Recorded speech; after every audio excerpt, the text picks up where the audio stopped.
Welcome, everybody. We are here at, I'd say here, not at Worlds, but we are here for Worlds of 2025 at Anaheim, of course, of Pokemon. I am Costa Dimos, and I am joined by the ever so lovely Simon van der Bocht, and we are the first ever in history side stream broadcast. It has been such a pleasure getting this all organized, and we are absolutely ecstatic on getting you even more VG content straight through directly to your screens.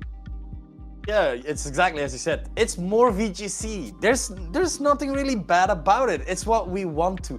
Every year we get to see la crème de la crème of these players come together to Worlds, and every time I'm thinking, I wish I could see more players. And that is exactly what we're able to provide this year round. And I'm so excited that we are able to just give more VGC to the players, give more intelligence really about like how these players play, what they have brought, the plays they make, things like that. Super interesting every time and time again. And honestly, I'm ecstatic about it. Yeah, truly, and it's just such a great celebration as well, being able to just go ahead and check out those matches that could have been, in terms of being able to be that fly on somebody's shoulder and sort of check out, because you know, Shimon, same as myself as well, when you're at the tournaments, it's great, you want to be able to peer over and see if you can get some sort of like super exciting match checked out, and this at least gives us an additional lifeline opportunity on being able to do that. But of course, this is still the pre-show. We're going ahead, and shortly we will be entering the ceremony phase, of course, which is going to be absolutely good from what I've been hearing whispers of, so really looking forward to seeing that. But generally speaking, do you have any initial thoughts and just like things that you're absolutely excited for this Worlds? The main thought process is, of course, because we've had a little bit more of a difficult roadmap, and these players have had to fight a little bit harder for the invitation this year as well. It's only as we know, it's only top 75 masters, for example, from the EU and North America region, and they have been fighting till the bitter end. Their players going from the EU, going to NAIC to secure their invite there as well, just trying to make sure that they are able to, honestly, be able to go to America yet again, go to Anaheim this time around, get a little Disney there left and right as well, before getting all in that Pokemon business as well. Yeah, exactly that. But of course, talking a bit about, like you were saying just now, Shimon, the roadmap, the sort of where were we, where have we been, but where are we right now? Because there is no where we will be, because this is the final stop of the season. We had the Latin America International Championships earlier last year, but this season, back in November, followed suit by the European International Championships just early this year, where, of course, we did see Marco Silva go ahead, pick up the title of Latin America International Championship again for a second year in a row. Then Wolf, of course, came in February, was able to go ahead and pick up his title there too. And of course, North America International Championships back in New Orleans, only a couple of months ago right now, was nabbed up by Federico Camporesi in what was an all-Italian battle of the top, essentially, in that finals. Is incredible. Yeah, it was staggering to see. I was lucky enough to be there as well in NAIC, being able to see the top cut and the amazing bits that Joe Brown did with the crowd work as well, asking all the American players, so what are you doing? Watching the American American Championship top cut. But yeah, here we have all the invitations that we were able to divvy up between these players. As you can see, 75 masters in the US, Canada, and Europe, 50 from Latin America, Oceania with 20, and 5 more there as well. So we already have the amount of players that are points-wise need to be really high. But then we have these auto qualifications as well, players that have done what seemed to be the impossible, win a regional just as well. And we've had quite a few interesting ones there as well. Yeah, exactly. And just being able to go ahead and try to vie for the top spot and constantly make sure that you're in the race to be able to get that qualification. It's just such a different system that we've had in previous years, this season round in particular. So yeah, it has been absolutely great to be able to see all of these trainers fight throughout the season. However, we do have a ceremony to go ahead and run through. So we're going to cut straight to that, and we will be back very shortly.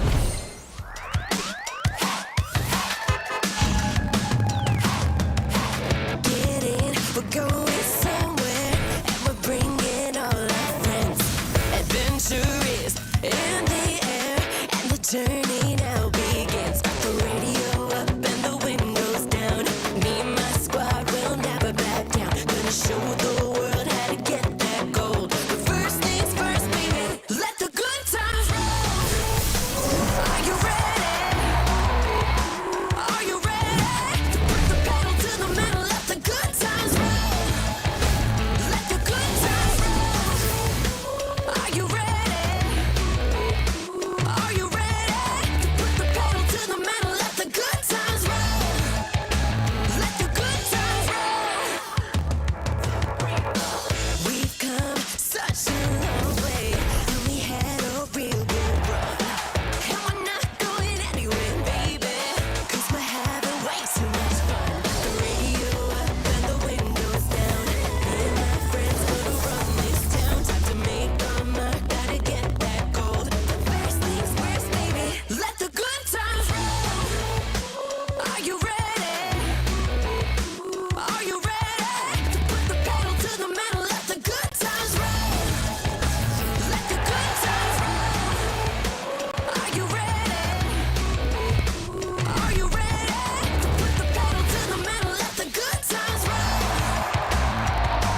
Get that engine started, victory is on the road. This is my team's party, you're invited to the show. And we won't stop riding till the Pokédex is full. 'Cause you're never gonna do it if you do it all alone. Rock and rolling into battle with a new fast. Every rally about to tackle needs a tune fast. The evolution radio to boom blast. But first things first, baby. First things first, baby. Pedal to the metal, let's go. Let the good times roll.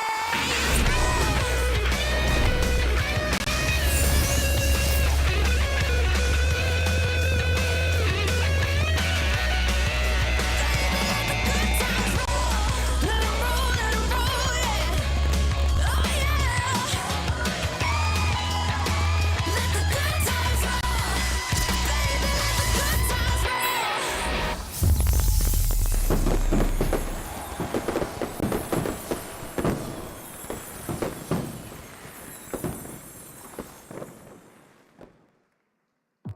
Man, y'all ever have one of those perfect days? The sun is shining, the tailwind is pushing you, and things are going your way. You're finding shinies, you don't hit yourself in confusion, you land all your focus blasts. Yeah, I got a good feeling about today.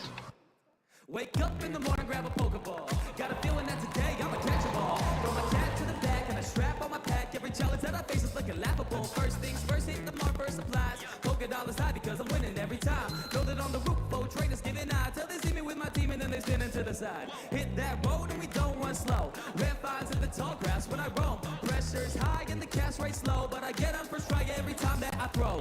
Hit the gym, got a flash the credentials. These leaders sleep on my potential.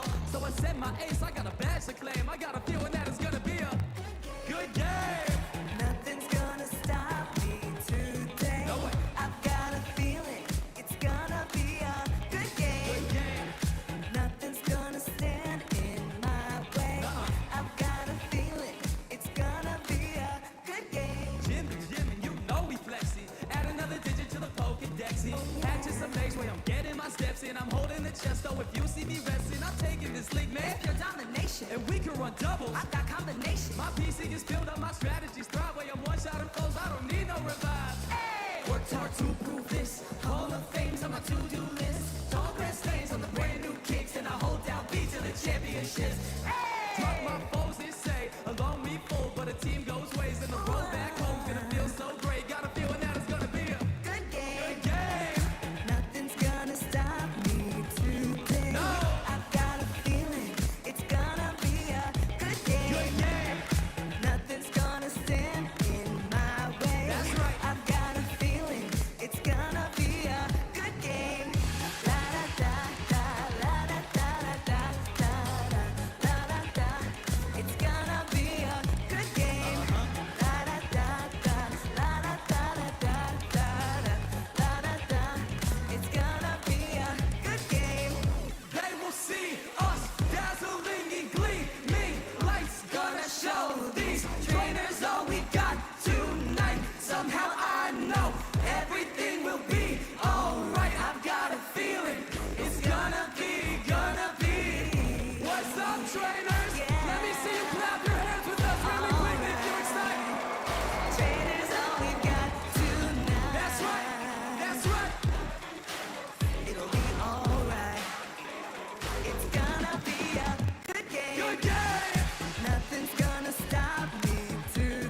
way. Here I make my stand on the edge of my fate, almost in my hands. I'm reaching out, and it's so close now I can almost taste it. Just beyond, just beyond, just beyond my fingertips. Just beyond, just beyond, it's just beyond my fingertips. Just beyond. Now we're reaching the horizon and it's just beyond.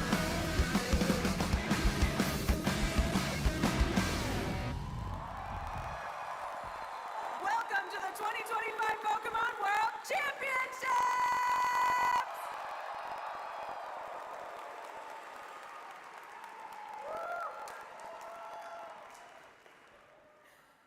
So, what'd you think of that performance?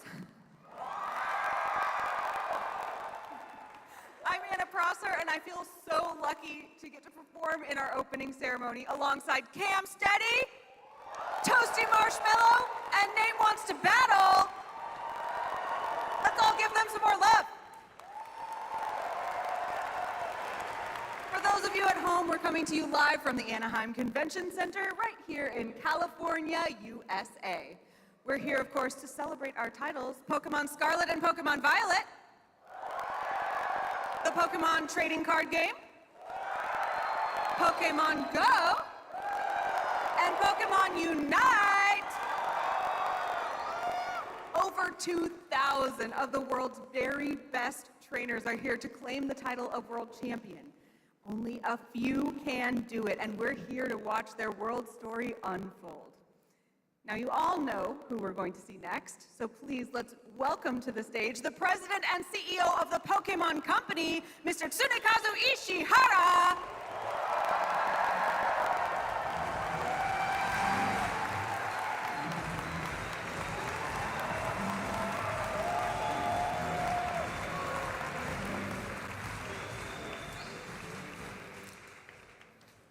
Pokémon トレーナーの皆さん、ポケモンワールドチャンピオンシップス2025へようこそ。 Hello, trainers, and welcome to the 2025 Pokemon World Championships. 世界中から集まってくださった皆さん、そしてオンラインでご覧いただいている大勢の皆さんにまずは感謝を申し上げます。皆さんのポケモンへの愛と長年のご支援がこのイベントを本当に特別なものにしています。 I first want to thank everyone who traveled from around the globe to be here today, and of course all of you joining us online. It is your love and support of Pokemon over the years that truly make this a special event. そして競技に参加するトレーナーの皆さん、新たな世界チャンピオンの誕生を見届ける観戦者の方々、そしてイベントを楽しみに来られた方も、ぜひ仲間と一緒に素敵な思い出を作ってください。 Whether you're here to compete, watch the rise of the next world champions, or to enjoy all of the event activities, I hope you all have a great time making special memories with your friends. また、トレーナーの皆さんを支えてくださったご家族やご友人の皆さんにも心より感謝申し上げます。皆さんの愛情とサポートが彼らをこの世界大会へと導いてくれました。 I also truly appreciate all of the family and friends who are joining our trainers this weekend. It is your love and support of these competitors that helped them overcome the challenges they faced on their way to Worlds this year. さあ、いよいよ始まりの時です。日曜にはポケモン世界大会史上で初めてアリーナ会場で決勝戦が行われます。日曜日にまたお会いしましょう。 And now it is time for the competition to begin. This year, on Championship Sunday, we'll be hosting our finals in an arena for the first time in the history of the Pokemon World Championships. And I look forward to seeing you all again there.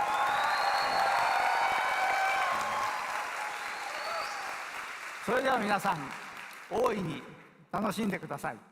そしてご健闘を心よりお祈りしています。ありがとうございます。 Now, please enjoy the show and competition, and I wish the best of luck to all of our competitors this weekend. Thank you.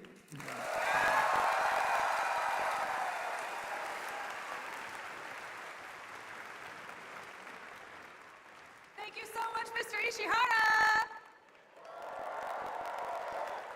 I am very much looking forward to what you have in store for us on Sunday. So, all right, let's see. Our incredible Pokemon community is in the house. Check. Intro video, check. Opening performance, check. So, how about all you top trainers? Are you ready to compete? Let's get the 2025 Pokemon World Championships started. Competitors, good luck. The battle to become the next Pokemon World Champion starts right now.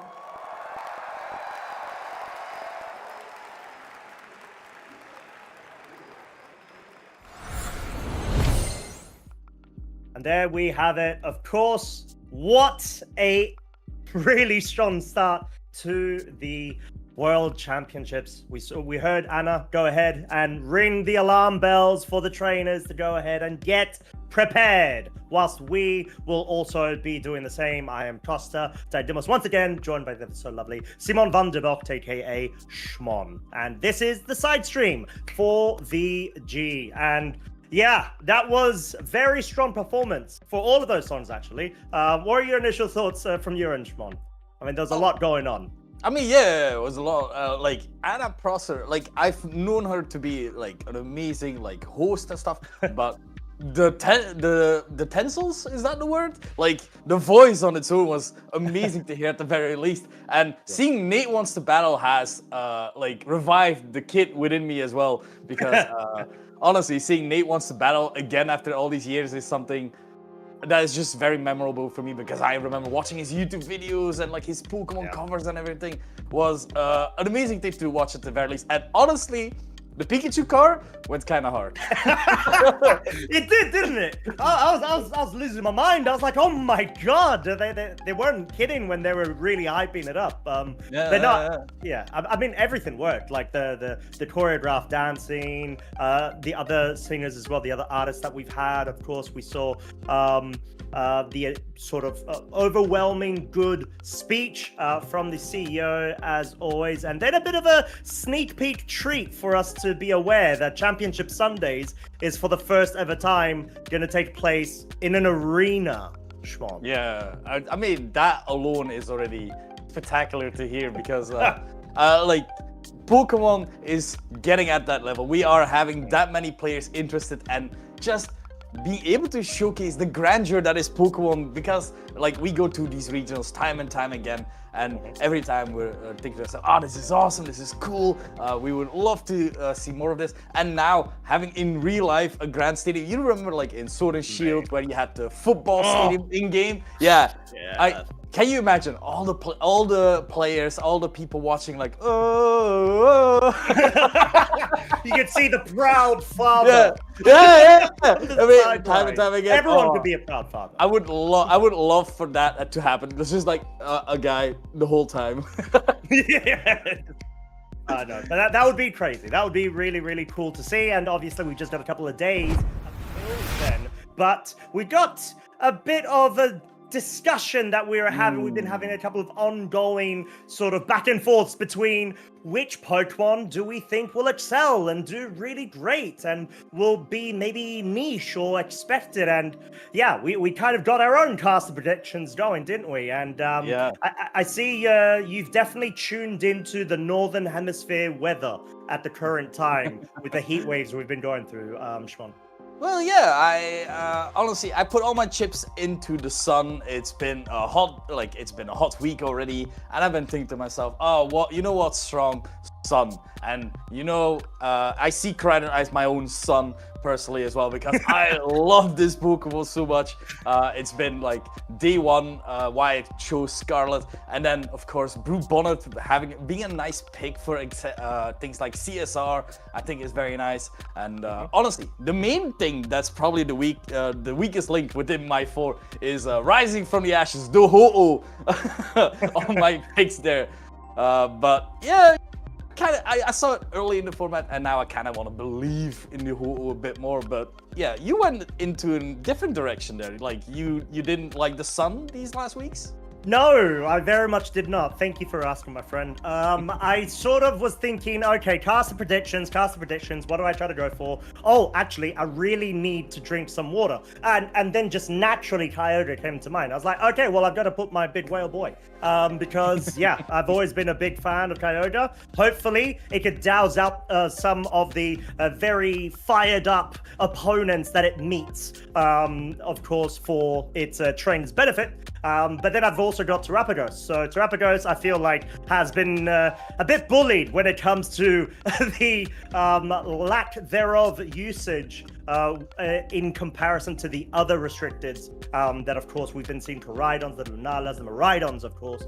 So yeah, I just wanted to give Terapagos a little shout out. Like, don't worry, little turtle buddy. We haven't forgotten about you completely. And both of the additional Pokemon, the non-restricted, Smeargle and Iron Jugulus, are both Pokemon that could work with either of these restricted. Smeargle, I don't think we need to go into much discussion because of its increase in popularity, especially with the Calyrex Shadow Rider teams. But then Iron Jugulus can work as a really cool way of fending off the Calyrex Shadow Riders to an extent, can actually do some really good damage, has Snarl access, has Tailwind, thanks to Quart Drive, really good partner Pokemon to Miraidon. There are loads and loads of options, but then we've got the other two lovely casters, Hayden McTavish and Tyson Hughes, who will be joining us later this stream with their very, I would say, solid picks, if I'm completely honest.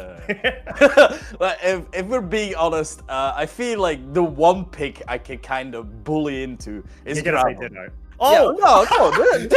You're gonna say Ditto. No, Ditto is fine. Ditto is fine. Groudon is like one of those Pokemon. Yeah, he sets up Sun, but look, my Sun, my Koraidon is right there. You see, it's fine. Like I like Groudon. Don't get me wrong. It's just it's missing its primal days. Like sometimes you just want to have that desolate Sun. But yeah, I mean, Kyogre doesn't miss. Oh yeah. So I don't know what you're doing about. Definitely not missing that. But yeah, overall, very solid picks there. Both horses are just chosen by them there as well. Yeah, exactly. And I mean, great casters overall and great people too. But we have also got our featured players to watch. And we've already spoken about 2 of those 3 earlier on, just before the ceremony, Shmon. And we're just going to talk a bit about them again. We've got Wolf, of course, representing the United States region. And of course, the current European International Champion, one of the most prolific people to have ever touched this game or even competitive Pokemon, vying for the title. He wants to become a 2-time world champ. Yeah, I mean, that is, of course, as soon as you start becoming 2-time world champion, you're starting to summon Rizzo. He's feeling threatened there a little bit there. But yeah, we all know what Wolfglake is capable of. We've seen time and time again being able to pilot one of the hardest ways to play the game with Paris Song, which of course one of his opponents there on the screen as well, being being the end of that joke there. Con Perish Wolf is a meme that is gonna span over generations. I can feel it because of course Marco Silva being the other person in that regard. But yeah, more Italian players as well, because Marco Silva has a whole army behind him as well. Because let's be honest, okay, Wolfglake, amazing, but what about 3 Italians in a trench coat? We got Federico Caparuzzi, Luca Ceribelli, and Francesco Piopero, who all have done astoundingly amazing at these events, because Francesco bringing the Electric Sea Terrapagos, which was amazing on its own. Luca Cerebelli, of course, being the previous world champion, and Federico being our NAIC champion of 2025. So Italy really bringing the wave of spaghetti. Yeah, that is definitely a choice of words, my friend. I'm sure they'll be very proud you mentioned that too. But I think, yeah, all of them, of course, are just such great trainers, top of their game. Italy has really run amok and been the best representative region within the European side of things. So, yeah, definitely not surprised to see 4 out of 6 players to watch so far being Italians. And I did want to give a very quick shout out, of course, to Shohei Kimura, which we weren't able to expand on in the previous graphic. Of course, the 2023, if I'm not mistaken, and math is still a thing, world champion who went up against Michael Kelsch over in Japan. So yeah, Japan, once again, coming out strong too. You're not going to be absolutely surprised to see that, especially Shmon, as it's an odd year, correct? It is an odd year. It is that time again. The rumors come out as Japan. It is an odd year. So that means the Japan power boost is very real and is very imminent. It is something that everyone is prepared for. If it happens, no one will be surprised if Japan wins this year as well.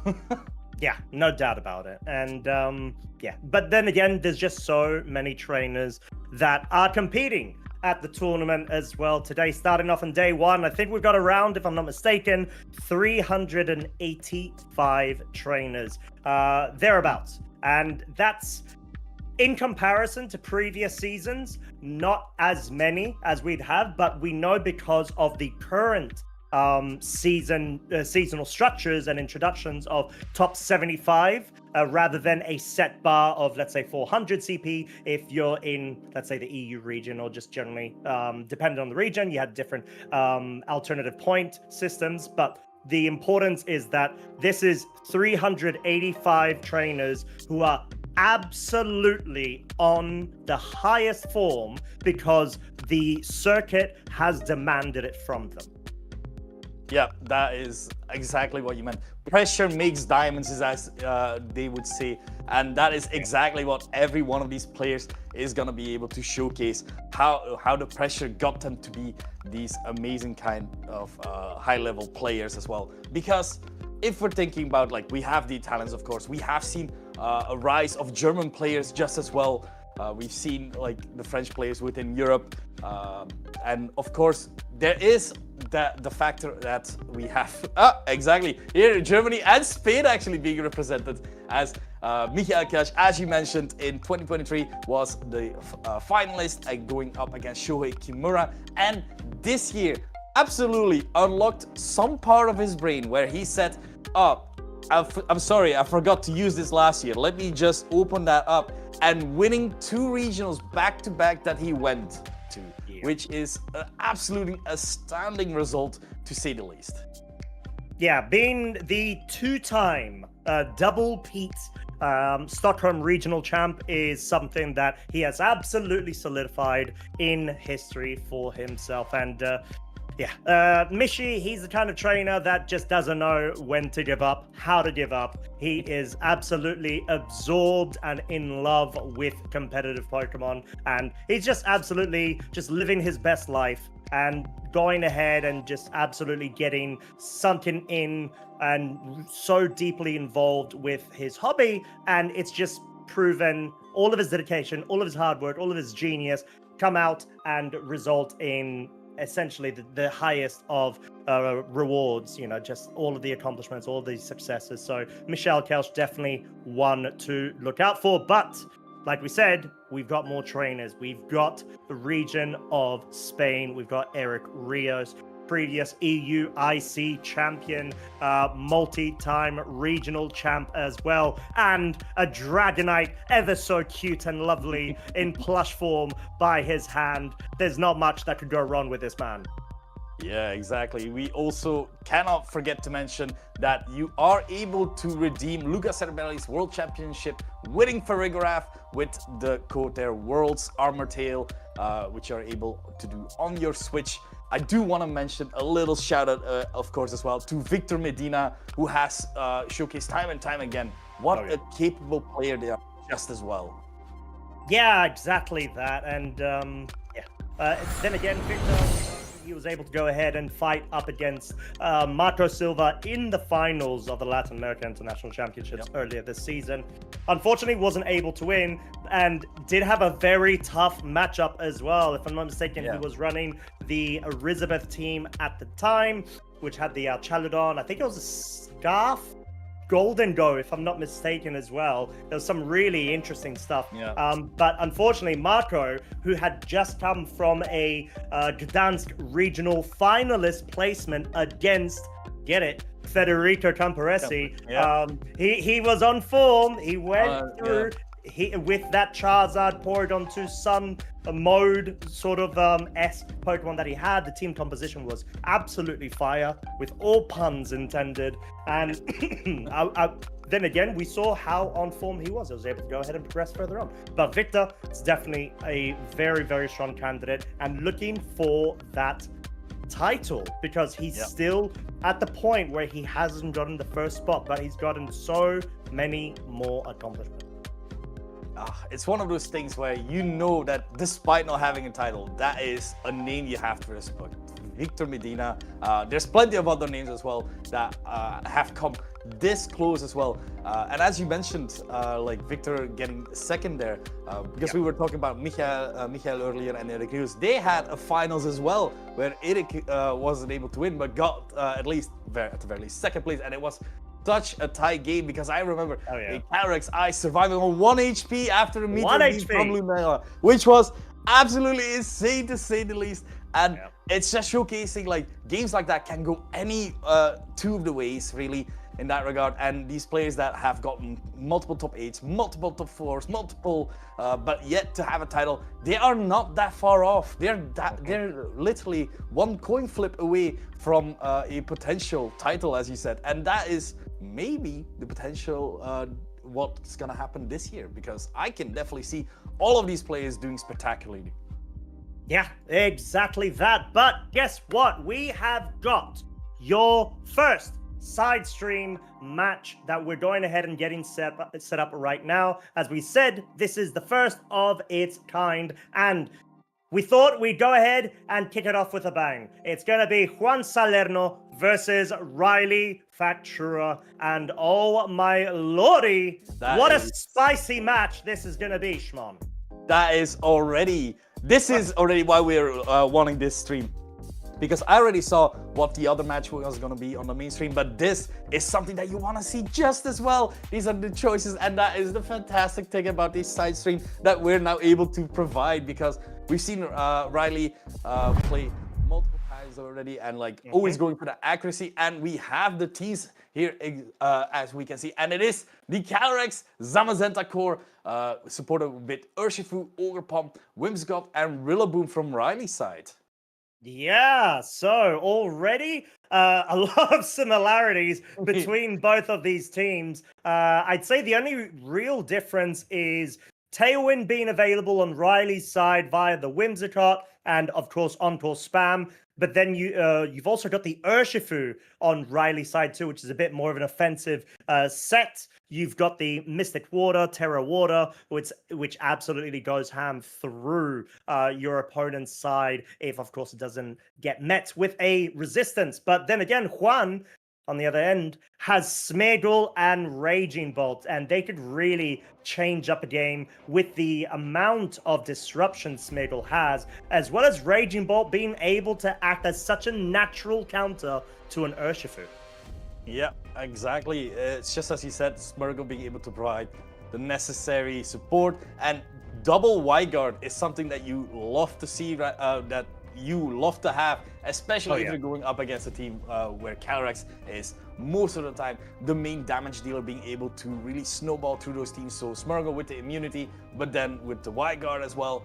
And just overall, a very solid core and we do see that there's only being fully accurate moves being ran here as well, because we don't see Dracometer, we see Dragon Pulse just as well on Juan Salerno's side. Yeah, definitely a bit of a preference there from Juan's side.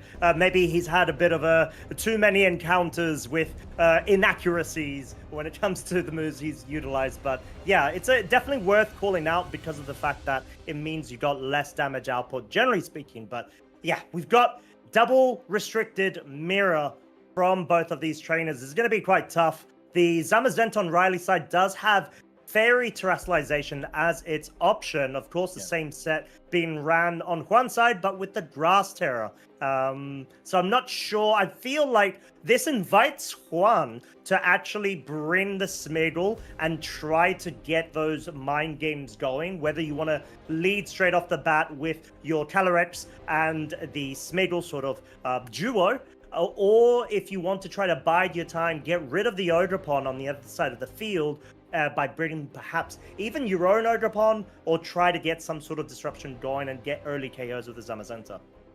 Yeah, not a lot of options in that regard. Like, Odrapon is the main way. Well, you have 3 grass types in that regard.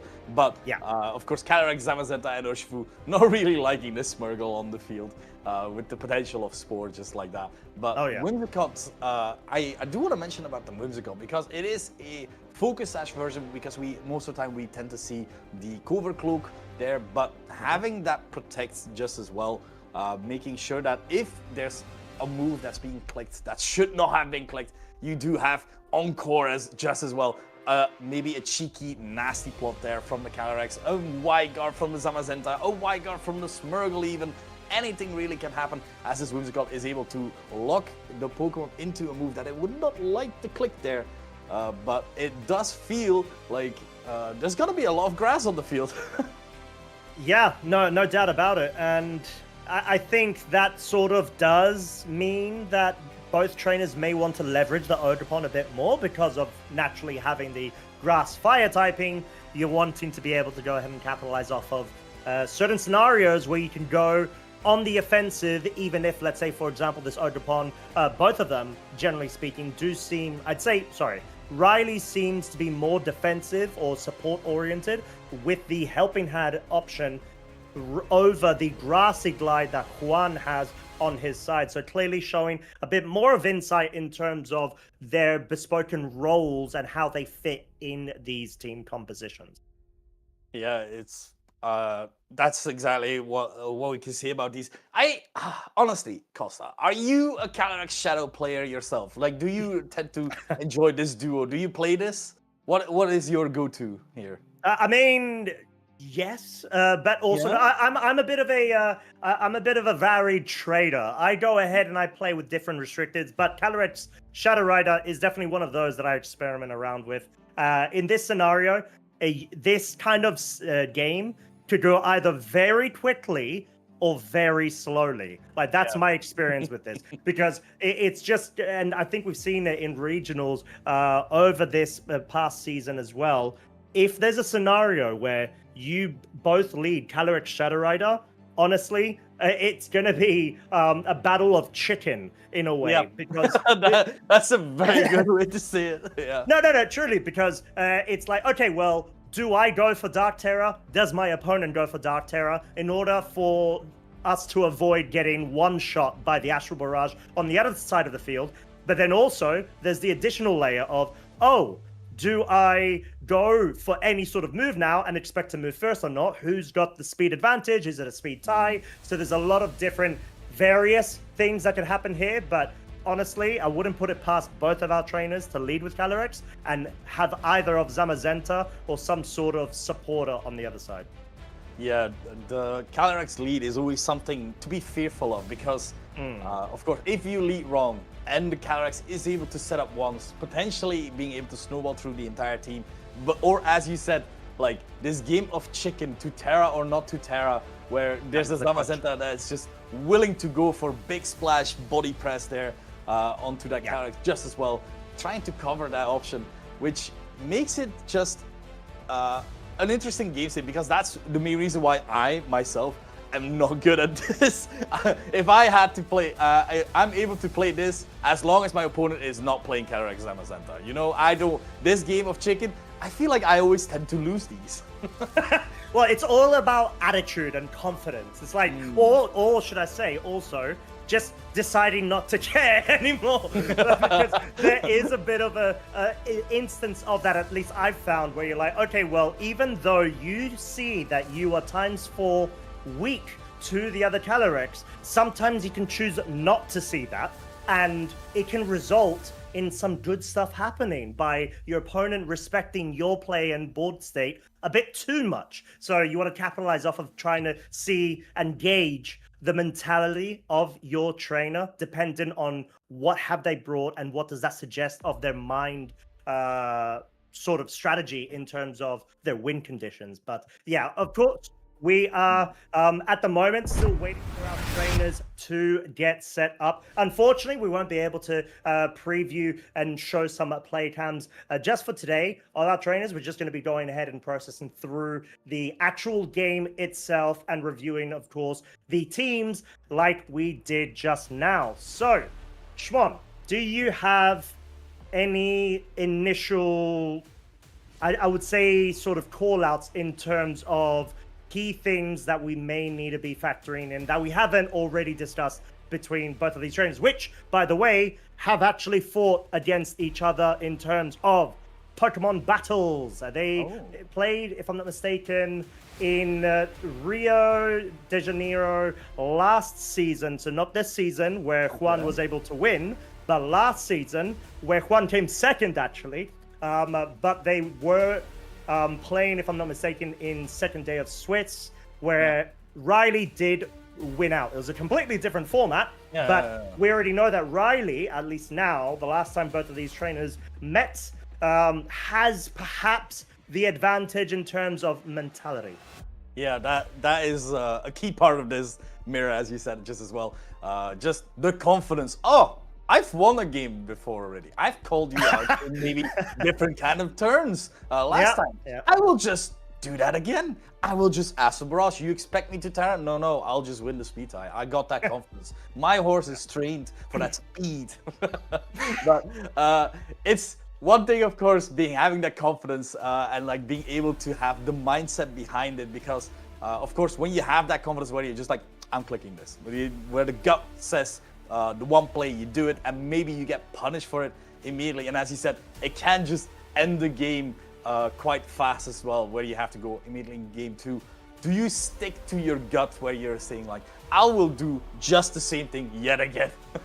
Or is it a play of like a little bit slower? Let's tone it down just a bit so I can see like what's happening here. That's the nature of this set in particular of the Calyrex Shadow Rider, where it's got not only Life Orb, it has obviously the nasty plot. So within one turn, you could have a +2 special attack Calyrex Shadow Rider, which has an additional multiplier compounded on top of the +2 stat stages of special attack. And then you do genuinely reach a point where you're like, okay, cool. I'm going to start snowballing now. I'm just going to go get my shovel real quick. I'll be right back, 1 sec. And then that's just what happens. And you're able to run through. Unless, of course, there's a immunity on the other side of the field, or there's somehow, some way a Pokemon that can resist and still do something in order to change the board state somehow. Yeah, there, in that regard, there is a lot of interesting things because the Life Orb sets tend to not be full speed either, having some bulk as well. So you do have options like, for example, you're able to redirect the move, for example, from the Zamazenta, should Zamazenta be on the field together with the Calyrex. You're able to redirect, not the Acid Barrage, but at least you're able to Terra your own Calyrex, getting that Terra Dart, making sure that you're able to survive, and then follow me to make sure that your own Calyrex is able to set up for 1 turn, try to go from there. And as we are speaking, we have the leads. It is Zamazenta Calyrex from Riley's side, and it is the Smeargle and the Calyrex on Juan Salerno's side. So what are we thinking? Yeah, well, both Calyrexes are out. No surprise there, if I'm completely honest. But we've got Zamazenta from Riley's side already being able to threaten the Smeargle and maybe even a Dark Terror Calyrex on the get-go. But of course, the Smeargle does have Fake Out. Let's not forget, it's going to be wanting to go ahead and definitely utilize any sort of potential disruptions as well as support options for Juan, as we see a double terrestrialization from both sides of the field. And it's going to be Dark Terra on both ends too. Yeah, Dark Terra, it is getting quite dark as well with the shadows coming out. Now, we do have seen like a potential interaction. Who's winning the speed ties here? Zamazenta is getting faked out here as the Psychic is coming out from Riley's side, hitting that Smurgle, trying to make sure that get rid at least from that as fast as possible. Hanging on thanks to his Focus Sash, as now Juan Salerno's Calyx is able to set up a nasty plot, something that will put the fear of man into you. Oh yeah, no doubt about it, especially if there's a Oh, no. speed plus 2 Smeagol that comes from nowhere just to say, oh, wait a second, let me just make this a tiny bit worse for you, Riley's Pokemon. And yeah, of course, that does mean that the Smeagol is going to be the fastest thing on the field. It will be able to go for Spores right now and put either of the Calyrex or Zamazenta to sleep if there's no defensive play or switch outs from their side of the field. But most crucially here, we saw that it is confirmed to be a speed tie between both of these Calyrexes. The Terra first moved for Juan's side, but then the Calyrex over on Riley's side did actually go for the Psychic first too. So this is going to be a bit of an awkward spot for Riley. He's going to need to find a way to get around this disruptive Smeagol. Yeah, a Protect coming out from the Zamazenta as the Spore is coming out into that Calyrex. Of course, you have to play the game of choosing which one of these will fall asleep. And unfortunately, it is that Calyrex. Turn 1 of the World Championship. Smurgle getting a boost. Calyrex from Riley winning the speed tie again in that regard. But taking his first turn of sleep. Astro Barrage coming out with +2 Life Orb boosted, doing massive amount of damage, but still hanging on. Moody boost, it's the defense that's going up and the speed drop. So this time around, the Smoker is only +1 speed as opposed to being +2 speed. Okay, all right. Well, there's definitely been a couple of developments there. And the fact that we're at this point where the +1 speed Smeagol will not outspeed the Calyrex on Riley's side. But then again, it's been put to sleep. It does have an option of waking up if it does get lucky enough with those rolls. But you already saw Juan, the confidence that he took.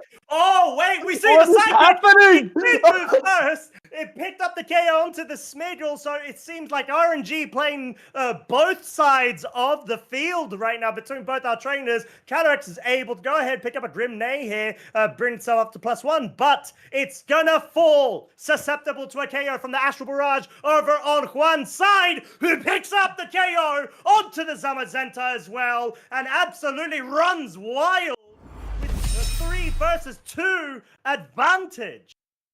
Wow, that was a spectacular turn to say the very least. The belief of Riley just hoping like, okay, I need to wake up right now. We have a Grim Neigh boost, of course, as well for this Calyrex, being now at +4, which is about the scariest thing you can have onto the field right now. As Riley will have to choose their last 2 Pokemon, being that Whimsicott and that Ogerpon Fire. You are able to protect at least once if there's a fake outer coming out from Juan's side, but you are still not in the best of positions because there could just as well be another Ogerpon and another Follow Me.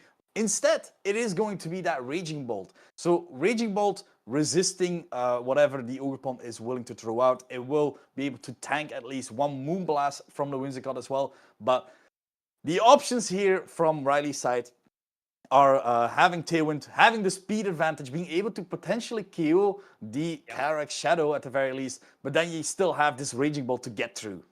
Yeah, exactly that. And I think at this point, it definitely does favor Riley in terms of, sure, having the Tailwind set up. The fact that Juan didn't bring any sort of another fake out user in the back, so like a Rillaboom, does sort of give us a bit of an insight on perhaps the strategy. But we do see Tailwind already being set up. Agricultural going for the Calyrex Shadow Rider. It's not enough. It needed the critical hit to be able to pick up a KO. Astral Barrage will get the, I would say, double KO, but thanks to the win.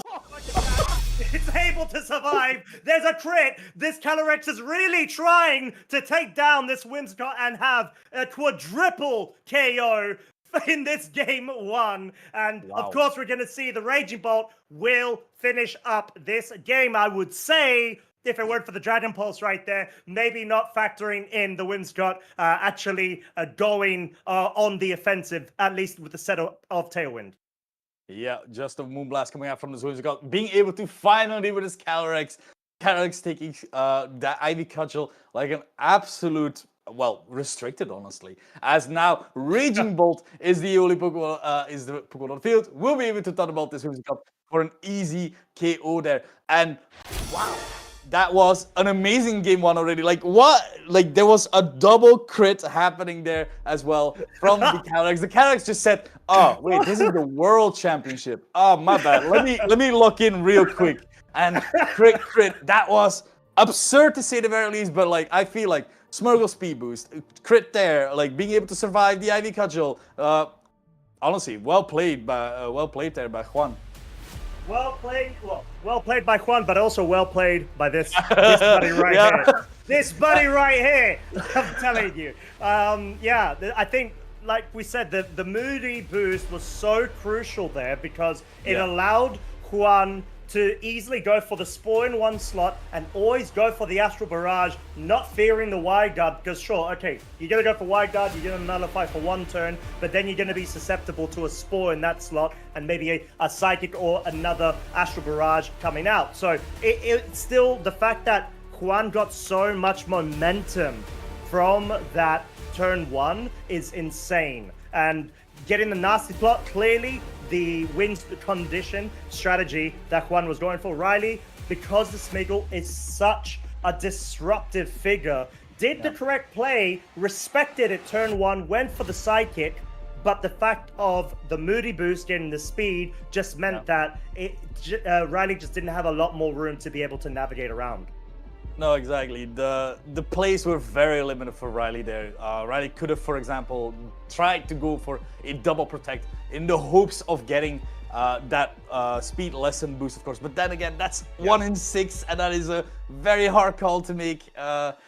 In that regard, I feel like Riley already saw the writing on the wall there, just imagining, yep, this Smurgle is gonna put something to sleep, and I can't do nothing about it, unfortunately.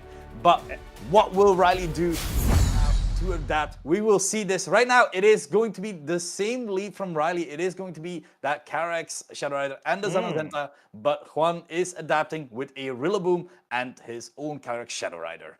Yeah, there's always going to be the mind games that are going to be involved when it comes to what was such a rampant game one win for Juan there. But Juan actually going on the adaptation of bringing the Rillaboom here. You want to be able to maybe perhaps have a grass terrain setup here. You want to get some residual HP recovery over time, but we are going to be seeing the Dark Terror coming out. I think, if I'm not mistaken, that seemed to have been Riley's side, and of course, it's going to be followed suit by Juan. So double Terror right here. Clearly, both trainers not wanting to risk getting felled by a stray Astral Barrage. Could this suggest Juan going for the fake out into the Zamazenta? Yes, it does. But most crucially, Astral Barrage does come out here. So Riley opting to go on the offensive, wants to maybe try to get the HP whittled down as much as possible. But Juan could easily go for another nasty plot, and that's exactly what he does. Similar situation to game one. However, he doesn't have a Moody boosted Smeagol by his side this time round. Yeah, this time around, Rillaboom not really getting a boost or a Spore off in that regard. But now with that boost here that we've gotten, we already saw how much massive damage Juan's Calyrex was able to do, despite the Calyrex being able to resist it, and the Zamazenta, of course, being getting hit by that as well, getting one hit KO'd, I believe, as well earlier, which is something that you should be fearful of. You do have access to Wide Guard, but that is, of course, the mind game of the Calyrex. Does he do the Astral Barrage, or do they go for the Psychic onto the Zamazenta, making sure that that at least is gone, so that you are able to just freely Astral Barrage into the following turns. That is, of course, something that Riley will have to think about in that regard. Rillaboom itself is able to go for a potential Grassy Glide, but we're just seeing the Wide Guard here from Riley's side. Yeah, no wanting to risk it, especially because it's a +2 Calyrex right now from Juan's side. But Astral Barrage does come out, not enough to pick up the KO onto the Rillaboom, does deal some really respectable damage onto the opposing Calyrex as Psychic, no Astral Barrage into the Summon Center is enough to pick up the KO outright, especially because the Life Orb multiplier added onto the +2, bringing it to a +3 of special attack as the Woodhammer will be targeting the Calyrex on Riley's side. Juan running absolutely wildly, freely. He is going for the races. He is in first place right now in between this 1 versus 1 with Riley, and he has absolutely got so much momentum on his side. Once again, we're in a scenario, Shmon, where we've got turn 3 coming up, where Juan has a 3 versus 2 advantage versus Riley's Pokemon. Yeah, this was something that we talked about pre-match, where when you have these games, where you have these games where it's where you have the mirror, where you're just able, the one turn call can change so much just as well. And now there's a Smeargle on the field, being able to redirect any move right now as well, being able to fake out if they want to potentially as well, to make sure that neither of these Pokemon are able to attack. Of course, they do both have access to that protect right now, so just being able to protect in that one turn, but that does mean in the following turn that this you do need to deal with this Smeargle somehow, which is able to follow me, have that Focus Sash, making sure that this Calyrex is just able to Astral Barrage yet again. So we are seeing the protect coming out from the Whimsicott there, trying to make sure that it stays safe for at least another turn as the Ogerpon is following suit. Maybe, potentially, the Smeargle could be faking out into that Ogerpon slot, but no, Juan making the correct play in that regard, going for the follow me, trying to make sure that this Calyrex is staying as safe as possible. With the Astral Barrage there, hitting on both these protects. Yeah, that's exactly what you want to at this point. You don't have any reason to sort of go any other route, really. That's sort of the strategy of bringing the Rillaboom first and then having Smeargle available in the back in order to be able to have as a redirection option, because Fake Out is still there with the Rillaboom. That's not a problem. You can be a bit more offensive and directly threaten the Calyrex as well and be able to survive from an Astral Barrage because of its Assault Vest variant. So fantastic workflow from Juan's side. We see the double protect, Spiky Shield efforts coming out. That's not going to stop this Calyrex from absolutely running through Riley's final 2 Pokemon and picking up this very, very solid 2-0, bar the Whimsicott that, of course, does survive on its Focus Sash. And it's going to prolong this set for one more turn. But my lordy, Juan, what a way to kick off Worlds. Yeah, that is honestly a good showcase what the power is within this format as well. Calyrex Shadow Rider has always been on the list, on the hit list, as a Pokemon that you do have to respect immensely. And the meta shifting more towards Smeargle just as well, giving any kind of support that you want to. You have the Wide Guard, you have the Follow Me, you have the Fake Out, you have every possible option, every possible move that you're able to play. So very well played there by Juan there, making sure that just honestly, that first round, that was for Juan, that must have felt like a relief. Seeing his name next to Riley Factura, that is something scary to face off against. But now, with this confidence, I do feel that Juan might be able to carry it on through into the next round. Oh, 100%. I mean, of course, commiserations to Riley in that scenario, but it's still just round number 1. You've got so many more that you'll be able to allow yourself more room, get those wins to be able to try to find your way through to day 2. And Riley Factura, you know, not just any other trainer, one of the best of NA, no doubt about it. 6-time regional champ, one of those 3 trainers of always vying for the top sort of placement of how many regional champs they've got. I think, if I'm not mistaken, Paul Chua is in second and Wolf is now in first. Riley actually recently did get top 32 at NAIC as well, just a couple of months ago. So he's definitely on form. Unfortunate matchup, I would say. But then again, a matchup that we expect because they both are running the most common duo when it comes to restricteds, especially with those team composition parts, where you've got the fake out, you've got the redirection, you've got some form of disruption when it comes to statuses. So whether it's Smeagol with the spores, whether it's Whimsicott with encores and speed control as well, you've just got a variety of really good stuff. But then again, that means you need to have an iron-tight flow in terms of matchups when it comes to mirror scenarios. No, it's exactly that. I do feel like Riley didn't make the wrong calls, so per se, because like in the end game we saw, for example, the Overpon trying to go for a second spiky shield there, trying to hang on the threats, having to be able potentially still Moonblast, Focus Sash away from the Smeargle at the very least, and then you do have a little bit of a tough time still because there's still Smeargle with its Sash, and the Calyx will be faster, but you know, you have to try for all your outs, for all your potential options here. But yeah, Calyrex, insane power to say the very least. Seeing the Zamazenta, a Pokemon that is known for its defensive prowess, just being able to be killed just like that it was not something I had on my list for round one.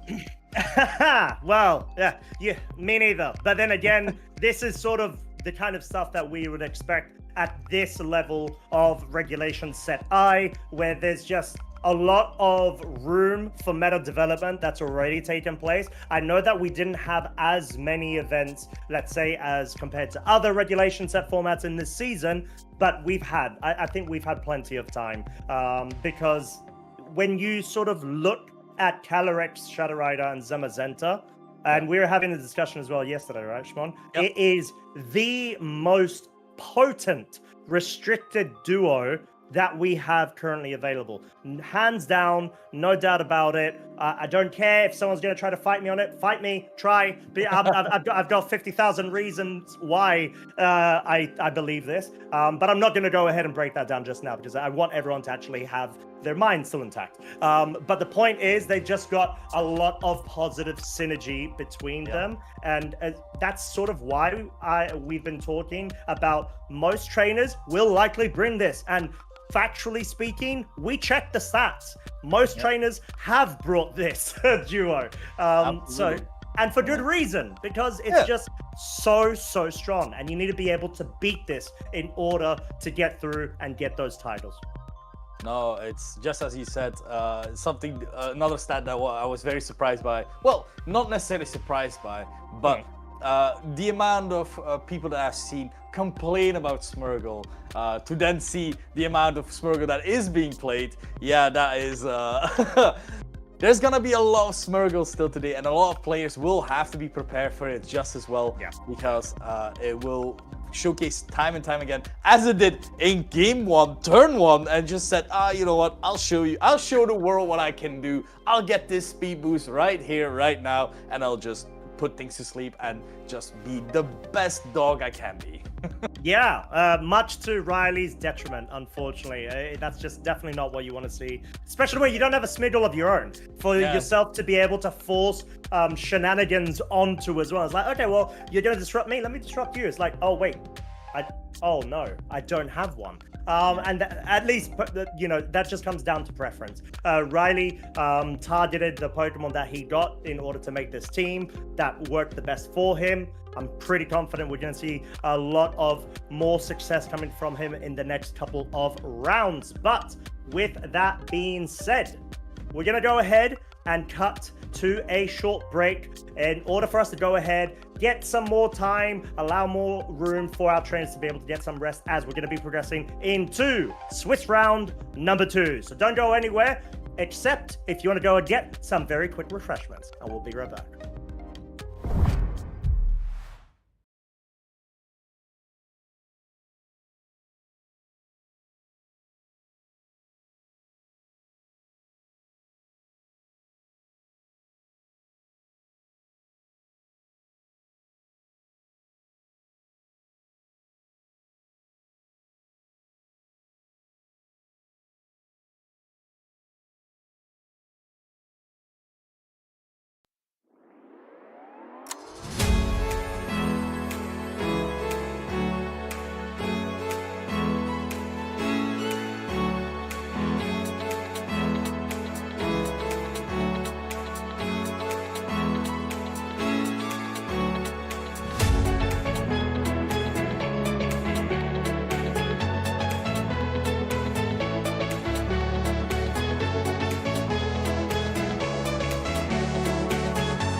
And guess what? We are back for Swiss round number 2 here at the 2025 Pokemon World Championships of Anaheim side stream. The first one of its kind in all of history. And I am Costadai Dimos, joined by the other so lovely Mr. Simon van der Voort, aka Schwab.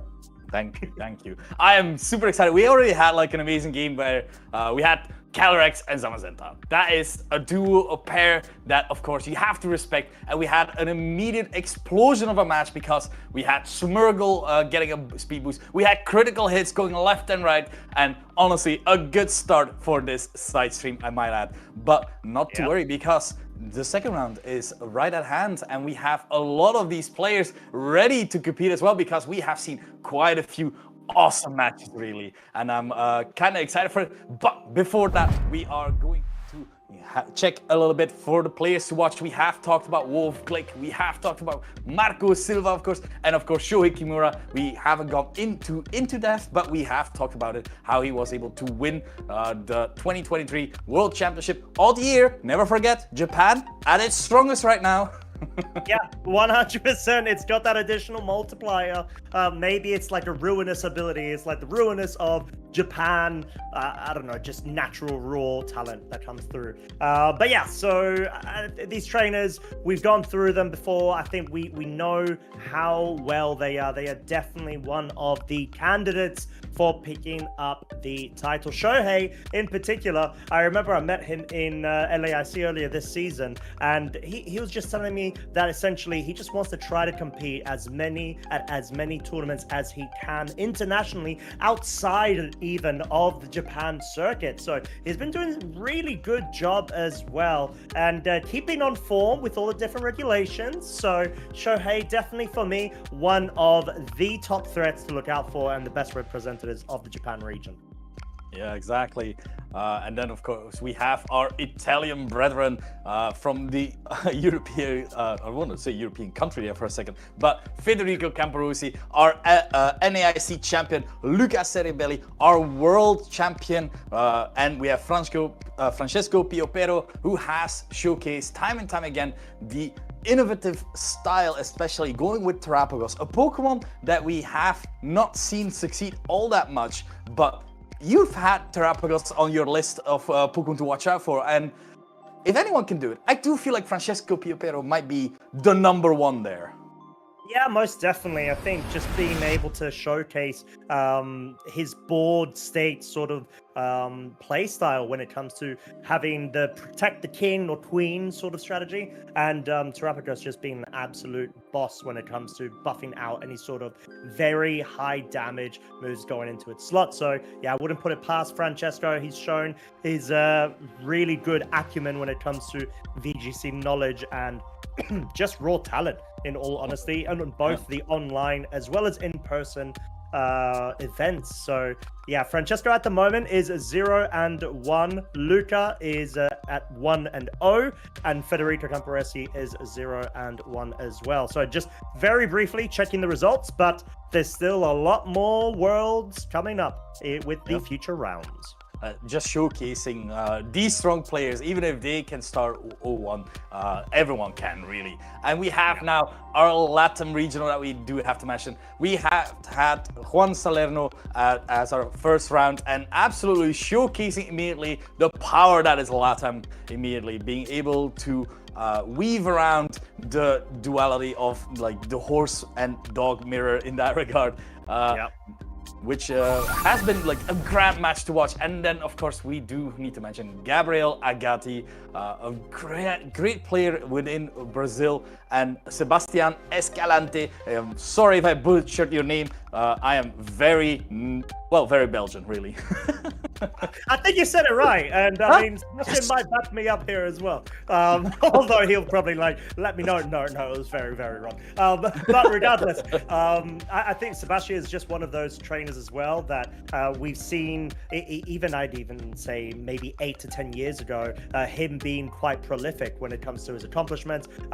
More of a veteran-like trainer that has definitely had such a strong comeback in the past season, but in particular this season too.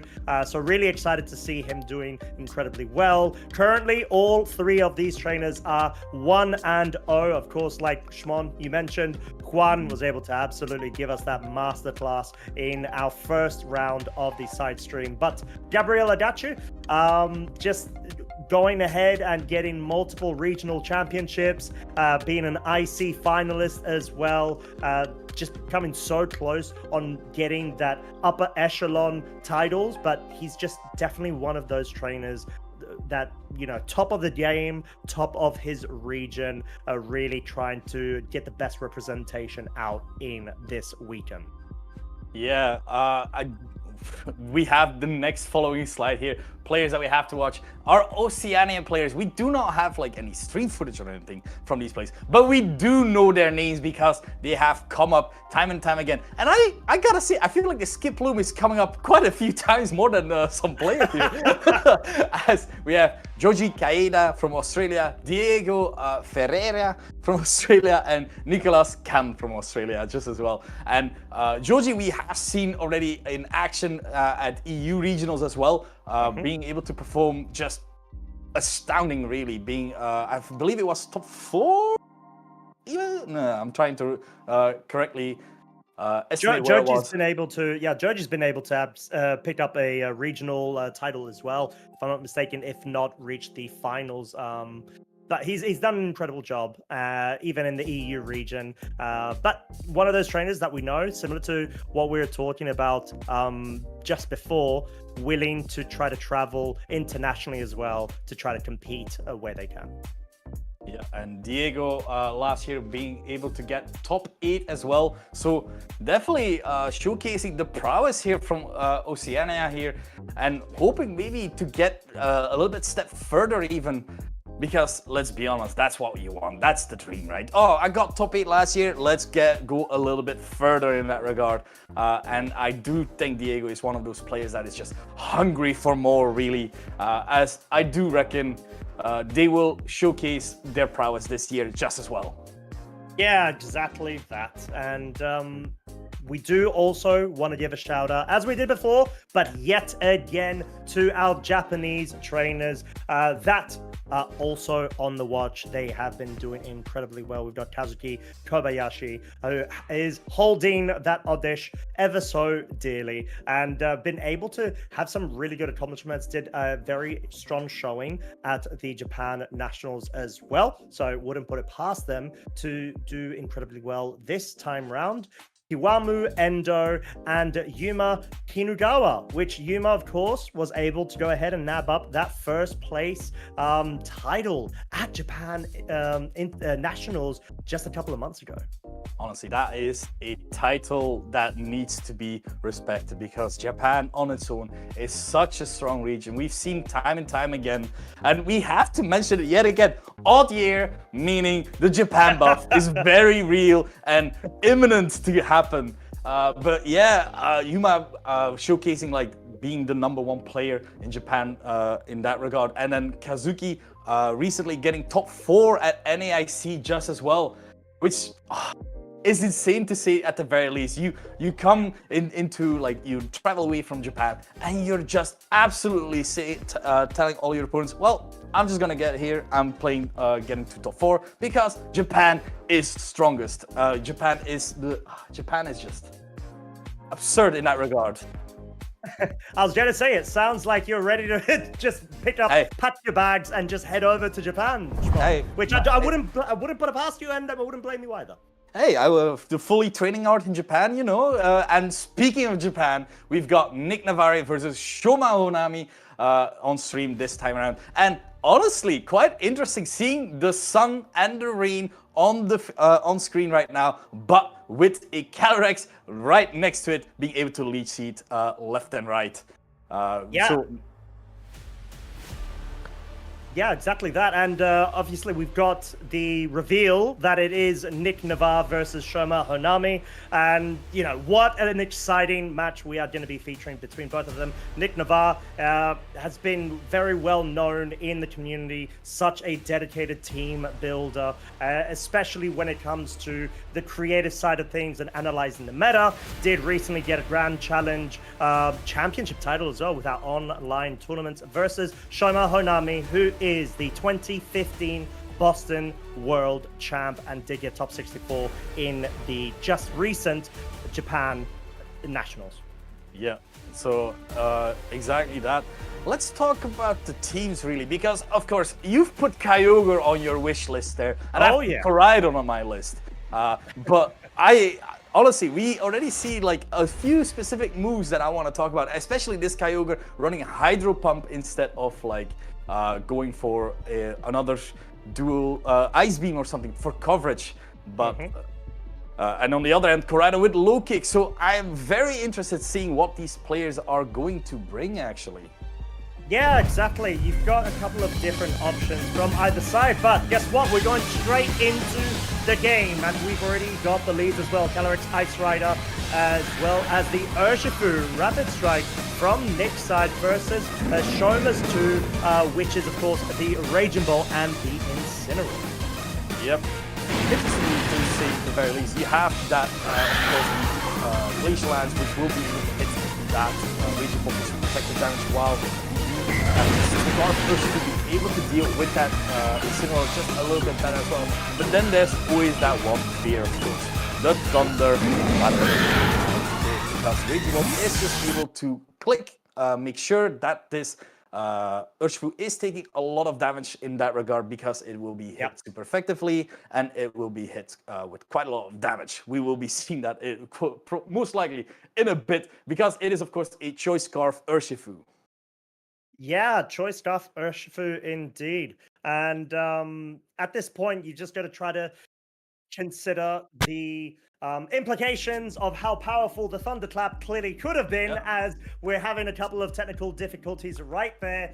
Still a working effort, of course, the side stream, just trying to make sure everything is all up to scratch. But already looking at the leads there, we had a couple of different scenarios that could have gone on, but we're just being told by production, we're going straight back in, folks, and we're going to have to see what can occur. We've got Urshifu that already went for the Ghost of Racialization. Seems like he tried avoiding the Thunderclap or offensive move coming out from the Raging Bolt, and finally Incineroar was just able to get that parting shot motion, the U-turn, as it is an Assault Vest. It will be moving last. It will be bringing in the Calyrex Ice Rider. So unfortunately, we weren't able to see what much has gone on there, but we know the Urshifu survived, and we know that the Kyogre is now no longer on the field. I believe that was actually a Flutter Mane, if I'm not mistaken.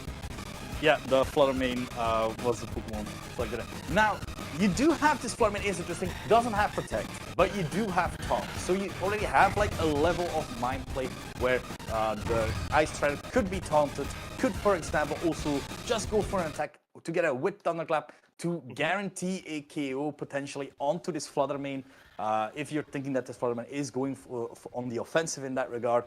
And you don't really need Trick Room all that much. You rather want that boost onto the Calyrex, I feel. So this is something that we might consider doing in that regard, as the Thunderclapping is getting very strong here in this in Anaheim, as the jolting of the energy is getting through our feet just as well. Yeah, it seems like it was just 4 seconds remaining, just like last time going into this turn as well. Unfortunately, we are just as frozen as everybody at home are too, in terms of what we can visually see. So, once again, a couple of technical difficulties. Let's just try to focus on what was going on there. The Flutter Mane was in a position where it did have the speed advantage, but of course the Raging Ball did still have the option of going for the Thunderclap into the Urshifu, which was 9 hit points remaining. We're going to have to see how that does evolve, if we're going to be able to get the footage back. Unfortunately, well, wait, and production again, 2 out of 2. Coming in clutch. We're coming in clutch. Here we go with the cool graphics through, and guess what? There's no Pokemon remaining on Nick's side, as they got both KO'd. It seems like the Ragey Bolt most likely would have gone for the Thunderclap into the Urshifu slot, pick up that solid KO, and the Glacial Lance would of course been enough to be able to dispatch of the Flutter Mane. As long as the, I would say the Focus Sash was broken, which may be an indication, Shmon, that the Thunderclap actually went into the Flutter Mane instead. Yeah, I'm trying to remember because I do think that this Raging Bolt was carrying Electro Web just as well, being able to hit both targets, making sure that the Flutter Mane speed gets lowered as well, because we do see a lot of damage has been taken by this Calyrex Ice Rider, to say at the very least, because we do know it's leftover, so it has healed a bit, so it managed to hang on just by that little bit of red HP there. But now Kyogre is on the field. The Terra already has been burned with the Terra Ghost from the Urshifu. So a Thunderclap could just as well happen again in that regard. 2 seconds, we passed the 4. Let's go. It is Water Spout coming out onto the target. No Thunderclap happening. The Calyrex is going down as the Raging Bolt has taken a lot of damage just as well. Meaning Raging Bolt will be the next to move. It is just a Thunderbolt into that Calyrex. Making sure that at least gets chipped down with this Life Orb. Glacial Lance coming out, meaning this Ice Rider will get that boost in its attack just as well, as now Shoma will have to go into his last remaining Pokemon. Yeah, this is sort of the ferociousness of having both of your restricteds on the field, being able to just dispatch of both of your opponents' Pokemon, which, like we said, Thunderclap not going into the Kyogre was quite interesting there, given the fact that it was able to outspeed, maybe actually an indication of how it might be, maybe, for example, a modest max speed kind of set. But most importantly, Shoma did factor in the fact that, okay, well, if you do pick up both of my Pokemon, I'm going to be able to bring in my Koraidon, which has the Sun essentially won for the remainder of this game. No more rain in effect, so it's going to really have to come down to whether this Kyogre and Calyrex can really push through even when things are looking a bit dire in terms of the weather. Yeah, just a double protect coming out from Nick, making sure that these Pokemon will not get faked out, as Koraidon is threatening a lot of damage on either of these Pokemon. A strong Flare Blitz into the Calyrex Ice Rider is a play that could very well just happen. You have the Sun up. We already know that this Kyogre does not have any move to hit this Koraidon with super effectively, except if the Koraidon should go for the Terra. But I've got a tiny hunch that I feel like it's not necessarily gonna go for that Terra right there, Costa. What do you think? Yeah, I think that is a very good observation, because generally speaking, you just want to make sure that you can try to lull your opponent into a bit of a mind game when it comes to that scenario. And given we're at the end game right now, you want to be able to capitalize off of that. But then there's the case of, is that a bit too much of a scripted play? And should you really be opting in for it in anticipation of a read? However, we don't see that being the case. The double protect attempt did come out from the Calyrex Ice Rider, which will be targeted down by the Flare Blitz. Gets KO'd, of course. This Koraidon finally unleashing its power, getting a bit of recoil there. We know that it's not the Life Orb variant, just the Clear Amulet, and the Origin Pulse does connect, does pick up the KO onto the Incineroar. However, we've got a bit of a standoff between not only the restricted, but the weather setters right now. Kyogre is a fish outside of water, on the land. It does not like this position at all. No, Evolution is proving to be very effective right now as the Lizard has come out of the ocean. Low kick, a very interesting option to see at the very least, because it is very strong against these heavy target Pokemons that a lot of restricted are, of course. So being able to just mirror the power of a close combat just as well. Another Protect trying to come out from this Kyogre. Nick Navari trying to reconstruct the match and see what he could have done differently. And Low Kick not picking up the kill. Important information that could prove to be useful in the next round. But for now, I feel like my Sun pick has been going quite well. I don't know about you, fish, but right now it's looking kind of good for my lizard there. So what I would usually do, Shmon, in a professional capacity is hold my opinion until the end of the set, Oh. as that is just game one, my friend. And Mm. we may potentially see Nick go back to the drawing board and actually go ahead and bring back a win. We're gonna have to find out. But jokes aside, we did see that the Kyogre didn't have an ice type move as coverage. It has the 3 water type moves: Origin Pulse, Hydro Pump, and Water Spout. That's there in order to A, completely capitalize off of Mystic Water, right? But also B, not get stuck between any sort of wide guard shenanigans. Now, there's no wide guard over on Shoma's side, but clearly Shoma was able to just run amok with the different kind of Pokemon he had available. So, what are your thoughts going into this game 2 if you're Nick? How do you feel like Nick can try to bring this one back and maybe identify what really went well for Shoma and counter it? I do think Nick put a lot of eggs in his basket on that turn 1 with that Terra goes onto Urshifu, which is of course a very valid play, especially if there's a Raging Bolt in front of you. But looking at the options that you have in the back, like for example, a potential Terra on your Kyogre, potential Terra onto your Ice Rider even, to try and mitigate a little bit later there, being able to just try and get that defensive typing going, that you're able to set up a potential Trick Room even, because of course Koraidon is an extremely fast Pokemon, and like on Shoma's side we can see a lot of faster Pokemon than especially this Calyrex and sometimes even this Kyogre. Yeah, I think that's a good shout. There could be even some wiggle room to maybe consider bringing even a Moongus. I know it sounds a bit crazy because you're like, well, bring it in the sun, like especially against a Calyrex Shadow Rider too. But I feel like you want to be able to start slowing down Shoma's Pokemon and maybe play around a bit with the weather. Not bring Kyogre obviously in the front. You can maybe have it in the back. And bring some sort of version of even Trick Room being set up, in all honesty. You just need to make sure that Shoma doesn't come prepared and brings the Trick Room in order to sort of counter it, or at least has ways to stop you from setting up in that turn 1. Yeah, so I think we both agree that the Calyrex Ice Rider will be the deciding factor really here. As I do think Amoonguss is a really interesting pick, as you mentioned, because in Trick Room, Amoonguss is one of those Pokemon that does feel unbeatable at times. It because does. You're able to sleep any target, any Pokemon in front of you. So especially with the team from Shoma, you are able to score about really anything.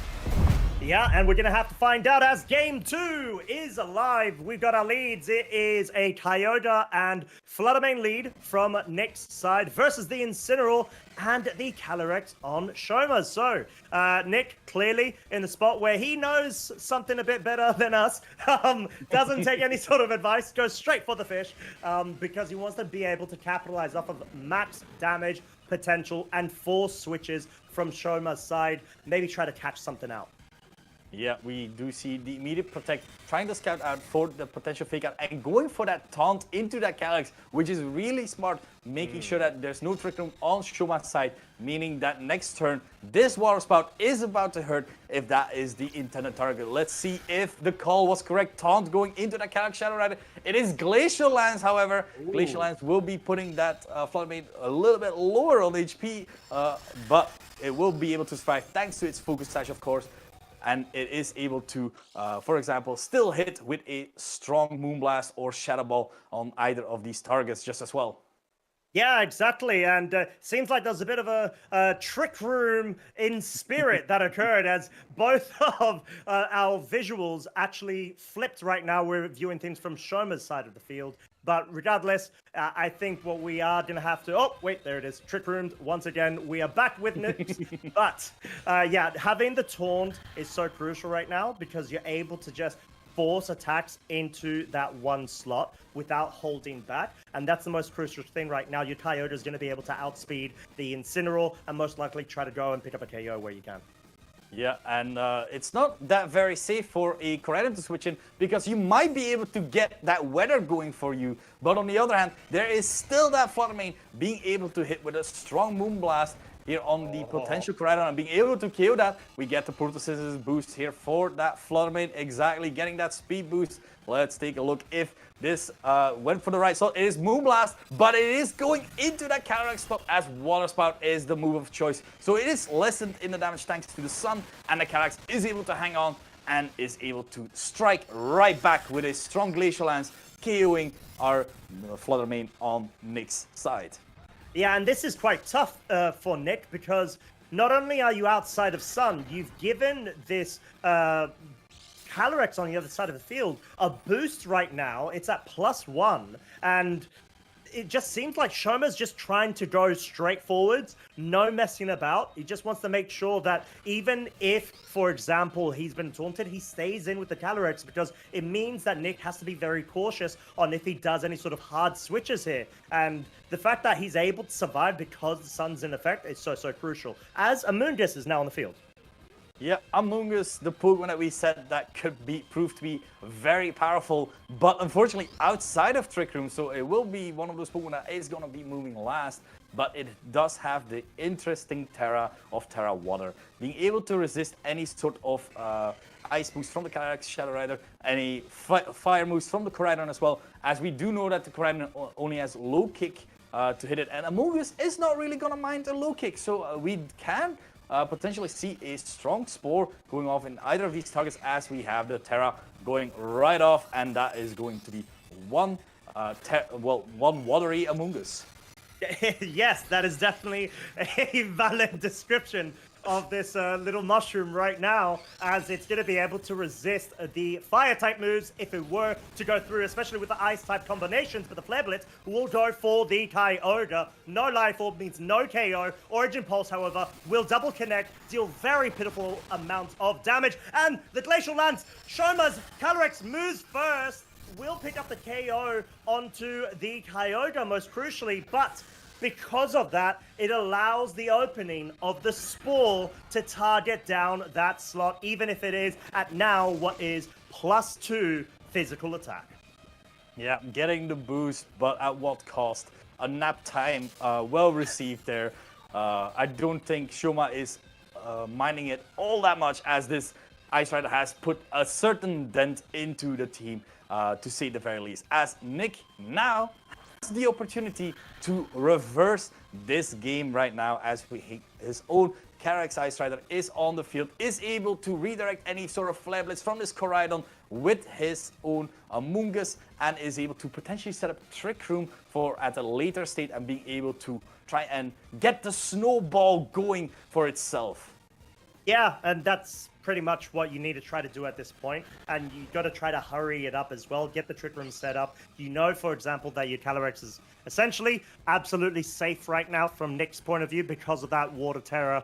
Amoonguss, I don't see a close combat, well, there is no close combat. It's low kick on Shoma's Koraidon, so we know for a fact because of how light Amoonguss is, there's definitely no big base power move coming out that will pick up a KO onto the Amoonguss. Shoma may need to reposition right here, although we see just a solid protect from his side right now, followed suit by the Calyrex on Nick's side.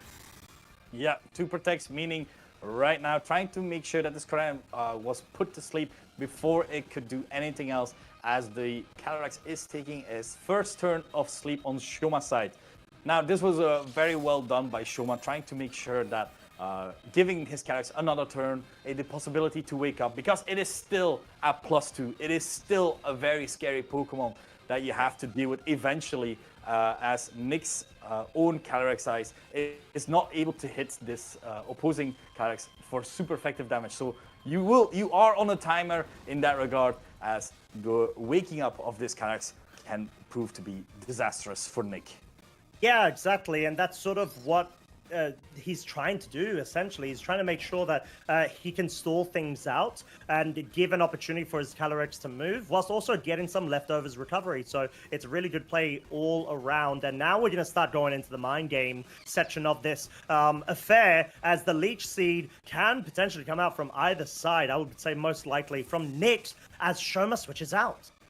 Yeah, Shoma switching out, seeing that, okay, my Koraidon is not safe. I can use this later on because I have a Incineroar that I can just switch in, get the attack drop while this Amoongus is using its turn to try and reach powder any sort of targets. We have the wake Oh. up from the Calyrex going for the Glacial Lance. It is +2. It is resistant on both of these Pokemon, but still massive amount of damage onto these both bulky resisted targets as Trick Room has been set up. Yeah, and the Amoongus is now in a HP range where I'm honestly not sure if it's going to be able to survive another Glacial Lance. But what we did see in the interactions of speeds before Trick Room was set up was that Shoma's Calyrex was faster than the Amoongus on Nick's side. So most likely, from Nick's point of view, could easily go for a double protect here and just make sure that you don't get caught out by the fake out. But then again, you don't even need to go for the Calyrex protect. You can just start setting up the Leech Seed and keep that going, because at this point, you just need to make sure that you finally get rid of an additional Pokemon from Shoma's side to be able to better navigate around the +2 behemoth of the mirrored Calyrex. Yeah, we have the fake out coming out into the Amoongus slot. It will be able to protect itself for one turn. As the Leech Seed is, as you said, going into the Incineroar, trying to get that little bit of healing back, because it will be needing that as the Leech Seed is going from Shoma's legs, is going into the Calyrex just as well. Making sure that whatever health is being healed, it will be taken just as well. Well, that's it, because at this point, that's sort of the strategy, right? But Amoongus has the advantage under Trick Room conditions, because you could easily go and target down the Incineroar slot, which is a free Spore slot at this point. But then again, that would be at the cost of the Calyrex, not only potentially getting a Leech Seed onto your own Amoongus. Oh my, we didn't even call out there, apologies. That was a side Leech Seed from Nick's Calyrex, which is actually even more impressive because you've got an additional sort of pool for you to be able to access for instant recovery. Very smooth play there. Interesting to see. We have the Spore coming out into the Calyrex, making sure at least that Calyrex is put to sleep, despite it being at +2 right now.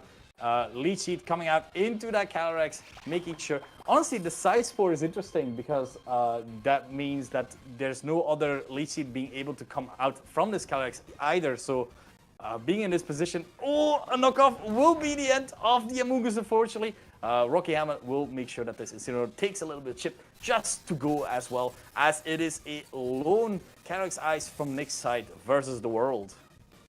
Yeah, and in this scenario as well, the Calyrex, you just need to try to get either A, a KO somewhere, or B, get the additional slot Leech Seeded. But at this point, the fact that there's not been Intimidate available from Nick's side has meant that Shoma's Calyrex is still at +2 of its attack. It is basically at around 80-90% of its HP.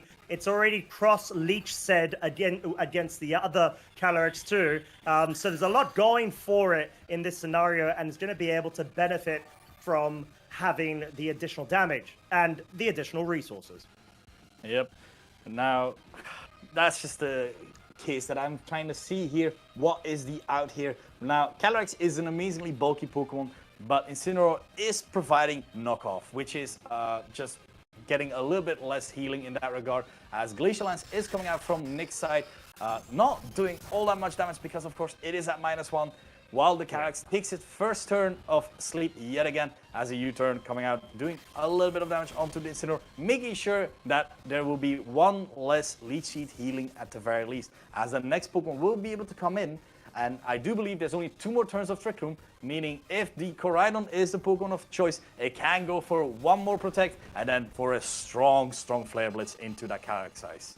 Yeah, exactly. I think Shoma definitely identified that this is his game. He's going to go ahead and he's going to be able to run away with the win. All he needs to make sure to do is get the correct pieces at the correct time in the correct place. And having the Koraidon right now available, whilst Nick's Calyrex is starting to run low on the available power points that the Glacial Lance has, is also an additional negative against Nick. And that's why we saw the lock-in right there. Shoma Honami 2-0, able to go through into round 3. And unfortunately, Nick got the 1 and 1, did a good job, but it wasn't enough. It wasn't enough. I do think that, Shoma showcasing the power that is within low kick on a Koraidon. First of all, that is something that not a lot of people have considered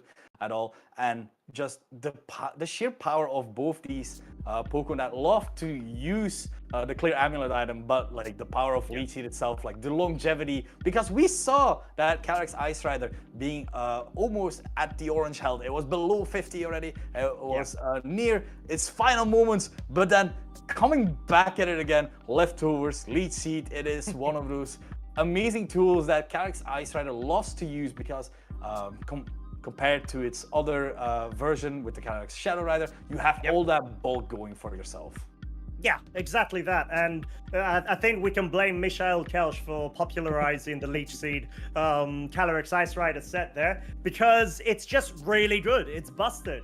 And I'm not surprised seeing it again, especially in the hands of world-class competitors like Shoma and Nick. But yeah, Shoma absolutely performing a masterclass in that scenario. Nick felt like there were moments where he identified what he can do in order to try to bring the aggregate back.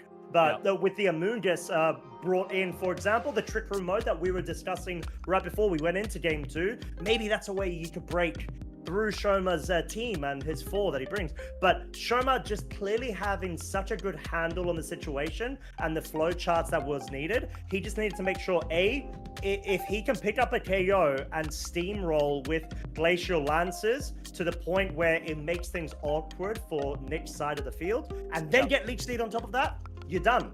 You're set, and that's exactly what we saw. No, yeah, it's that was just a call that you had to make at the first turn with that Flutter Mane being able to taunt.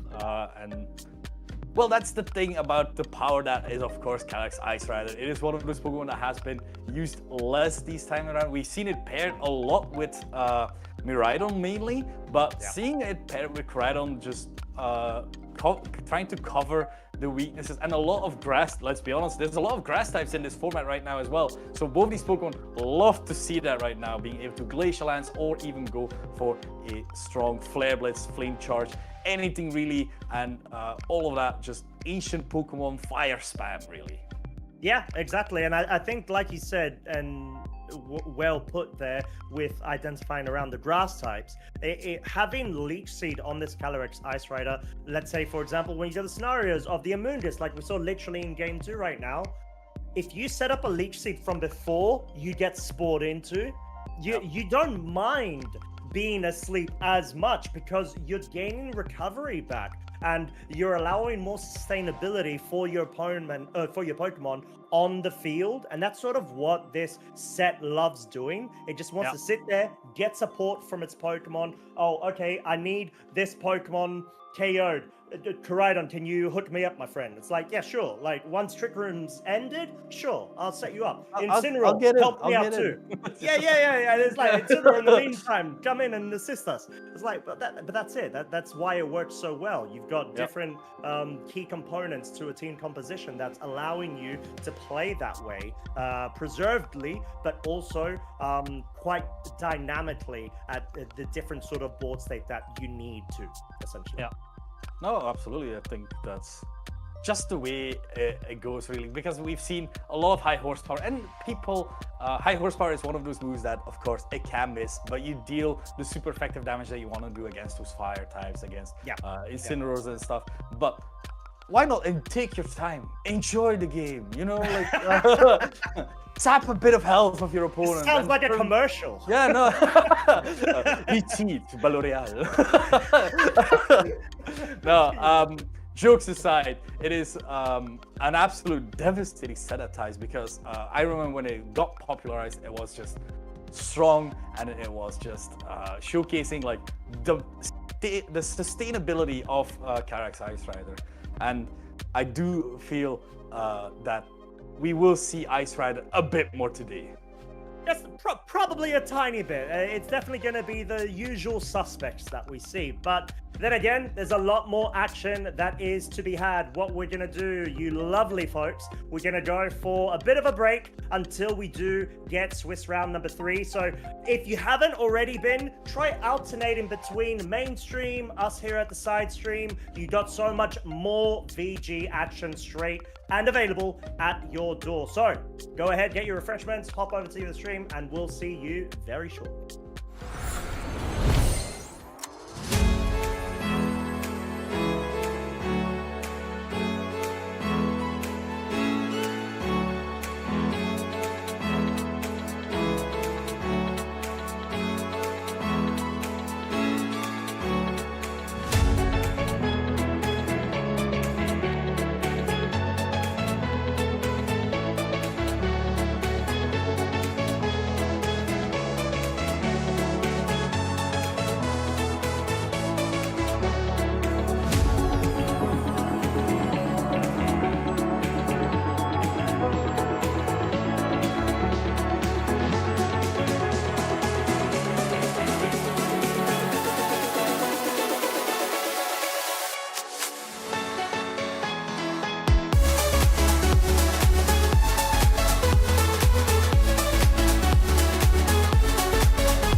Welcome back, trainers. We are here now, ready to get started with round 3.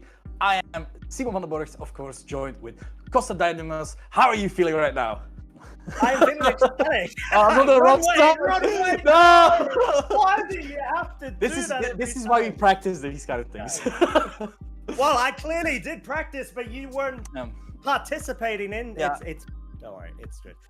Yes, I mean, it's just been amazing so far. We've had round 2, which was an absolute firecracker of a set. Shoma Honami versus Nick Navarre. Shoma going ahead and just picking up that clean 2-0. And when I say clean, against Nick Navarre as well, in terms of the strategy that he was able to apply, it was just world class. He did a really good job about it. But we've got yet another match to feature for the side stream. So yeah, a lot more to look forward to.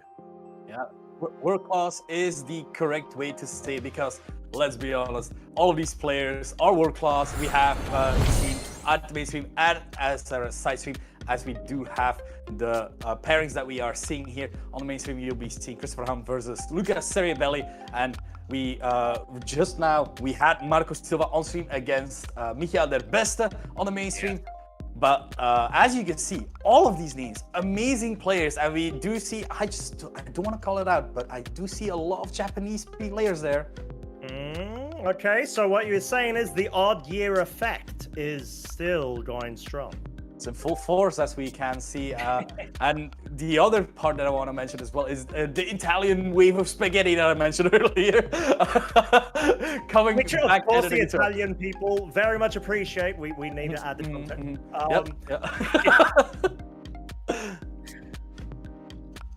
Sorry. But yes, and, yeah, it's all right. But of course, we have got some very fiery matches between all of these fantastic trainers. But we've got a side stream as well that we do want to call out. It's going to be that third one from the top, Simone Sanvito versus Nikolai Hoyd Nielsen, which is going to be such a good setup, as there's a bit of bad blood between both of these trainers in terms of previous matchups they've gone up against. Simone has not been able to pick up a win versus Nikolai in 2 different occasions across different European regionals.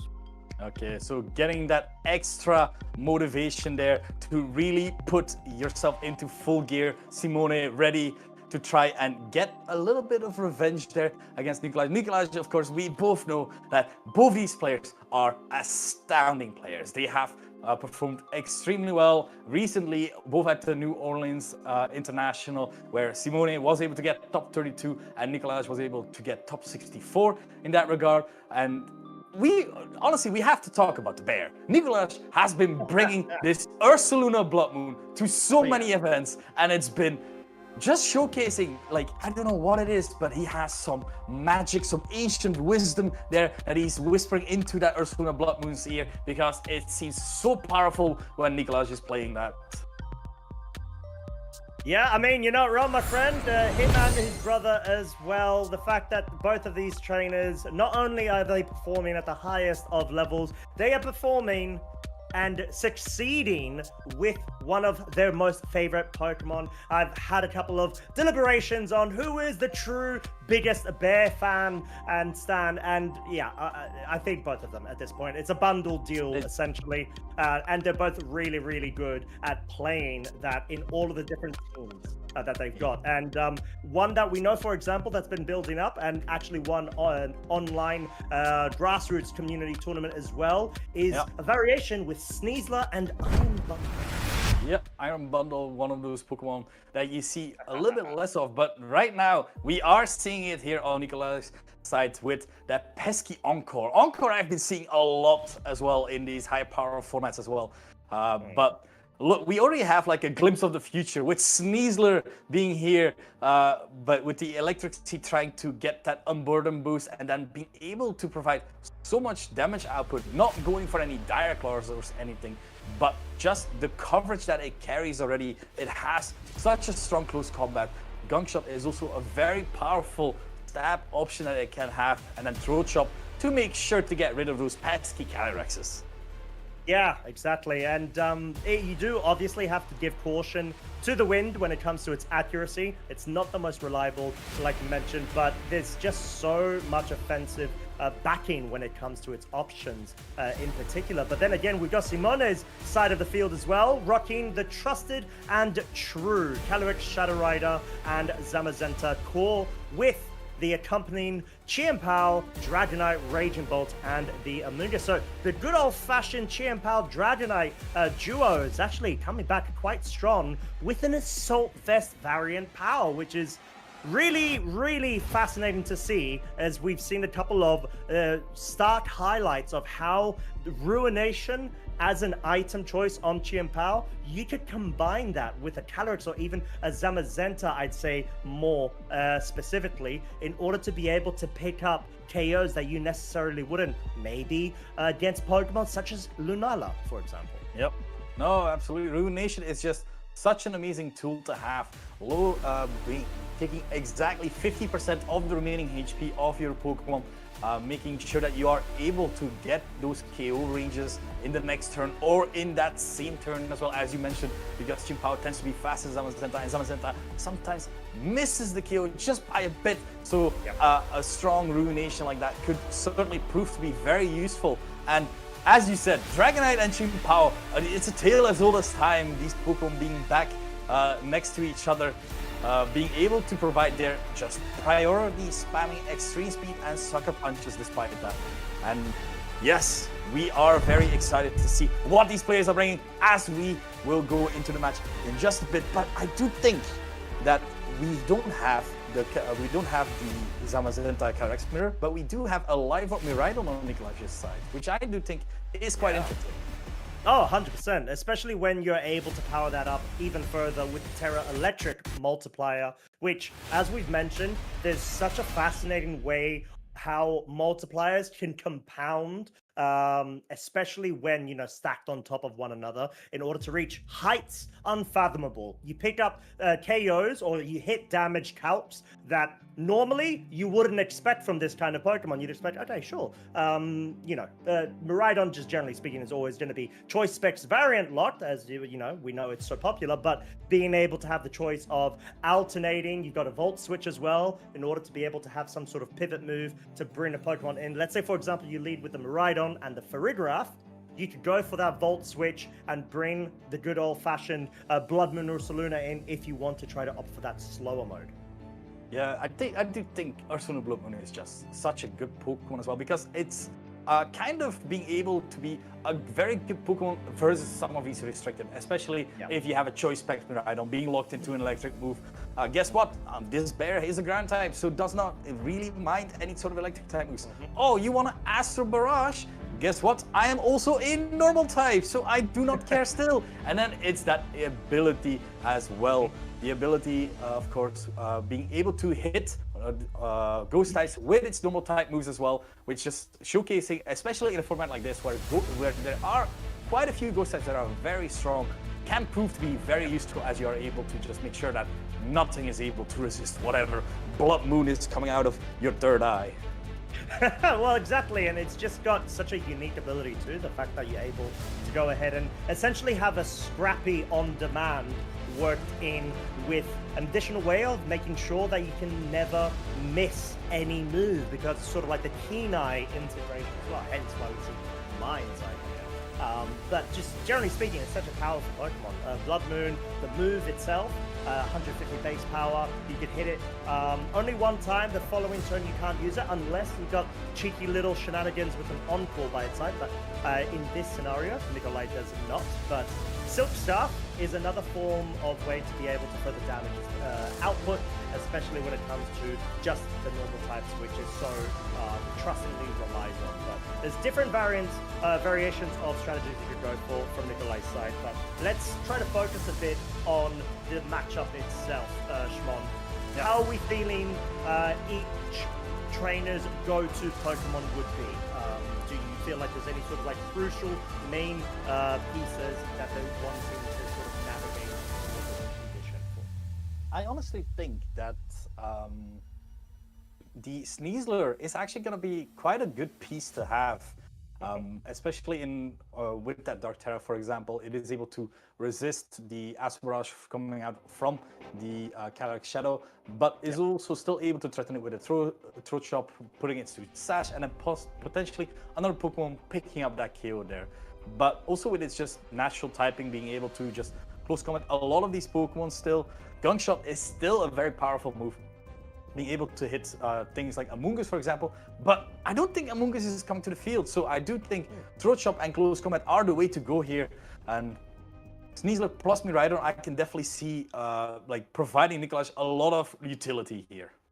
Yeah, 100%. And it sort of also invites the thought to Simone's mind of, oh, okay, normally I've got Chi and Power, Dragonite, so far I've gone through Swiss round number 2. We don't know the details, but they're part of the team. They've been doing great, maybe, potentially. But in this matchup, who knows? But in this matchup, at least when it comes to the priority focus and availability that Simone's got on his side of the field, in particular with the Dragonite, and I guess the second punch from the Chi and Power and Thunderclap, we've got the Farigiraf's Armor Tail in play. And we know that when it comes to this sort of team composition, the Miraidon always loves having its good old buddy Farigiraf by its side. If there's a Trick Room mode that you can go for, or if you want to go more on the offensive, straight off the bat, proc the Unburden via the Electric Seed method, and you got double speed, you can just go for like a Miraidon Sneasler lead, and you got Zama in the back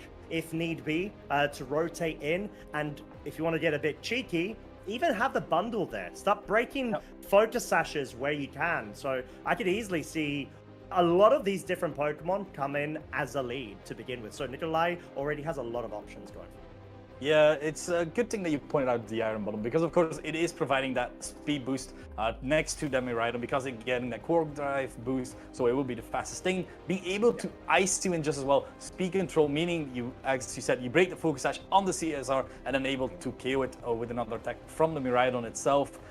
I do think, like as you mentioned, like the speed, like now that you mentioned about the priority and stuff, I do think if Nikolaj is able to get Trick Room up with Farigiraf and the Ursaluna next to each other, that does seem kind of devastating, especially if you somehow already got that electric train going, so that Amoonguss isn't able to really punish your Trick Room either, because that feels like one of the few options really Simone has against Nikolaj's onslaught of these normal types within Trick Room.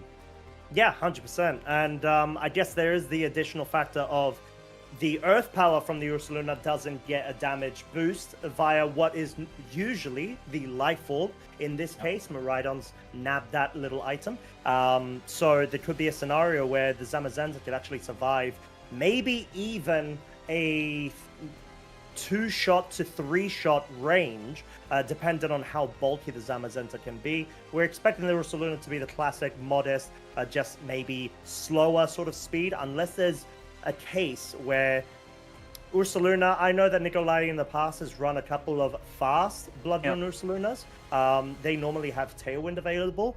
There is technically Icy Wind, and I'm trying to think, there's quite a few Pokemon middle tier speed, and there could be a scenario where Ursaluna could actually have a bit of speed on it in order to be able to bypass them or outpace them after one Icy Wind drop on their side. So different mind games, but it does feel like the ball's in Nikolai's court, right? Yeah, it's still a very valuable option to say the least, because being able to have like a fast Ursaluna, and for example, there's a Dragonite on the field, or the Zamazenta, definitely, they aren't always full speed in that regard. Sometimes they are a bit bulkier as well, especially if you can see it survives Earth Power 2 or 3 times, then you know it's quite bulky. So potentially the option is there for to Icy Wind and to get the speed advantage with Ursaluna.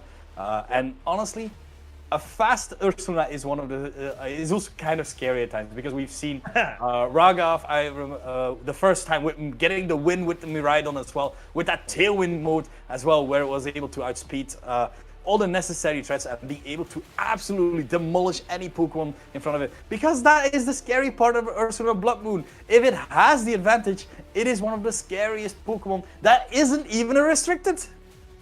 It's not. I know. I had a chat with Game Freak. I sent an email. I was like, "Are you sure Blood Moon Ursaluna is not a restricted? Because it just keeps on winning and picking up KOs. It really shouldn't." And they did not respond. But I'm imagining they would have definitely spam folder, no doubt about it. But I agree. I think we are fellow worshippers of the Blood Moon, Ursaluna. But what we do have is exciting news. We had been waiting for our players to get ready, and they are ready. We have got Game 1 leads, featuring the Calyrex Shadow Rider and Amoonguss from Simono's side versus Nikolai's good old trusted Miraidon and the cheeky little bundle of not joy, ice. Bundle of ice is the right term to say, as the core drive is raising its speed, so immediately you are able to get that speed advantage with an icy wind, making sure that you ignore, for example, that reach part that could come out from this Amoonguss. But on the other hand, this Miraidon only has single target moves, so this Amoonguss, his reach part will stay effective, especially as long as this Miraidon is not really able to hit it. It's also a very scary thing to have, because if the Calyrex is able to just absolutely go ham with its strong move here with the Astral Barrage and going for that Terra just as well, you better hide, you better run, because this is gonna hit hard. Oh yeah, that's sort of the beauty of being able to have the Focus Sash Calyrex. You're able to capitalize off of finally getting an additional multiplier when it comes to its damage output via the Ghost Terra, as we've got Amoonguss going for the Rage Powder. Sure, it's not going to go for Spores, but the real question here is wanting to make sure it can provide the support that's needed on this Calyrex, that has its speed dropped via the Icy Wind, broken Focus Sash as well. Volt Switch, this isn't choice specs, but it still hits pretty hard, and especially onto a Pokemon not only as bulky as Amoonguss, but also having the resistance against the Electrotyping, as the Miraidon got itself straight out for that Ursaluna, making the preview. Oh my lordy, could this be a case of double Icy Wind, allowing the Ursaluna to outspeed? We're going to have to find out the next turn, as the Astral Barrage will be coming out, bringing the Iron Bundle down to its Focus Sash. But because of that smooth switch-in of the Ursaluna, it's going to absolutely nullify the Ghost-type move into that slot. It is absolutely insane to see how Nicholas just saw the opportunity. Yeah, this bear is gonna come in very safely and being able to provide so much offensive prowess right now as well. Because as you said, another Ice Wind could put this Calyrex slower than his Ursaluna, depending on how fast his Ursaluna is trained and depending how fast this Calyrex is trained. But that is a very scary thought to have at the very least. Certainly when you just dedicated your Terra immediately to not even KOing any of these Pokemon or having any substantial damage, because a Focus Sash has been used, but the bundle is still on the field. Yeah, exactly. As we're going to be seeing the introduction of the Zamazenta. Amoonguss got itself out there in order to be able to proc that Regenerator ability, get a bit of HP back, as well as the Iron Bundle has gone on the defensive this time round, wanted to go for the Protect. It will be able to forego the Psychic targeted to that spot, and the Earth Power will be able to pick up a two-shot ranged move onto the Zamazenta, bringing it down to 49 hit points on the switch. That is absolutely devastating damage, to say the least. We were talking about Zamazenta being able to tank 2-3 hits of these. 3 is not in the cards, but 2 certainly is, as right now. It is still dependent on how fast this Zamazenta is trained as well, because you do still have a Terra option, for example, on either of these Pokemon as well. But an Icy Wind, lowering the speed on either of these Pokemon, giving you the option to bring Miraidon in back later again as well, because you do have still Protect potential with that Ursaluna as well. And you just keep on having this advantage here, as we do have the Protect from the Ursaluna, exactly going into that thought process that I had of trying to protect it, freeze dry, damage this Calyrex as much as possible, and the body press going right into the Ursaluna as the Calyrex. Oh wait, now we do have the information as well that the Calyrex at -1 will be slower than the Zamazenta, so the Zamazenta does happen to have some speed invested at the very least, as the Psychic is picking up the kill on this pesky Iron Bundle. Yeah, has been failed, and it will give the Calyrex an additional boost in its special attack via the Grim Neigh ability. Of course, a sub part of the as one ability. But most crucially, Nikolai has now got a free slot in order to be able to bring in a fresh Pokemon from the start, potentially from the start, that being the Miraidon. It's got some options of being able to be brought in right now and directly threaten the Zamazenta, as it has already taken so much damage. You got options of even picking up a KO with the Volt Switch at this point, unless you want to try to dedicate a more powerful move into it in anticipation of that Amoonguss being brought back in. I could easily see a Terra Electric, Electro Drift, maybe being enough to do it if we see the Amoonguss being brought in. Yeah, that is a very viable option, to say the very least, because Miraidon is already scary with the choice specs. Life Orb is still making it scary, but then you got that added bonus of the Terra Electric, which is absolutely devastating, especially if the terrain is up, because Miraidon is, of course, a very powerful Pokemon that is enjoying its electric terrain left and right, as we will see that the Calyrex is actually opting to switch out. So maybe it is going to be that Amoonguss trying to tank whatever hit is coming in, but it is rather the Raging Ball trying to tank whatever electric move. Quad resistant as well, but still very fearful of any sort of Dragon Pulses of Draco Meteors that might be coming out. Yeah, as the Zamazenta goes for the Protect, but this could be a very risky switch in here if there's going to be a follow-up, double up, should I say, of the Volt Switch Earth Power into the slot, anticipating what I would probably say a very obvious defensive play from the Zamazenta slot. This is going to be a bit dubious, but we're going to have to see what Nikolai is going to target right now, and with what type as well. Farigiraf revealed as the fourth Pokemon, Earth Power. No, just trying to go for the safe focus of the Zamazenta. You can clearly see how Zamazenta was very frightful of the Miraidon's position there with the outspeed. But Farigiraf brings a different dynamic onto the field now, being so much slower. Yeah, and this is one of the positions that we were talking about earlier, where if the Ursaluna is able to get that Trick Room going, these two normal types, how do you stop this onslaught? So I do think that Simone might be recognizing this potential option and going for a double into that Farigiraf, trying to deal with it. But it is fully dependent on Nikolaj, because he as well can just read into that and try to just attack with the Ursaluna Blood Moon just as well. So the options here are weighing down, because you need to remember these players have played before, so they will have to think, what is the other player thinking? As we add the Terra from the Farigiraf going into that Terra ground, making sure that no Thunderbolt will be able to hit it. Yeah, lovely way to be able to set up Trick Room and guarantee it at this point. I would probably say, excluding any sort of critical hits from a Body Press. But no, the Body Press trying to target down the Ursaluna. Unfortunately, Simona didn't get the call right, not only on one account, on a second account, as the T-Bolt did indeed try to target down the now ground-type Farigiraf. And all of a sudden, we've got Nikolai getting the most free Trick Room being set up. And all of a sudden, absolutely flipping this game on its head. Yeah, as where we lost the Iron Bundle, trying to have that speed control, the Farigiraf reverting the speeds here. So this Ursaluna is about to be, well, honestly, the scariest thing alive right now, as it is able to try and KO on either of these Pokemon. There's not really a really good switch in. You can just make sure that one of your Pokemon faint and then bring out the Amoonguss later to then potentially try and spore the Ursaluna. But then we have the added feature of that Miraidon being able to provide electric trade and thus not being able to put that Ursaluna to sleep. And we do have the Raging Ball switching out into Meow, which is, of course, that Amoonguss.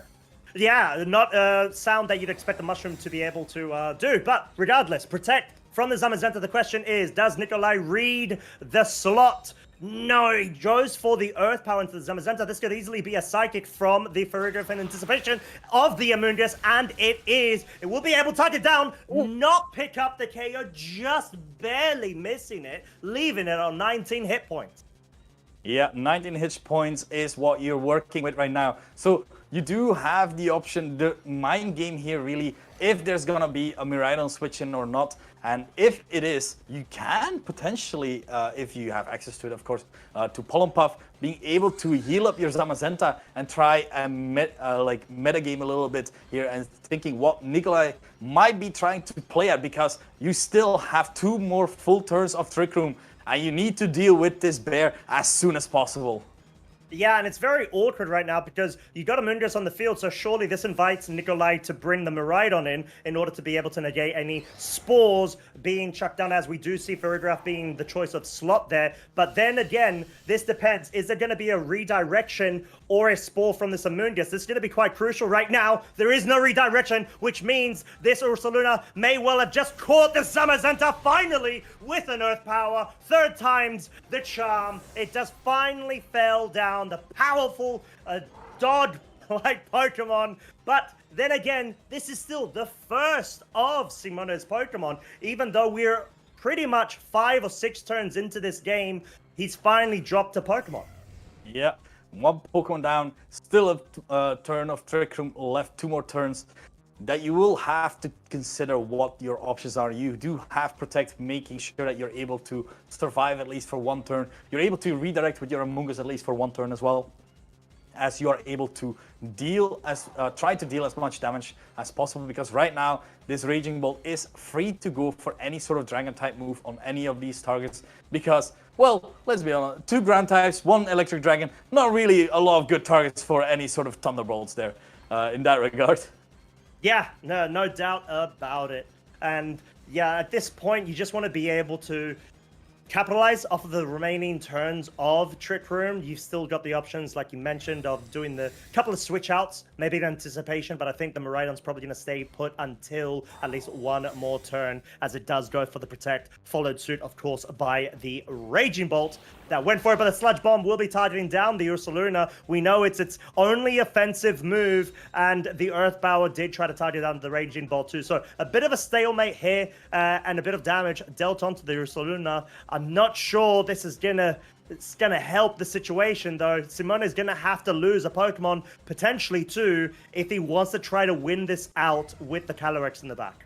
Yeah, so not that many options. You do have the positive aspect that the Farigiraf did Terrestrialize, so it is no longer immune to your Astral Barrage, it is no longer resisting your Psychic from your Calyrex Shadow, but you still dedicated your Terra onto it, and Ghost type moves aren't really the thing you want to click with an Ursaluna still on the field. So I do think there is a way out here for Simone, but it is going to be tight, as the Miraidon is the one opting to switch out, going into the Farigiraf, as we know that Farigiraf is still at full health, so being able to tank certainly a hit from this Raging Bolt. Rage Powder coming out from this Amungus, making sure that at least the Earth Powder will not be hitting it. Hyper Voice instead coming out, covering perfectly what could be a Rage Powder.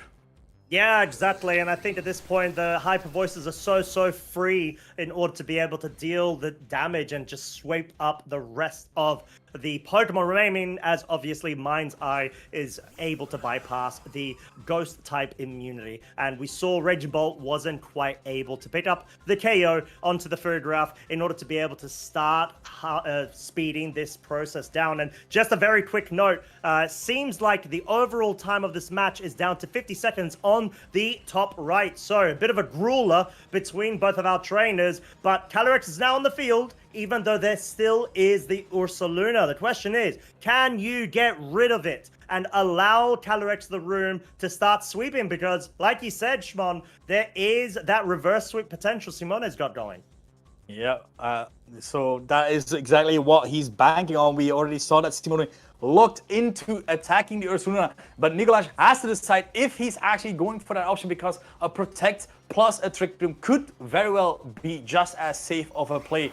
But no, it is not. There's just a Psychic coming out into the Ursaluna. Ursaluna still hanging on by a thread. Dragon Pulse coming through, meaning that this Farigiraf is the only Pokemon left on the field right now. It is still threatening a KO onto this Calyrex because it is carrying that foul play, if I recall correctly. But instead, it is going for that Trick Room, meaning that right now the Farigiraf is the slowest thing on the field.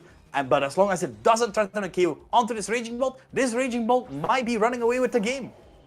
Yeah, it very well might actually, but I'm not. I'm a bit unsure of Nikolai's play there, if I'm completely honest, because you want to be able to maybe position yourself to the point where you don't have Trick Room set up. You do outspeed with the Miraidon in order to be able to outpace the Raging Bolt, which right now you're susceptible to because of the Dragon Pulse, and it's got electric terrain, so it's got a tiny bit more power in the tank in allowing, I would say, well, the boost energy or not, but the foul play doesn't even pick up the KO. It remains on 3 HP. Dragon Pulse, to be completely honest, with no further boost available, might not have even been enough. Astral Barrage, though, might just be because of the additional multiplier from the Terra Ghost. Goes into the Farigiraf target, even if it is not single target.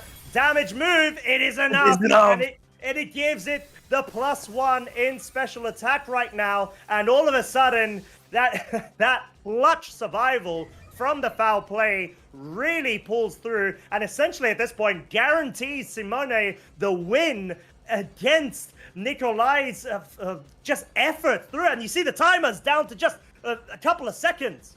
Yeah, a couple of seconds, but that couple of seconds was enough. That was an amazing Terra Ghost immediately. Simone saw, had the entire game plan already in his mind. He already knew, I'll survive a foul play later on. It's fine. All right, that was some amazing gameplay there to be had because you, again, with that play with the Ursuna, the Ursuna could just as well have protected. And in the following turn, the Ursuna could have just gone off with the onslaught of terrifying the opponent with Hyper Voice, with Blood Moon, with Earth Power. But instead, Simone reading into Nicolas reading Simone. So it's like level upon level upon level of play here. So that is what Worlds is about, and that is what I'm really excited about to see. It's all about onions, folks. Don't forget, there's just layers upon layers, just like you said. It's got 50,000 of them. But yeah, that's what happens at this high level of competition at the biggest of stages between these two great trainers. So, going into game 2, let's talk shop. What can Nikolai do to bring us back? Because it felt like for most of the early game to mid game, he had the advantage, but then Simone was starting to claw things back in terms of that momentum, even when under Trick Room. Yeah, so Nikolai really recognizing making that Terra Grant on the Farigiraf. Exemplary play. That was such a good Terra as well for this specific position as well, where you're just able to make sure that you get your Trick Room off and have two Pokemon at full HP with that Trick Room. And I do feel like something like that, maybe a bit earlier, might be good, but it's really hard because that is, of course, something that Simone will be prepared for, will be trying to avoid as much as possible because Simone knows how powerful Ursuna Blood Moon is, certainly in the hands of of Nikolai. Yeah, makes sense. And like we said, there are so many different moments where the flow of battle sort of was in advantage of both of our trainers. It's just, it seems like at some point we saw that Ursulina was finally able to get rid of the Zamazenta via the Earth Power, but then that invited the Amoonguss at the appropriate time when Electric Terrain was leaving the field, and it just added a whole sort of dynamic nuances. But enough of that. We have got game 2 leads. Simone actually changing things up, going with the Zamazenta and the Chien-Pao, which he previously had not actually brought. So I'm curious to see which Pokemon was left behind versus the same lead from Nikolai's side, sticking true to his word of bringing all of the joy and bundle in that little penguin's backsack. Yeah, that is the good thing about Chien-Pao actually here, because we saw instantly lock into that Ice Spinner. Ice Spinner, of course, being a very strong Ice-type move, being able to hit the Miraidon for super effective damage, and also being able to get rid of any sort of electric terrain just as well. So these are things that have to be considered here, where, of course, you have the speed ties going on as well, because as long as Miraidon and the Chien-Pao are both at neutral speed, this might be a speed tie. But then there comes the Iron Bundle in play with a potential Ice Wind, having the control over the field, as the Terra Electric is actually the one thing coming out from this Miraidon, and this is going to hurt. I can feel it already. Icy Wind coming out from Iron Bundle, going into the Zamazenta and the Chimpao. We have a little bit of Trick Room game going on again, as the critical hit onto the Zamazenta did a little bit more, you know, you got that squish a little bit more, as the Electro Drift is coming out from this Miraidon into that Zamazenta slot. This is absolutely a devastating move. Zamazenta, the defensive Pokemon, is gone. It is away, and only Chimpao is left on the field right now. Yeah, and that is why it's so crucial to be able to identify whether you want to go on the offensive or not. But the action is not over just yet. Ice Spinner, now that the Dragon type is no longer part of Miraidon due to the terrestrialization, it is going to be able to survive that. But also, its electric terrain is now removed from the field. This does, however, bring in a fresh slot from Simone's side, that being the Calyrex Shadow Rider, even though, of course, it was quite detrimental that the Zamazenta has already gone, one of your two restricted, and arguably one of the best ones too. Yeah, being gone, the electric terrain being gone there, the speed on the Iron Bundle is no longer in favor of it, as this Calyrex is just able now to fully unleash its fury as it did in Game 1. We do know that the Chimpao has now a lowered speed stat, but it does not matter because you have that priority Sucker Punch. So even if the Iron Bundle is attempting to go, for example, for an Ice Wind, trying to get that speed control a little bit back, it will come to naught as long as we have a double up onto this Iron Bundle. But, however, it's the Miraidon that's actually switching out. Yeah, it's going to be switching out for the Farigiraf and wants to make sure that it can be immune to any sort of astral barrages that will likely, let's be completely honest, come out from this Calyrex, especially because it's going for the Ghost Terror, going for all of the damage that it could muster up in this scenario, especially when escorted by that Chimpao. That also has some really good options of going for it. Astral Barrage, most importantly, will break the Focus Sash, of course, onto the Iron Bundle, bring it down to its one last remaining hit point. But the question is, does this Chimpao try to focus down onto that slot or not? We're not going to see just yet. Icy Wind, however, will be targeting breaking the Focus Sash on the Calyrex. Most importantly, actually slowing things down, much to Simone's detriment. We've got the Ruination actually missing. It would have been such an important move onto the Farigiraf that we know is so bulky. Yeah, exactly. That would have been a very good move there to be able to connect at the very least. Like putting that Farigiraf already at 50%, giving you access to potentially pick it up with a Psychic and then followed by an Ice Spinner, for example. But now you have to really play around this a bit, because I do think that was a really good play by Simone, trying to cover for the Farigiraf, switching in there, because Astral Barrage would have picked up the KO onto the Miraidon there. So trying to see the different levels of play that could have happened there, but very well insight by Simone, as we have the Protect coming out from the Calyrex, trying to keep itself safe for just another turn, as the Freeze Dry is coming out from the Airband, trying to break this Focus Sash on this pesky Calyrex. Oh no, it's already been broken, my bad, as the Ruination is coming out, and it's missing again, unfortunately, onto the Iron Bundle, as the Foul Play is coming out just as well, trying to pick up the KO under this Calyrex Shadow Rider, but unfortunately going into that Protect. Yeah, that is just so unfortunate. This is the thing. Sometimes we get accuracy percentages, and sometimes they're true, but sometimes they also tell a bit of a tale every now and then, and that seems to be the case with this Ruination. So unfortunate, but regardless, we got a bit of a situation where Nikolai's clearly trying to focus down on the Calyrex. Simone is receptive of that. Henceforth, why we see the switch out from itself into, of course, the Raging Bolt, which is such a prominent piece for Simone. Clearly not actually bringing the Amoonguss yet again because of the weird matchup in this scenario, as the Farigiraf goes for the Protect. Yeah, just trying to make sure that it stays safe for another turn, as Freeze Dry is going into that Raging Bolt, doing massive amount of damage. That is the positive thing, of course. If you are that Focus Sash item, you can fully invest into that special attack, as the Ice Wind will finally pick up the kill onto this Iron Bundle. Finally gone down, but at the cost of a Chimpao that has been lured to its speed a bit, and a lot of HP from this Raging Bolt just as well.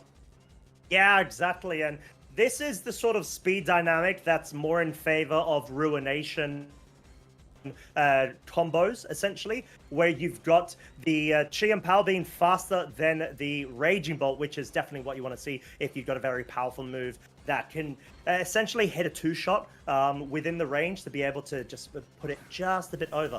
But we have got the new bring, actually, to this set, the Zamazenta from Nikolai's side, clearly showing that he means business, and what a perfect Pokemon to bring, especially when you're facing a Pokemon such as Chi and Pal. Yeah, exactly. Chimpao not really providing as much pressure as it would usually. But thanks to that Ruination, of course, you are still able to chip down as much as possible. The only unfortunate thing is, of course, this Farigiraf is just being on the field and is very hard to deal with, very tough, really, as you do have a Calyrex in the back, which would love to click Astro Barrage, but as long as this Farigiraf is there, you're not really able to do it either. No, you're not. It's just very awkward situation as we got Behemoth Bash, picks up the KO, gets rid of the cat, knocks it out with the critical as well, and absolutely solidifies its spot as the supreme, I would say, cat versus dog scenario matchup. And Raging Bolt, not quite enough to pick up the KO onto the Farigiraf, as the Psychic, it does just the same, brings it down to 12 hit points remaining. But this is sort of what Simone is looking for when it comes to putting Pokemon within range of being swept up by the Calyrex. Sure, the Calyrex is a ghost type at the moment. It's got Astral Barrage, which is his preference, but there is some room to be able to start targeting down the Zamazenta as quickly as possible. But I don't think Psychic is enough without a Life Orb to go for the Farigiraf, but we're going to have to see what Simone does. Yeah, that's a lot of eggs in one basket here to get this Psychic KO, but that is what Simone is gonna need here to try and get that KO.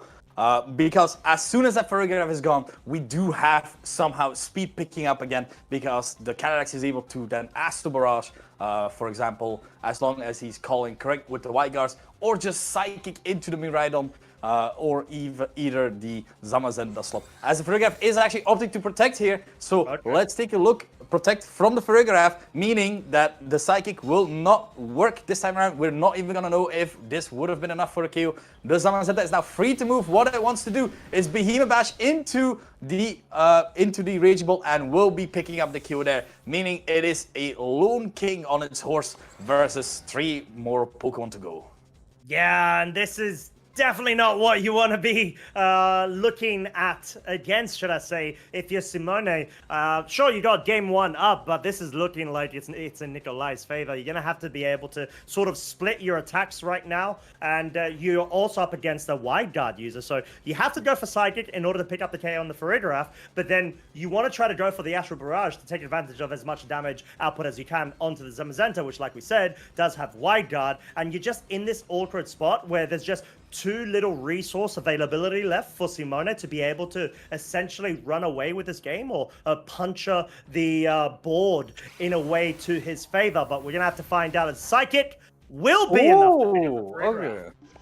So that's probably something that Nicholas did know beforehand, knowing, like, of course, how bulky its Farigiraf is. Getting the boost here. Let's see how much this Behemoth Bash is doing. This is, of course, a Focus Sash Calyrex, so it will take a bit more than the usual Life Orb variants, but now you are with 1 Pokemon versus 2 and a Zamazenta that's still at full. We saw earlier Zamazenta completely be annihilated at a +2 Life Orb variant of Calyrex Shadow, but I don't believe a Calyrex at only +1 is able to even dent this Zamazenta. Ooh.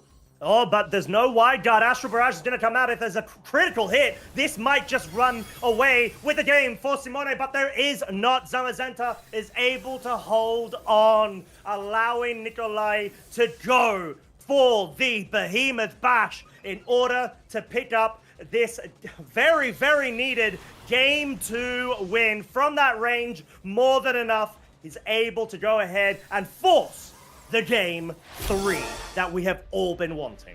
Yes, this is what I want. This, like, don't get me wrong. Yeah.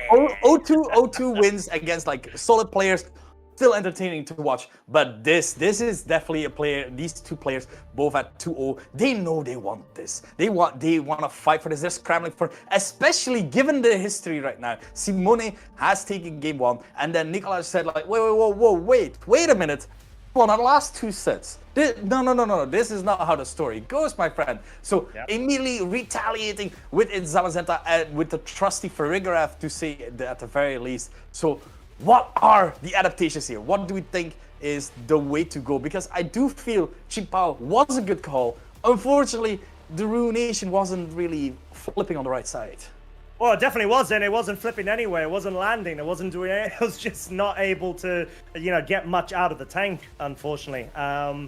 But the thing is, even though I feel like Chien Pao had an interesting spot there and kind of made sense in one aspect, you're able to go ahead and at least deal enough damage or start comboing up with, let's say, a Zamazenta or a Raging Bolt in this case to pick up the KOs, the sneaky ones. I don't know. I feel like Redirection may actually have a bit more room, in my opinion, versus I would say the Ice Spinner sort of scenario priority of being able to get rid of the electric terrain, because at some point Miraidon's going to come back in unless you pick up a KO. So if you're going to try to force the Terra, okay, sure, but you're still taking so much damage from the Terra Electric Miraidon. So whilst having the Rage Powder accessible with the Amoongus, maybe you could try to go for a more different approach, I would say, to be able to start slowing things down a tiny bit, get a regeneratability as we saw Simona do in game 1. So even though I feel like Amoongus doesn't kind of make sense in this matchup, at the same time it kind of does. And we saw that Blood Moon Ursaluna, I don't think it was brought in that game 2 from Nikolai, and he was able to win. So that was Zamazenta there putting in the power there, and it's just as you said. Like, despite Spore not really being a viable option, you do still have the protect Mr. President kind of strategy where you are able to just redirect and make sure that you can actually dish out as much damage. So let's take a look at this game 3. We have the same leads from Nikolai going with the Miraidon and the Iron Bundle. What we have from Simone's side, we do have the Zamazenta, and what I do believe is Amoongus. I'm trying to think what's a smaller Pokemon what's like that. short enough to be there. It has to be Amoongus. There's no doubt about it. No! It's just a very small Chien Pao. It's okay. We love you too, Chien Pao. But no, it is the Chien Pao once again with the Zamazenta.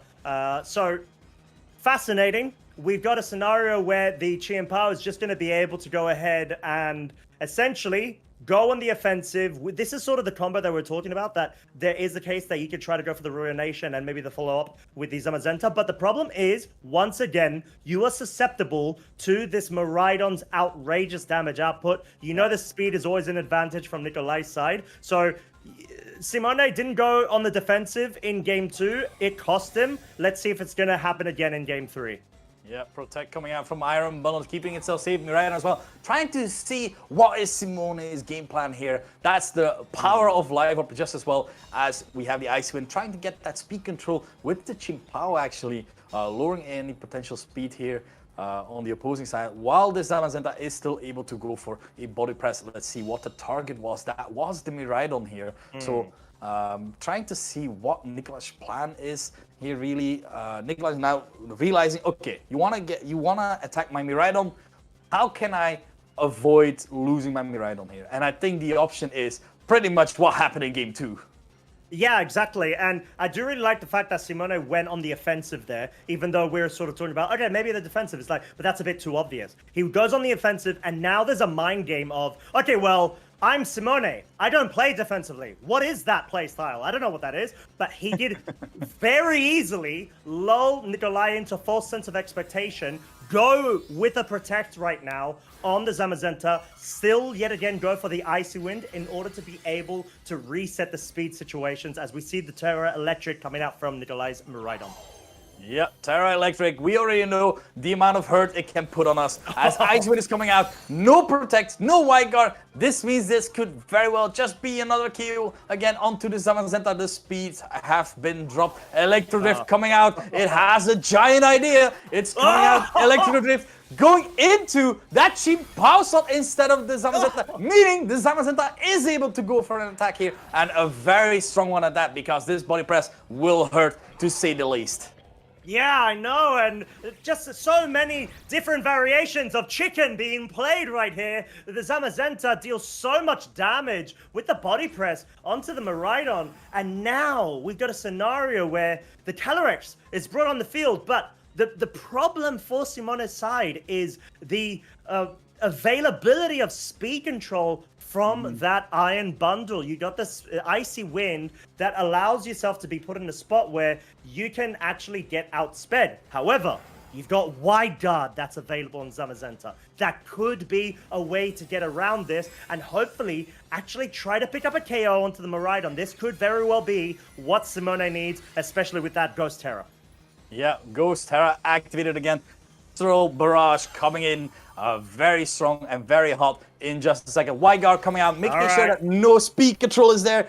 This is the best defensive option here you can have, as the Ice Wind is coming out, so that is protecting both of these targets, meaning right now this Calyrex is able to unleash all of his fury right now into this one move, taking revenge for the fallen chimp power there.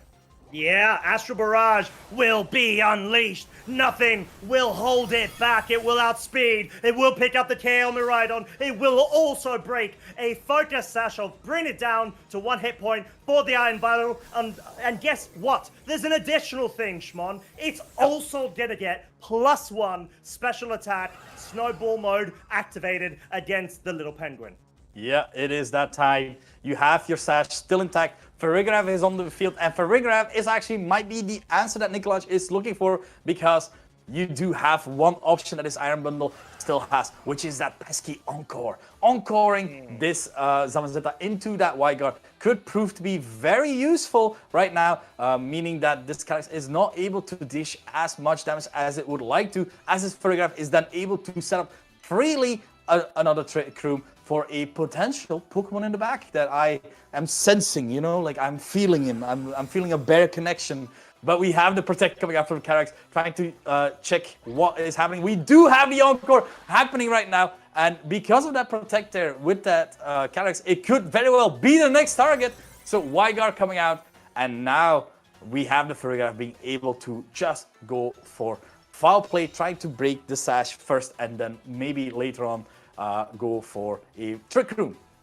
Yeah, exactly that. And we've got a scenario where sort of both of our trainers are trying to obviously establish more of the board as much as they can. The Trick Room option does give a bit of an indication that it's most likely going to be the Blood Moon Ursaluna in the back. It makes sense, and that's clearly what Nikolai needs to try to pivot towards, given that Simone has just established absolute dominance when it comes to non-Trick Room related conditions. But we've got the Zamazenta finally now being switched out for the Amoonguss. The return of the Mushroom. Freeze Dry goes into the Calyrex. Can I pick up a cheeky icy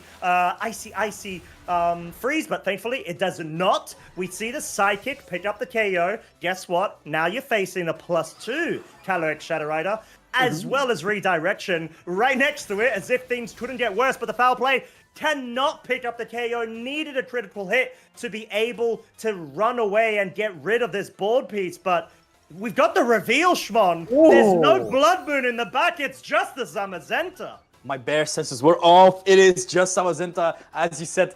Now, this is a very tricky situation, because you have an Amoonguss on the field, and guess what? There's no more electric terrain.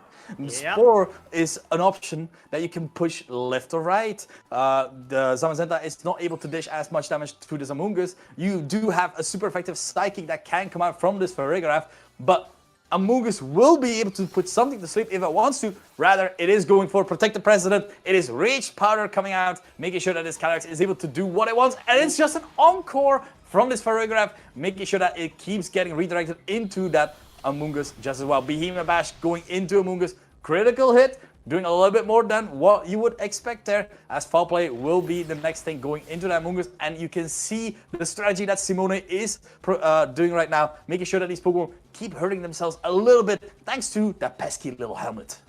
Yeah, exactly, and just making sure that you lock the Farigiraf into foul play rather than Psychic, just to make sure that the Amoonguss can survive an additional turn in order to be able to offer that redirection available for the Calyrex to run away and finally dispatch of the Zamazenta piece. That is what Simone needs to do right now. Nikolai recognizes this too, and henceforth, why we're going to see the redirection yet again come online.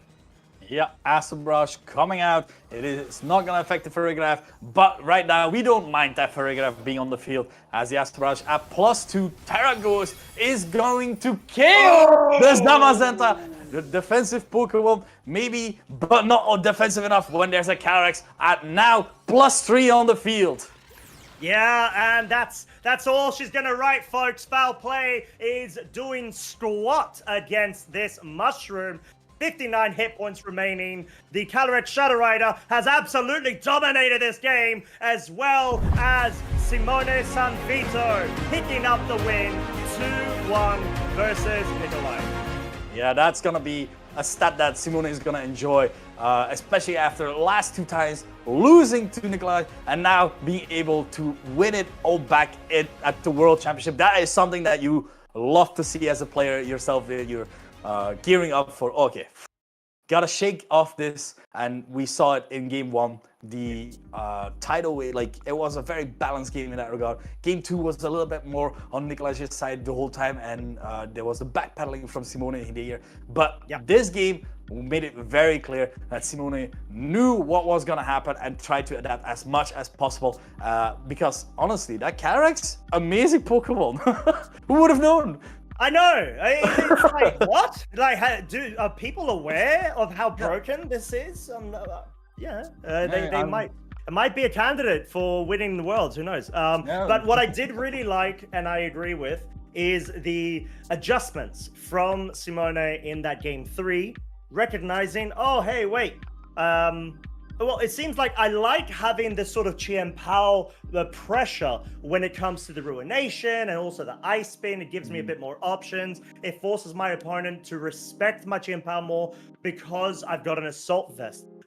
So surely it makes Zamazenta and the Chien-Pao viable targets. We saw the mind games of Simone refusing to protect the Zamazenta. He's like, no, you know what? I'm just gonna stick it. I know Terra Electric Life Orb, Hadron Engine, Electro Drift picks up the KO. I know it does. I know I've got Water Terra, but you know what? I'm still gonna stick with it in place on the battlefield. Go for the body press, force the mind games. Nikolai chose the Chien-Pao that allowed Zamazenta to still be on the field, get a body press, 2-shot onto the Miraidon, cool. And then bring in the Calyrex. And the moment the Calyrex gets brought in, the fact that Miraidon's got around 30-40% of its HP left, it's within range, baby, of Astral Barrage Terra Ghost. That's all you need. That's it. And you've got Wide Guard? Sure. Icy Wind's block. What's Icy Wind? I don't know anymore. I can't hear. All I know is Astral Barrage. Bum, bum, bum. And that's what we saw. And he did a really good job.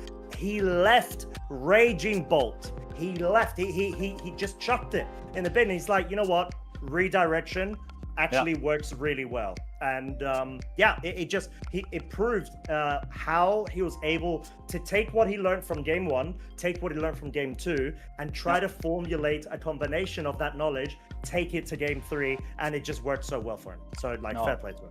Absolutely. I think you put it right on, put the hammer right on the nail there, as it is just the way that it was played with the Amogus there was just an amazing feature, especially when you saw the Encore coming out. The Encore onto the Calyrex, just making sure that the Farigiraf wasn't not able to KO this Amogus, and the Amogus on the field was able to just annoy both these Pokemon if they're not able to access their best moves, which is Body Press, which is you can't really click because then you'll get Encored into that as well.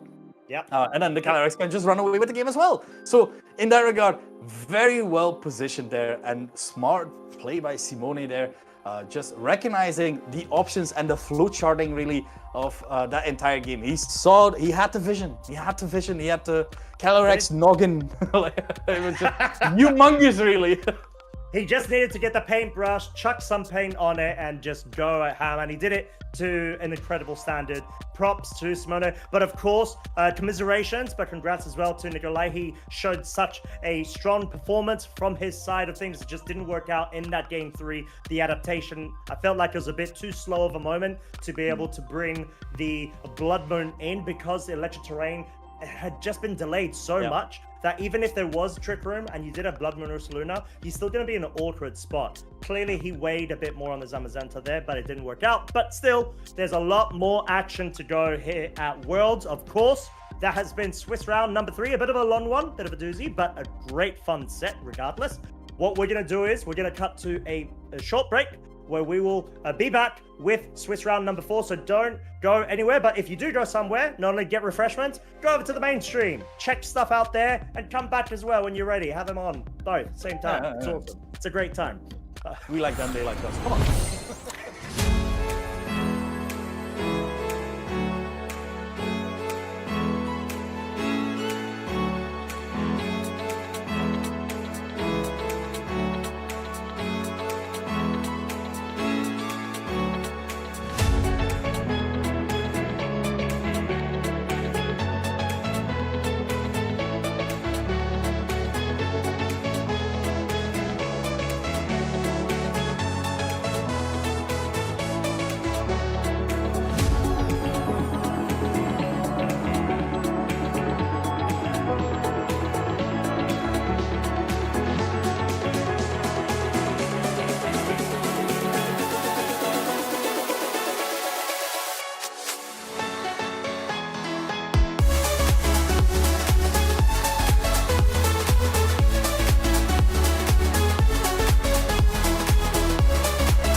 And welcome back, ladies and gentlemen. We are here now at round 4. We hope you enjoy round 3, as we are sure to come back in just a second. My name is Simon van der Borg, and I'm of course joined here by Costa Didymos. How are you feeling, Costa? I'm feeling ecstatic, but also I wasn't sure what kind of voice you were going for. I have no idea. It felt like I was being like shown, you know, like the flight attendants and all that. Oh, yeah, They yeah, sort of, yeah. like go through the video and all that. It's The like, exits are over there. yeah. I was just like, we're only halfway through the tournament, my friend. What exits? We're not talking about no exits just yet. No, it's only entrance from here because we are at round 4. This is where it starts to count because these players are now very hungry to keep their winning streak going. As we still, we gotta remember, this is Worlds. All of these players are absolutely strong, out of their mind, and have been preparing for this event for such a long time as well. And we get to cast it. We get to cast a side stream. We get more VGC. Yes!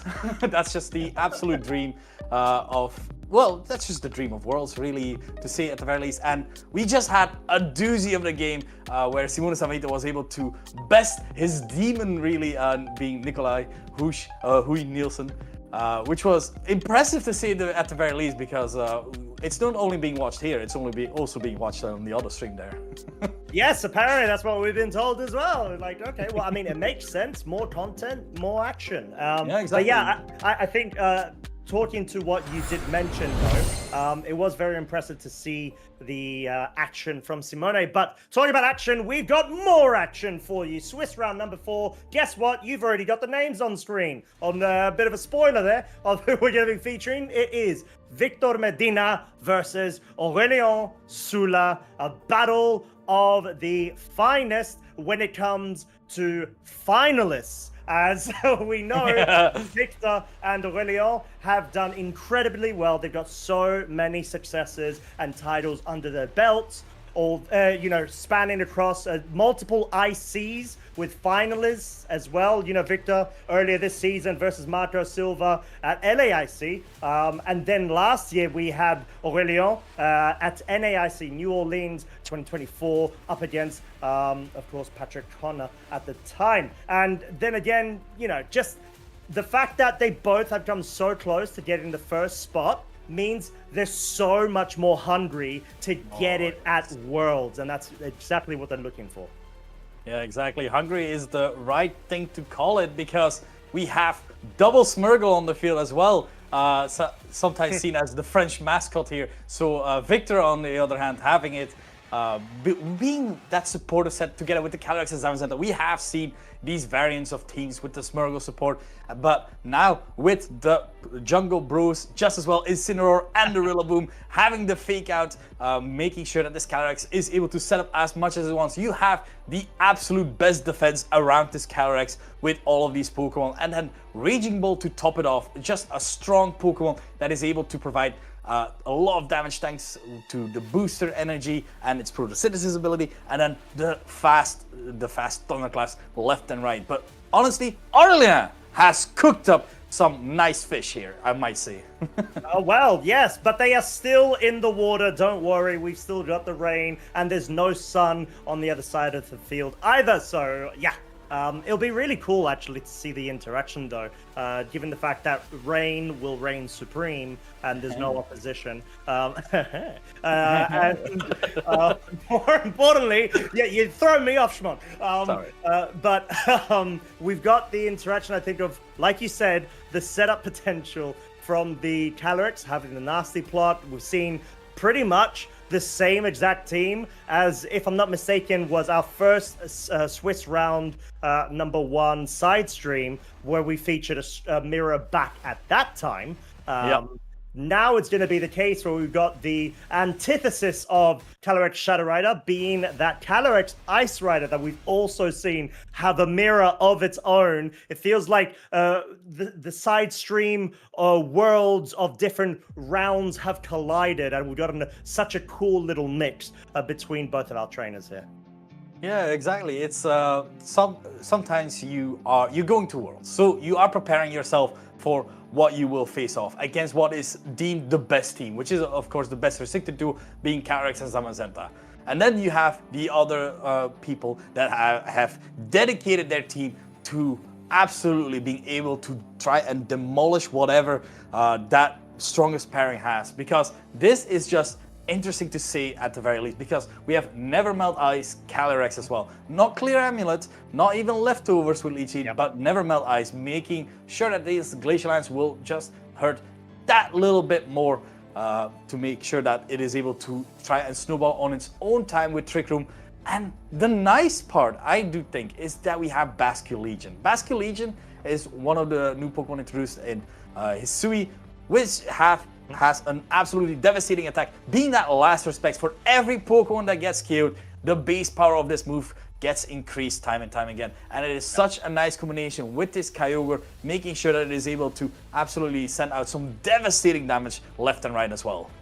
Yeah, definitely well placed there and mentioned, because there's a lot of interest as well with the certain moves that are being chosen. Like, for example, Kyogre doesn't have a third water type move, it doesn't have an ice type move, but it does have Thunder, which pairs up very nicely with the rain that is brought via its own ability, Drizzle. So clearly trying to identify a couple of certain different matchups that the Thunder is much better placed at. But then Smeagol doesn't have Wide Guard on Aurelion's side. It's got Decorate. It's there to be able to maximize the damage output of its partner Pokemon, most likely going to be the Calyrex or the Kyogre. But then again, that's the beauty of Decorate. You're free to utilize that in any sort of slot or different kind of Pokemon that you want, and all of a sudden create an absolutely powerful juggernaut of a sweeper.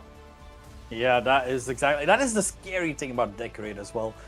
You are able to, for example, even protect a Pokemon, and Decorate is going right through. That is something scary to consider just as well. Trying to make sure that the following turn, maybe the Smeagol will go down, but in the end, it will give at least a Decorate boost. And honestly, both the Pokemon have devastating attacks. We have seen Kyogre year after year with its strong water spouts, proving itself to be a very strong Pokemon that just time and time again puts itself on the list of Pokemon you have to still respect, despite there being now a lot of other strong restricted contenders trying to face off against it. It might not have fully accurate moves with its Origin Pulse, but Water Spout is still there and it's still being very much used. And as well, with this version of the team, you do have a potential to even set up Trick Room next to this Kyogre, and this Kyogre might be a slow version. That is something that you need to figure out just as well, because if it's a Trick Room version of Kyogre, being able to Water Spout with just at full HP is a very scary thing to come up against. Yeah, most definitely is. And I would say, looking at how both of these trainers' teams pair up against one another, I feel like Victor's got the slight advantage, in my opinion, because he's got a lot of things that essentially have answers to the spread damage output from both the Calyrex and the Kyogre. You've got double Wide Guard, for example. You've got the Incineroar that has Terra Water as its choice. So all of a sudden, you're able to resist the ice as well as water type moves coming out from that slot. Obviously, you have to be a bit cautious of the Rillaboom. But regardless, it's in a really good spot there, whilst also having safety goggles. So if Aurelion does want to try to bring either of Smeagol or the Amoonguss, then it's going to be able to actually have that guaranteed slot to be able to be immune to that pressure as well. So you've already seen, or at least I've personally already identified a couple of building blocks from Victor's side that have a lot of checks against Aurelion and makes things a bit more harder in terms of this matchup. Yeah, no, it is absolutely, you're correct in that regard. We do have the Swiss rankings here now, as well as we see Aurelien standing there as well at 3 O's together with Victor Medina and other names that you must definitely recognize. We have featured Simone Sanvito earlier on stream as well, Justin Tang, James Evans, to name a few names here. Really, all of these trainers, and I don't want to say it again, but we see some Japanese players, and it's not here, you know. I think I count 5, if I'm not mistaken, out of the 16. So already a really good portion of them, no doubt about it.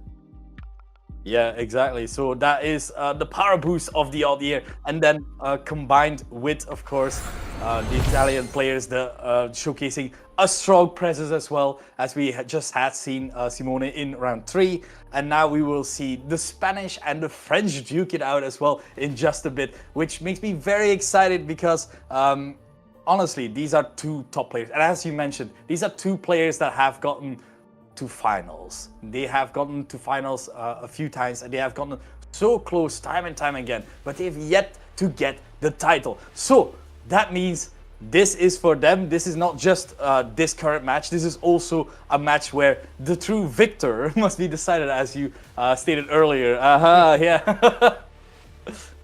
No, exactly, and I think they've got the fact that they're 3-0 right now. They're undefeated. They want to keep that good progress going. It's sort of daunting when you look at the slip, knowing that, oh, okay, this is going to be my opponent. Or you look on your mobile or wherever you look, so you can figure out the pairings. So it's quite tough, but it's something that you need to be able to overcome to become the best. And we have got the leads. We're going into game 1. Aurelien will be the perspective we're going to be seeing this from for now. Rocking the Smeagol Calyrex Ice Rider versus Victor's Rillaboom and Zamazenta. Yeah, the immediate fake out pressure from both sides is apparent, of course, as Smeagol is able to fake out just as well as the Rillaboom is. But we then have the speed interactions that can come with this, but we actually have the Rillaboom instantly switching out, making sure like, oh, you know what? No, it's fine. I'll switch out to my other fake out user, being that Incineroar, making sure that the attack drop will be a little bit more pressing onto this Calyrex as the fake out is going into that Zamazenta slot, as the Zamazenta will flinch for a turn as the Leech Seed is coming out and immediately putting this Zamazenta on a timer. Yeah, this is a really good way to be able to just absolutely capitalize off of the fact that the Zamazenta most likely wants to be able to move in this turn. Victor trying to get a turn ahead, essentially, by not utilizing his own fake out at the time, but bringing in the new fake out user to be able to capitalize off of maybe just a simple fake out into potentially even that slot too. But Aurelien not biting at all in this scenario. He's got a lot of momentum already with the Leech Seed, but then again, does no longer has fake out available on the Smeagol, so it may even opt out to switch in order to save its focus sash, of course. But then again, you don't want to slow things down. You do have options, however, of being able to switch Pokemon in, like maybe even a Calyrex Shadow Rider to be able to expect a fake out or a body press into that slot. Yep, as the Smeagol is the one switching out, as you said correctly. So it is the Amoonguss coming in. A potential fake out could still be coming out from this Incineroar, and this Amoonguss is hoping for it, I think, because it is carrying that Rocky Helmet. We have the Terra coming out from the Calyrex. It is Terra Fairy, which is really nice because the Zamazenta is having Heavy Slam and not Behemoth Bash. So the base power will still be effective. Fake out going into that Amoonguss slot as said, and the Rocky Helmet chip will prove to be a little bit more effective because right now this Zamazenta is going to take a little bit more chip even thanks to that Rocky Helmet, as the Calyrex is able to throw out a strong Glacial Lance. It is still at -1, but don't forget it is also boosted by that Never Melt Ice, and slowly but surely you see this Ice Rider trying to stack up the damage, making sure that this Incineroar and the Zamazenta can stay on the field because of this Leech Seed.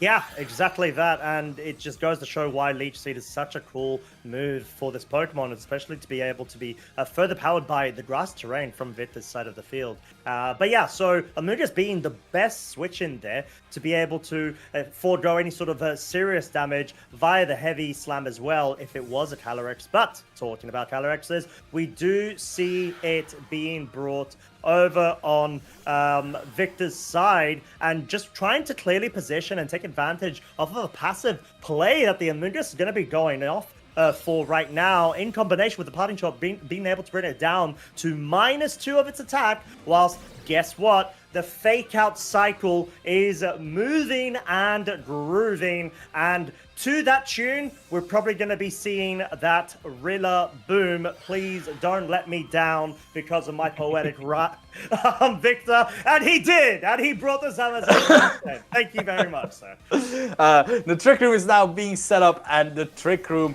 it will provide good things ahead, because this Amoonguss now is able to go for the Spore Onslaught just as well. You do have a Rillaboom as a switch in, you do have an Incineroar as a switch in, but you don't want to switch in that Rillaboom as long as there's a big Glacial Lance potentially being able to come out. Now, of course, this Ice Rider is now at -2. If the Incineroar switches in, it'll be at -3. So the option still remains there, but Orléans might be reading into that, switching out his own Ice Rider into Kyogre, seeing the opportunity arise for this Kyogre to now come in, as the Zamazenta is indeed switching out to potentially this Incineroar or the Rillaboom. It is the Incineroar, making sure that it gets off an Intimidate and a potential Fake Out for the next turn, because you want to stall out this Trick Room as long as this Calyrex is still on field. But it's just a Spore into the Calyrex itself. No Protect from the Calyrex whatsoever. That means this Calyrex is taking, has to take his guarantee a mandatory sleep for the following turn as well. And let's talk a bit about that double switch as well. That was a very, very, let's say, future sighted from both of our trainers. Yeah, we have a little bit of information. The Fake Out is coming out into the Kyogre slot there, trying to make sure that it is not able to position itself in a position within Trick Room, being able to watch out left and right. As Smeargle is also a Pokemon that has been switched in to it just as well, and getting a Moody boost in this Trick Room mode. So being able to still Spore, still give a potential Decorate just as well. Yeah, exactly that. And now, just given the scenarios, the Incineroar seems like it's going to be switching out, being the Rillaboom brought back in. Of course, now you've got Fake Out online once again for the subsequent turn, however, and the Calyrex actually switching out right now too. Clearly wanting to be able to get that board position advantage and have the outspeeding potential too, as indeed the Decorate will go and give the +2 to the Kyogre. Oh yeah. And guess what? It's gonna spout. It's gonna go and absolutely ruin the Zamazenta's day and get a KO. Critical hit. I don't even think that mattered, if I'm completely honest, because of the Mystic Water on this item. Rillaboom was able to somehow tank this thanks to its Assault Vest. Yeah, that was a devastating blow, to say the very least.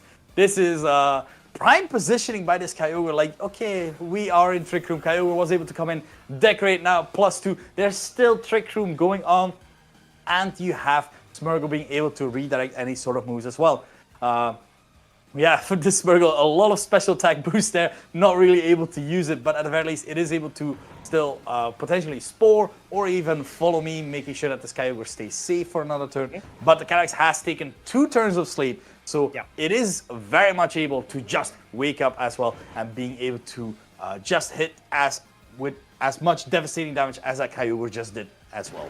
Yeah, exactly, and we know that this Smeargle doesn't have Wide Guard as an option thanks to that Decorate in return. Follow Me will be redirecting. We're going to have to see what exactly, if it is going to be the Calyrex, and it does wake up. It goes for the Nasty Plot, though, so the Follow Me clearly there just in case Victor wanted to go on the offensive with the Rillaboom and make sure that the Kyogre remains very, very healthy indeed, as Trick Room does now expire. The Twisted Dimensions are no more, as we see a speed drop on the Smeargle. I'm curious if Aurelion's going to show us a bit of how much speed there is currently on this cheeky little thing, but considering options of switching out. Yeah, this is still a really good option because you do have Hydro Pump. Kyogre is known to be a bulky Pokemon. It is a Pokemon that is known to be able to tank hits, and I do believe it is able to tank a +2 Astro Barrage from a Calyrex. Despite Calyrex being a very scary Pokemon, I am a believer, but the Calyrex is protecting itself, and we will see. What I think is going to happen is the real go back on the Smeargle, because Smeargle will be going for that Follow Me, trying to redirect at least one move from that Yeah, Rillaboom we're at the gonna very have least. to find out, potentially in slow motion, of being able to revert us back. Unfortunately, as we're experiencing some issues, and guess what? That's a magic trick, Rillaboom folks. gone. The Rillaboom is gone. That's what happens when you mess with time. It messes back with you. And Smeagol actually getting a +2 in its speed. I think bringing it up to +1, if I'm not mistaken, Yes. of its speed overall. Not quite enough to be able to outspeed a Calyrex Shadow Rider, however. Yeah, and with this, Smeargle is still able to go for a follow me. It is not able to go for anything else really, as it does have Spore, but unable to outspeed the Calyrex means that the Calyrex will be able to attack still. The Calyrex did protect last turn, so meaning even Victor isn't sure what the damage output is that this Kyogre can bring out. Now the rain is gone, so at the very least, the Hydro Pump will do less, but it's still a Kyogre at +2, which is still a very scary thing to go up against.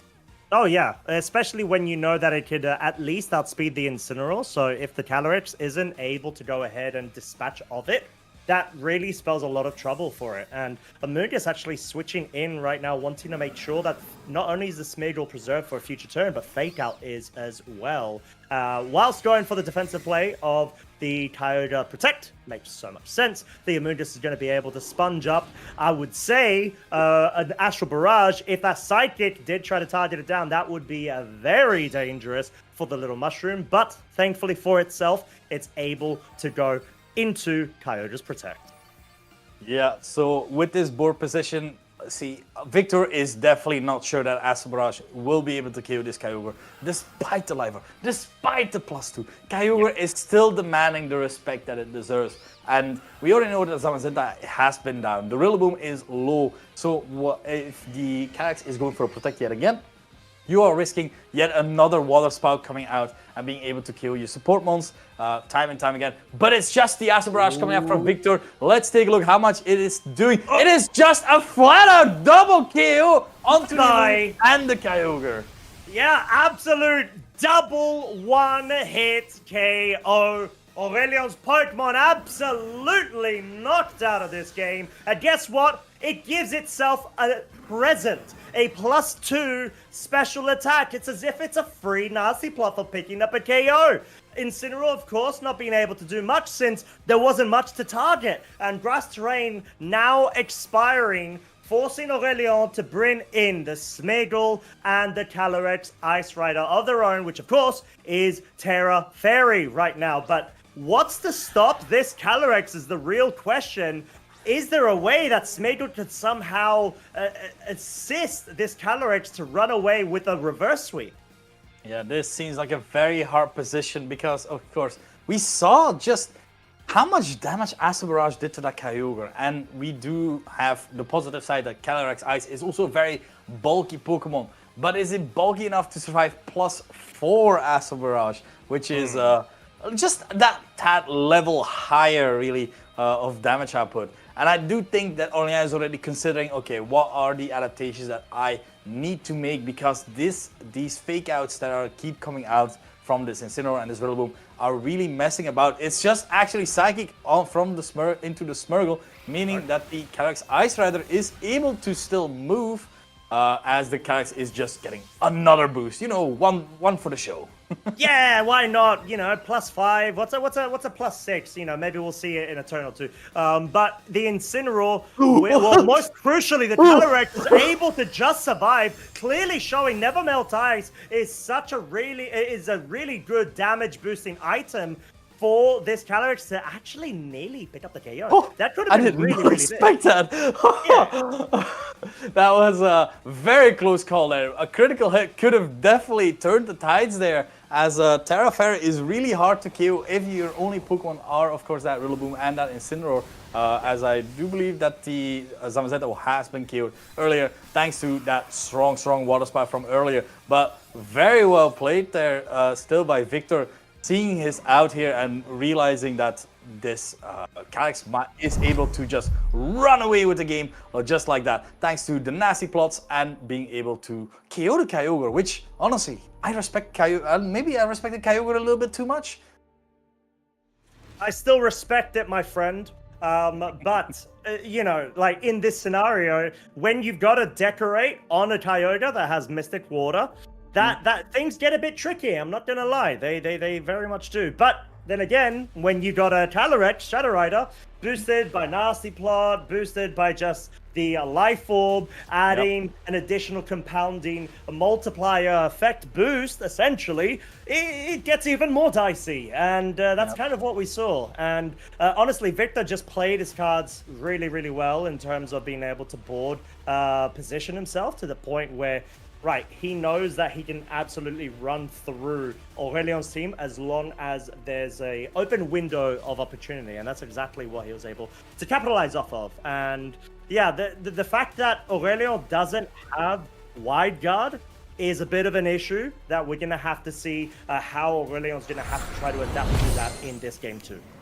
Yep, that is what Aurelien will have to adapt to, as we have Calyrex and the Smeargle as a lead from Aurelien's side, while it is Incineroar and the Zamazenta from Victor's side. So we already know that Trick Room is a very viable option for Aurelien, being able to deal damage, being able, Leech Seed is really good for making sure that the opposing Pokemon are not able to stay on the field for long, but you have to just remember that Calyrex Shadow in the back. And I do think that Aurelien is definitely going to be able to adapt to that, as this Calyrex Ice Rider is going very nice mode, as it is able to Leech Seed the Zamazenta in just a sec after this fake out from the Smeargle. Yeah, it really doesn't want to take a body press, clearly. Just making sure that it can go ahead and deal as much damage as it can, or at least in this scenario, go for the Leech Seed, which is so crucial in order to be able to start whittling away the HP of the Zamazenta. But we saw Incineroar, even though both trainers are very well aware that the Incineroar is going to be slower than this Smeargle, wants to cover for the scenario of the Smeargle not going for Fake Out, going directly for that Spore onto the Zamazenta. And it also covers the fact that now its Focus Sash is broken. So the Zamazenta is actually open to try to target it down to pick up a KO. Yeah, Smeargle opting to switch out, seeing, oh, my Focus Sash is broken. The threat of a body press is very much there. So let's switch in Amoonguss, resisting it and giving a little bit of that Rockhammer damage. That little chip might come in handy just later on together with the Leech Seeds as well. But Victor reading into this, going for the Flare Blitz into that Amoonguss, and Amoonguss is gone just as well. Amoonguss is a really good call to switch in for the Zamazenta, but unfortunately, Victor perfectly anticipating that and going for the Flare Blitz just as well, making sure that is gone, as now Calyrex can go for the Glacial Lance, but it's on 2 resisted targets. Yeah, and not what you want to see, but it's sort of like, okay, cool, you got your Leech Seed and all that, but you kind of lost your Amoonguss. That is one of the key sort of pieces you need in this matchup, surely. Now forcing the Kyogre back onto the field, because you don't want to get threatened by the body press directly from the Zamazenta into the Smeargle, since you don't even have an option of terrestrializing outside of Smeargle's normal type weakness to the fighting type. And it's tough. It's really tough. And now I think Aurelion might have to actually rely on a Hydro Pump onto the Zamazenta to maybe pick up the KO. But then again, Zamazenta has the option of Terra Water, and that might just be what we're seeing here, Shmon. Yeah, Terra Water could have been the option, but it's actually Terra Water on the Incineroar. You know, twice the water, the weather it is. But Incineroar with that Terra Water now being able to make sure that it's able to survive a lot of moves. Body press coming out into Kyogre, making sure that no matter what move is coming out, Hydro Pump into the Zamazenta is just flat out a KO at the very least. As now, with one restricted Pokemon gone, it might be time for Aurelien to try and bring this back after the parting shot from this Incineroar, making sure that it's switching out to another Pokemon. So we have exactly Calyrex that. at -2 just as well. Yeah, exactly. -2. It's just such a good way to be able to slow things down even further for Aurelion's side. Although at the cost of the Zamazenta going down due to the Hydro Pump, of course, connecting. This, however, does allow the Calyrex to be brought back in fresh and free, ready to go ahead and essentially do the kind of business that it needs to do. But then again, there's Trick Room that's been set up. This is a bit awkward now that I'm thinking about it. I didn't even realize Calyrex Ice Rider still needed to move. The fact that you've got the Incineroar is your only saving grace from Victor's case, although it's at such a low HP in this scenario. The Calyrex Ice Rider being -3 attack is great, but the Kyogre is still so menacing, and you need to be able to navigate the waters around it to be able to allow Calyrex Shadow Rider to succeed. Yeah, the waters around it, being that Incineroar, still being able to provide support with that fake out, making sure that one turn of Trick Room will be delayed. And honestly, if you're able to make sure that Kyogre is not able to move, this Calyrex is not all that threatening either. Just having Leech Seed and Glacial Lance, critical hits can happen, of course. But Yeah. I do think it is the time to switch in Smeargle yet again. It gives you an immunity to that Astral Barrage, and it gives you the potential to, for example, go for a Spore into the following turn, depending on what is going to happen. Kyogre is protecting itself, making sure that it stays safe as we have the fake out from Incineroar, making sure that at least the Kyogre is not moving. Now, the Calyrex Shadow Rider, despite being in Trick Room, is able to deal out a lot of damage with this Psychic, being able to just get rid of this Smeargle just as well, meaning now it's two Pokemons on Aurelian's side that will have to do the business. That's really tough because I think Aurelio was really hoping for the Astral Barrage to come out there in anticipation of saying, right, I could have Smeargle under Trick Room, and maybe if I get lucky, Hydro Pump from this range from Kyogre, pick up the KO on Incineroar, and then I could go with the Spore into the Calyrex on the other side of the field, because unless there's a Moody Boost that comes into effect, you're always going to be slower than it under Trick Room. And this is so tough because now you have your final two Pokemon. You need to be able to maximize the final remaining turns of Trick Room whilst not allowing Victor to get that rotation of the Intimidate and the Fake Out cycling of the Incineroar whilst being able to capitalize off of damage output from the Calyrex. Yeah, Kyogre going for its second Protect here, as Calyrex is opting to Protect just as well. So maybe predicting here that the Incineroar wanted to go target that Kyogre here. So Yeah. if that happens, that could be a very good play, because that means there's two Glacial Lances that could go into Incineroar, maybe even KOing it, as Incineroar is going for that knockoff. So this Glacial Lance is looking mighty fine right now. Oh my lordy, is it? And we still don't know Victor's final Pokemon, as it hasn't been revealed just yet, but Glacial Lance is clearly the move to be played right here. You just want to be able to pick up KOs, start snowballing as much as possible, but we still don't know what Victor has in the back. It surely isn't Rillaboom, because I feel like you would have brought Rillaboom a bit earlier, although there is a case it could be, because it's been so scared of the Glacial Lances. But guess what? We're about to find out, Shmon, and it looks like it's gonna be the Rillaboom. It is the Rillaboom. It's been hiding away from the Glacial Lances. Yeah, right. Rillaboom hiding away from the Glacial Lances, putting up the Grassy Terrain and giving a little bit more of that healing. Calyrex trying to do what Aurelian just did, trying to get that double protect, but this Glacial Lance combined with this Water Spout will prove to be very effective. Calyrex hanging on by a thread, but that is, of course, not counting on Kyogre being able to finish the deal here, and then it's only Incineroar going up against these two behemoths, really.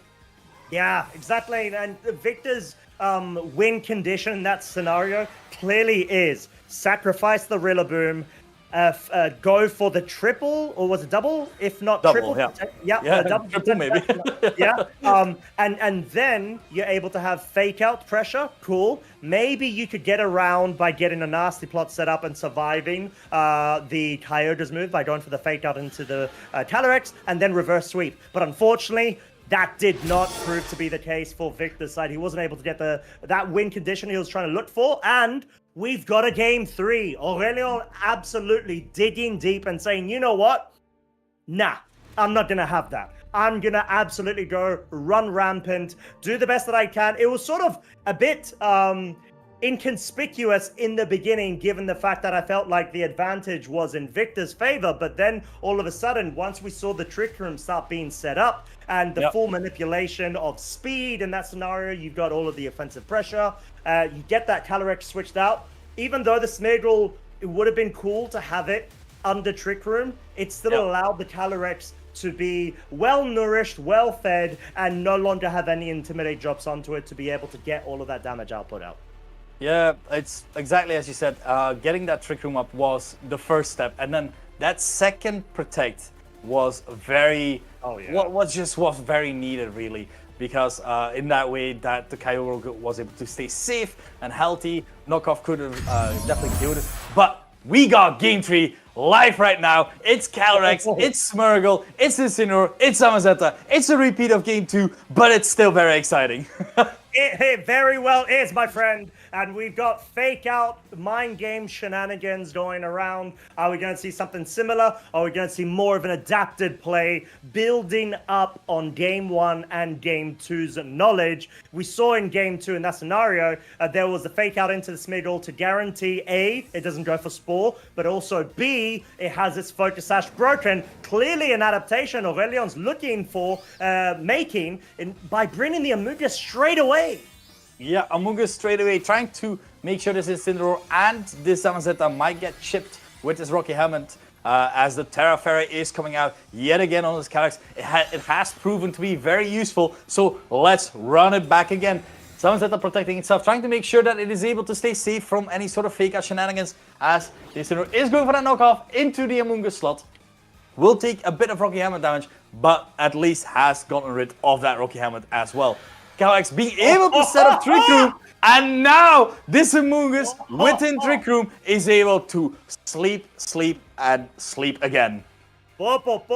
This is gonna be so good for Aurelion right now. You've got the Spore advantage. You got the potential of going for Leech Seeds, or even better, get the Calyrex out, get the Kyogre in ASAP, in order to be able to not only threaten the Incineroar, but go for the under Trick Room sweeps. Spore goes into a Zamazenta that did not go for a double protect or even a switch out there. Incineroar will be getting somewhat of an advantage in the board state by bringing that Kyogre down to -1 of its special attack. At least it's not going to be dealing as much damage. But then again, Victor has the option of bringing the Rillaboom in, and it will be so good if he has brought it, of course. Got fake out. It's going to be an immunity to Spore, and there it is, Shmon. It's on the field.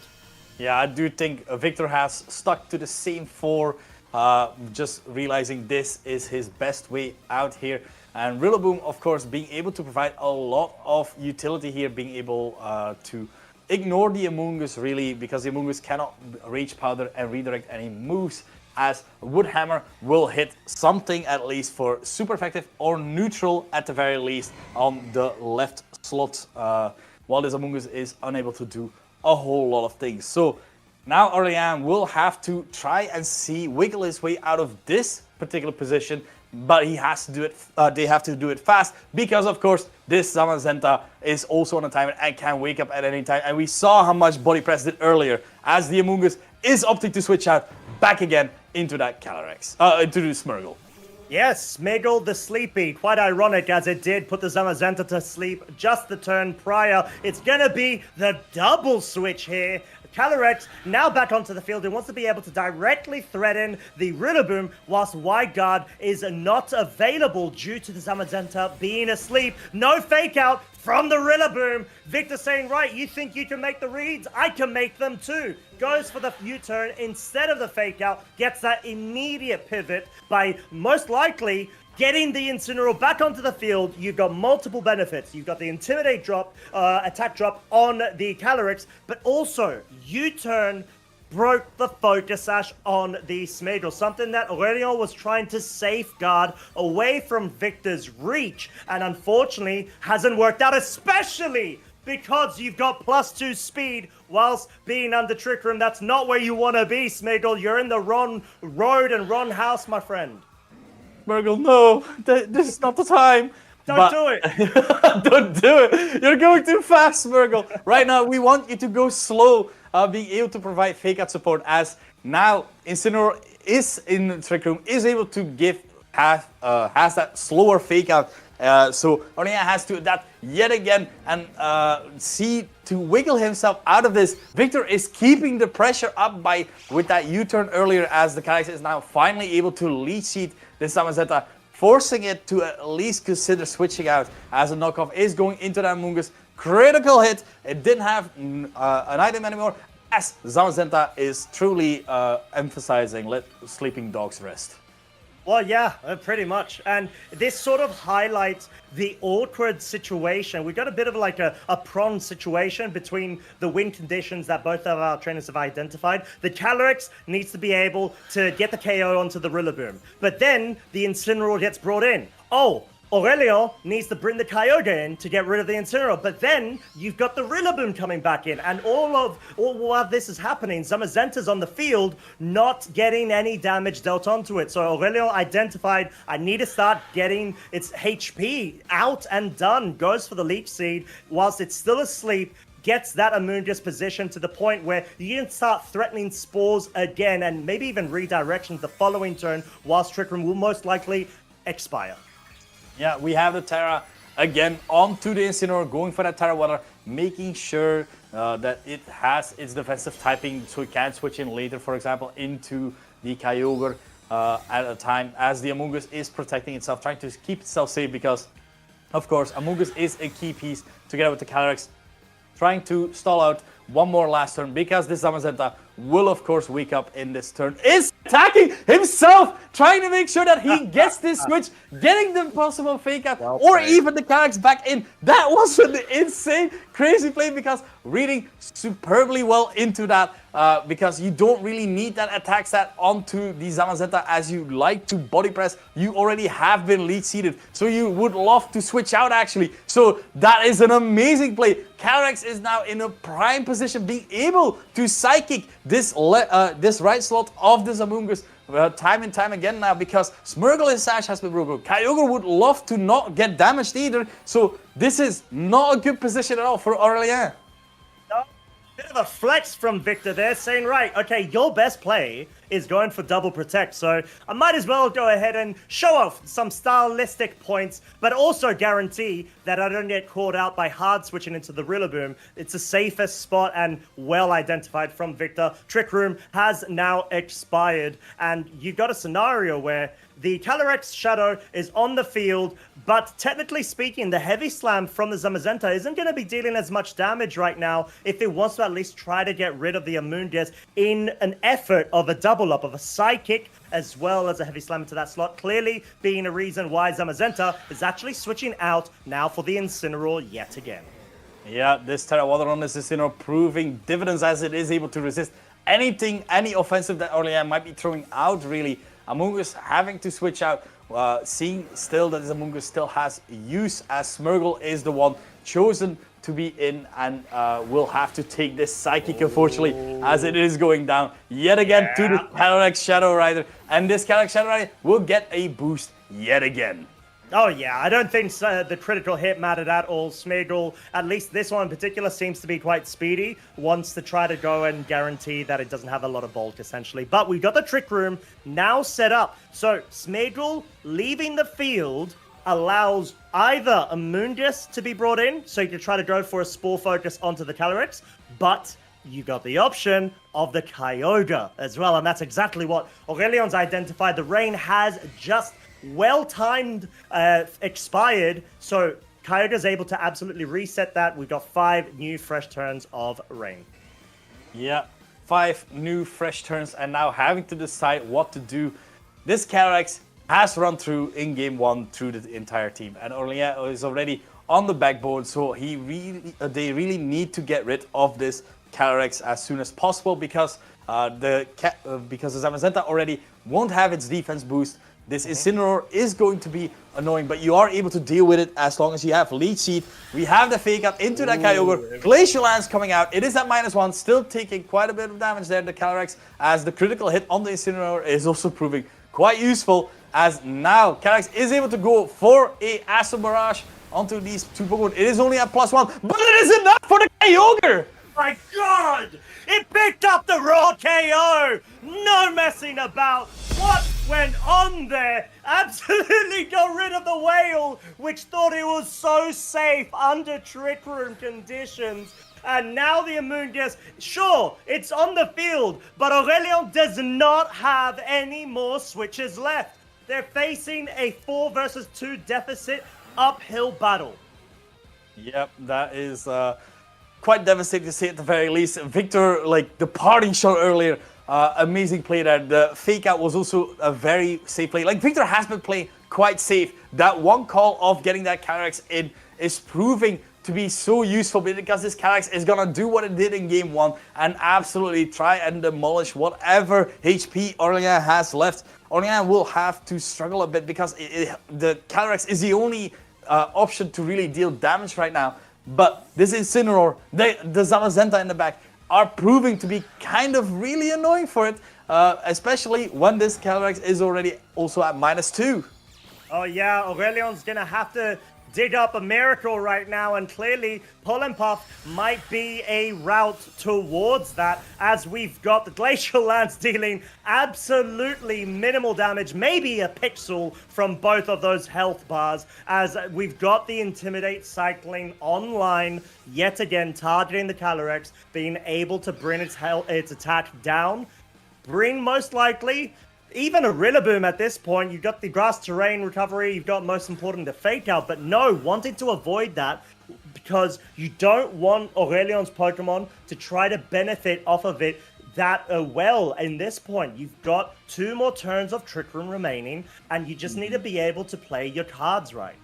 Yeah, this is just stall out the Trick Room, make sure that your 4 Pokemon are healthy enough and can deal just enough damage so that this Calyrex is able to do less and less. This Incineroar with Terra Water is just proving how useful it is. We've seen Incineroar time and time again being one of the key pieces within these games, within these higher power metas. And here again with Terra, showcasing that Terra Water Incineroar also loves to play as well.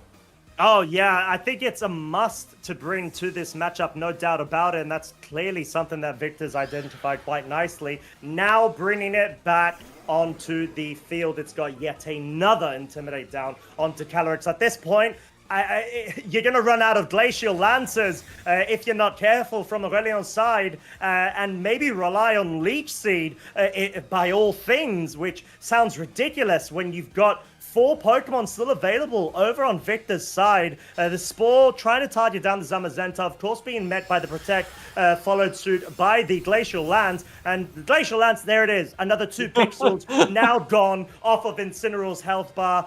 Victor's just trying to play this out nice and slowly. There's 5 Glacial Lances remaining, and Victor's got time to play around with. Yeah, that is also, of course, the win condition, trying to just play a little bit slow, because as long as you have more Pokemon than your opponent and the time runs out, that means that you will be the victor in that regard. As now Rillaboom coming in, feeling pretty safe to come in, as the Spore is targeted into it, as well as the Leech Seed. So Victor with another flex there, really, honestly, as Incineroar is going for the party shot onto the Rillaboom. What is happening here? It's over. I'm sorry. I'm going to say it. It feels like Victor has absolutely got both hands on the wheels. Unfortunately, Aurelion's at such a point where they don't have any more switches to be able to sort of counteract the smooth little interaction plays that Victor's done, because you've only got so many things you can do at this point. You can't change your board state anymore. You're locked in with these 2 Pokemon. Trick Room has now expired. You have a -4 attack in your Calyrex. There's not a lot of avenues for you to go through, aside from maybe getting multiple critical hits and somehow multiple Spores and Pollen Puffs going. Yeah, Amoonguss protecting itself because, of course, a strong Psychic can be the end for it. As Rillaboom is going for that fake out, trying to make sure this Calyrex is not able to set up Trick Room as of yet. And yes, as we can see, Psychic going into that Amoonguss slot. But now you have to do it again, because you need to get that double protect and you need to get up Trick Room somehow. This is a lot of things that Orléans has to do with the limited time still at hand. Yeah, exactly that. We're going to have to find out. It's coming down very, very closely between the timer, I would say, to an point. There's no double protect, though. Amoonguss, you've tried, my friend. You've done the best you can, but you have not been able to survive this onslaught from a Calyrex's Psychic, picking up the one-hit KO, leaving the Calyrex all on its own, getting a boost, and pat itself essentially on its back as the U-turn will now go into the Calyrex. Sure, it doesn't deal a lot of damage. It deals a bit of chip damage to be able to nullify a bit of the recovery from either Leech Seed or the Grass Terrain in order to be able to bring that Incineroar back in yet again. If you are Calyrex and you're going for Glacial Lance, you need to pick up double crits here, but you don't even go for that. You go for the Trick Room. Yeah, and the options are lessening by the minute because Fake Out is very prone to be used right now against this Calyrex. You are able, with your Calyrex Shadow, are even able to try and set up a nasty plot for the following turn. As the only thing being able to KO this Calyrex Shadow is a critical hit. You can just double attack as well because now right now it's single target, but Victor is opting for that nasty plot instead, trying to make sure like next turn you will not see the daylight. It is the Shadow's time right now. It is. The sun is nowhere to be seen because of course, the terrestrialization mechanic being in effect, but also because the Calyrex Shadow Rider is absolutely running supreme. And Incineroar's going to be switching out now for the Zamazenta, not the Rillaboom, because you don't want to give away any cheeky critical hit KO of a Glacial Lance to start allowing this Calyrex more room to come back into the game. That's why you got the resist of the Steel typing, the powerful, physically defensive Zamazenta as well. There is yet another pixel that has now left the screen. No further Leech Seeds being set up because Victor has so many switch in and switch out options. It is just showcasing like honestly, the amount of switching that happens.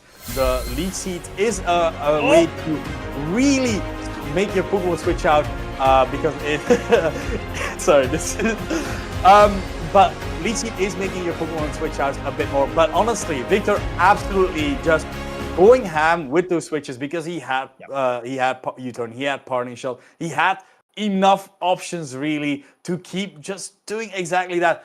Slowly, little by little, taking out the tools that can help Ornea's team and just making sure that no matter what, at the end game, it is Calyrex versus Calyrex. Yeah, huge props to Aurelion playing amazing as they did, especially in that game too. But the fact that Victor was able to just shut down all of their modes from the get-go is just a testament to how he completely understood what needed to be done and what Aurelion needed to do as well. So that's the sort of like extremely high level case of these trainers, world class, being able to just bout at the highest of platforms. And the awkwardness of Smeagol being brought as a lead, Aurelion identifying, I don't want its Focus Sash to be broken this time. But then again, that was a great being able to bring the Amoonguss, but soon after that, it sort of felt like it was a battle of trying to keep the Smeagol safe, or at least its Focus Sash intact, which already meant that Aurelion's focus was divided. It wasn't focused into, let's say, one of the Restricteds or the Kyogre that we saw that was absolutely ripped to shreds from that Astral Barrage Life Orb of the Calyrex Shadow Rider. And the moment that you start losing your available Pokemon slots when it comes to such a board-centric set, that's it. That's essentially equivalent to losing, in my opinion, unless you're able to get some really high-level plays out there and catch your opponent out.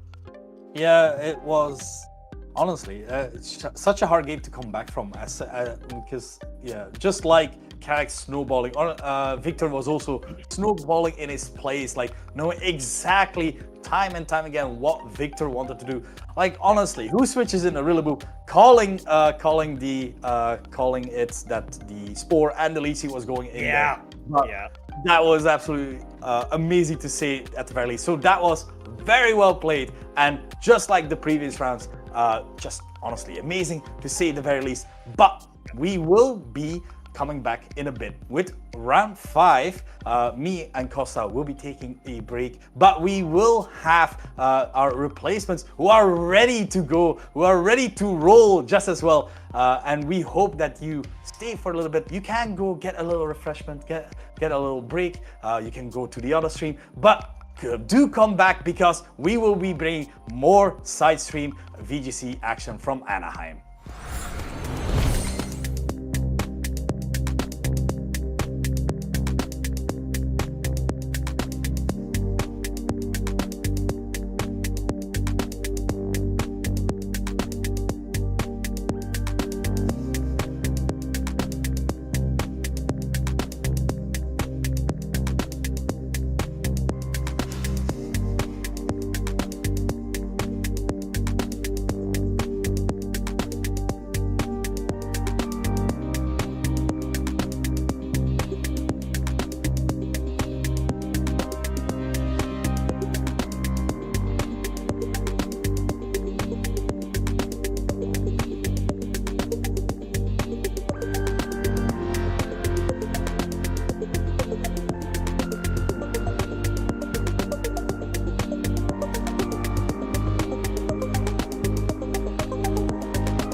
welcome back, Pokemon trainers, to the Victory Road side stream with feature matches for the Pokemon Video Game World Championships 2025. I'm Hayden McTavish, and I'm joined today, and very stoked about it, to be talking with Tyson Hughes. How are you, Tyson?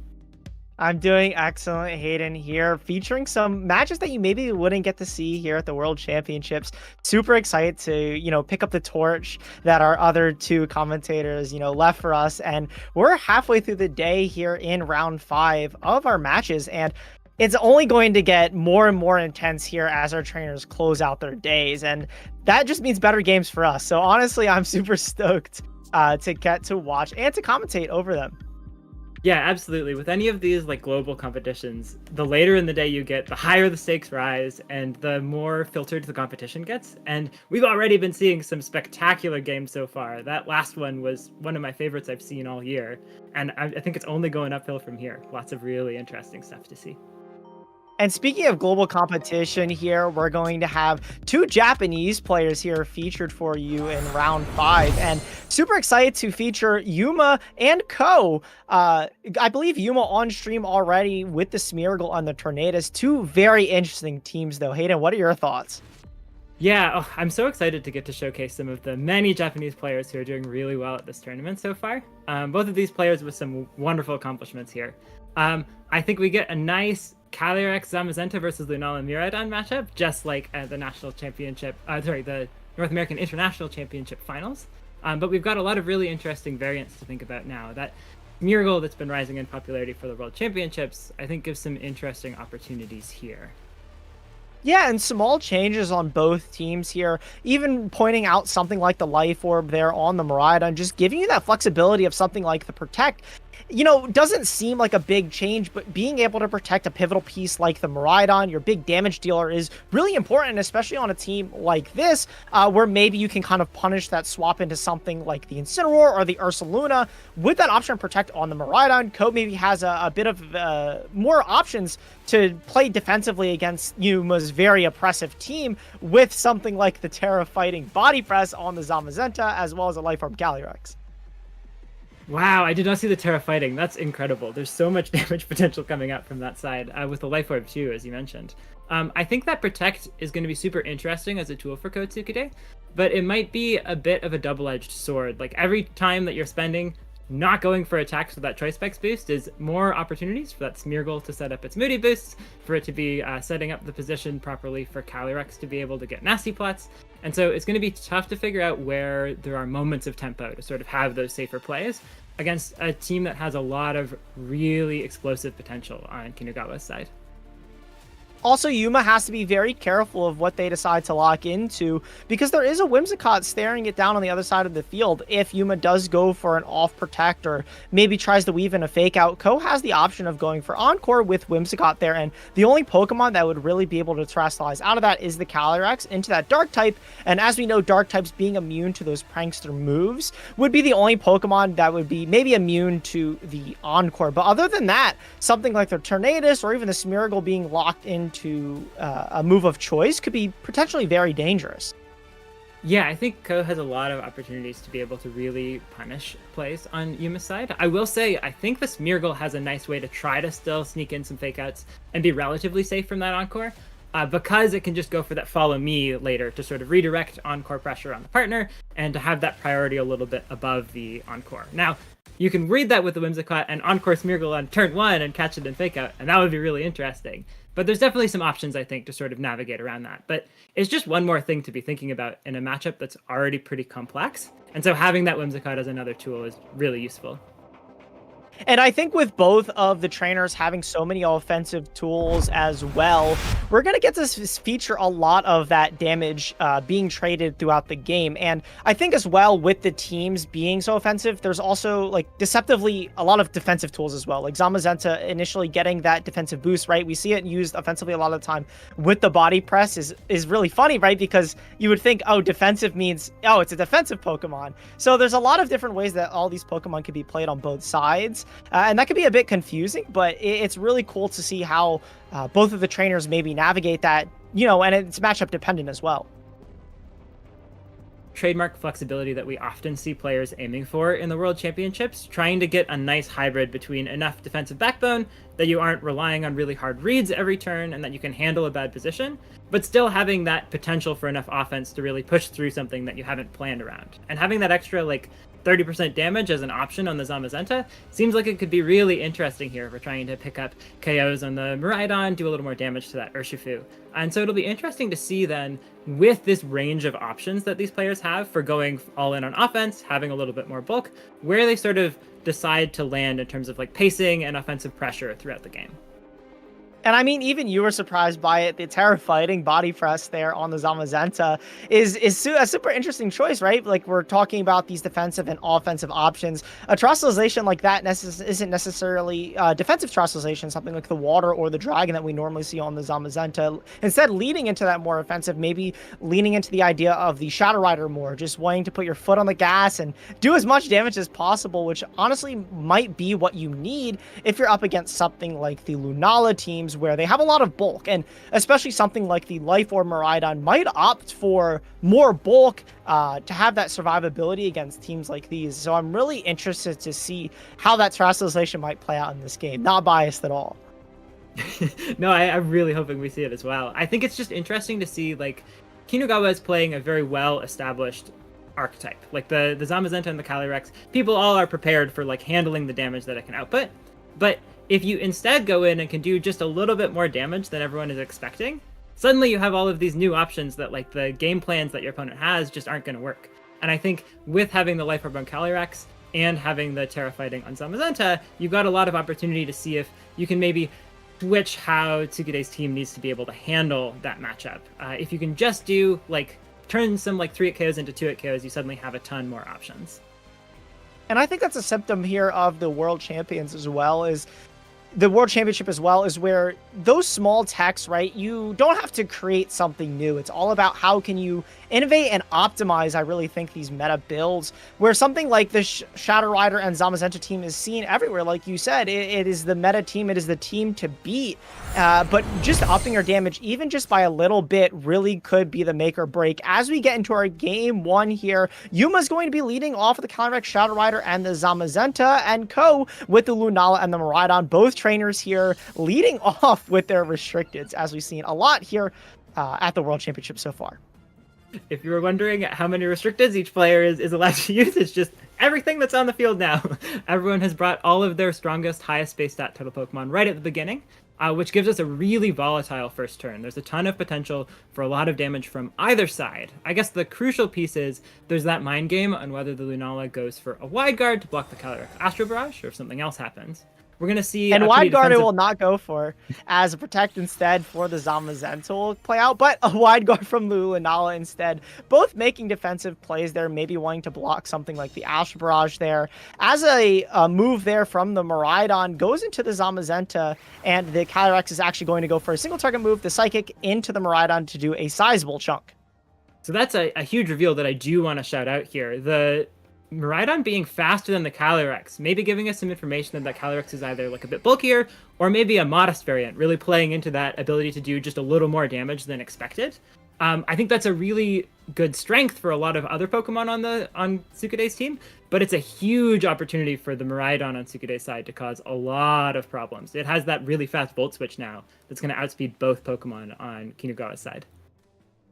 Yeah, and being able to outspeed something like the Shadow Rider is really, really important, as you mentioned, to be able to get out. And, you know, you could use Protect, or you could just do a little bit of damage to get out, as the Calyrex is going to start to chip itself down with something like the Life Orb. You know, the Lunala isn't going to go for a wide guard again. Instead, the Miraidon is going to go straight for a Draco Meteor, knowing it's faster. Getting the knockout there on the Calyrex is super impactful. Being able to get rid of Restricted on this turn is amazing. And even if you trade it for something like a Body Press there but actually maybe playing around the Protect and Heavy Slamming to break the Shadow Shield there on the Lunala, as a Moongeist there from Ko's Lunala is going to fire back with a Moongeist Beam and do a sizable chunk there to the Zamazenta. That's a huge hit for Kinugawa's side, losing that Calyrex Shadow Rider. There is maybe a little bit of board pressure here because the Miraidon has lost that special attack boost from having that Draco Meteor going off. But looking at what Kinugawa has in the back, it's going to be really hard to get through this Lunala. Sure, you've broken the Shadow Shield, and you do have a lot of damage from that Raging Bolt, but Raging Bolt is sort of the only damage that you have that's going to work into that Lunala, with it being immune to Body Press. So I'm really curious to see where Kinugawa is going to be able to find that damage now that Calyrex Shadow Rider is gone.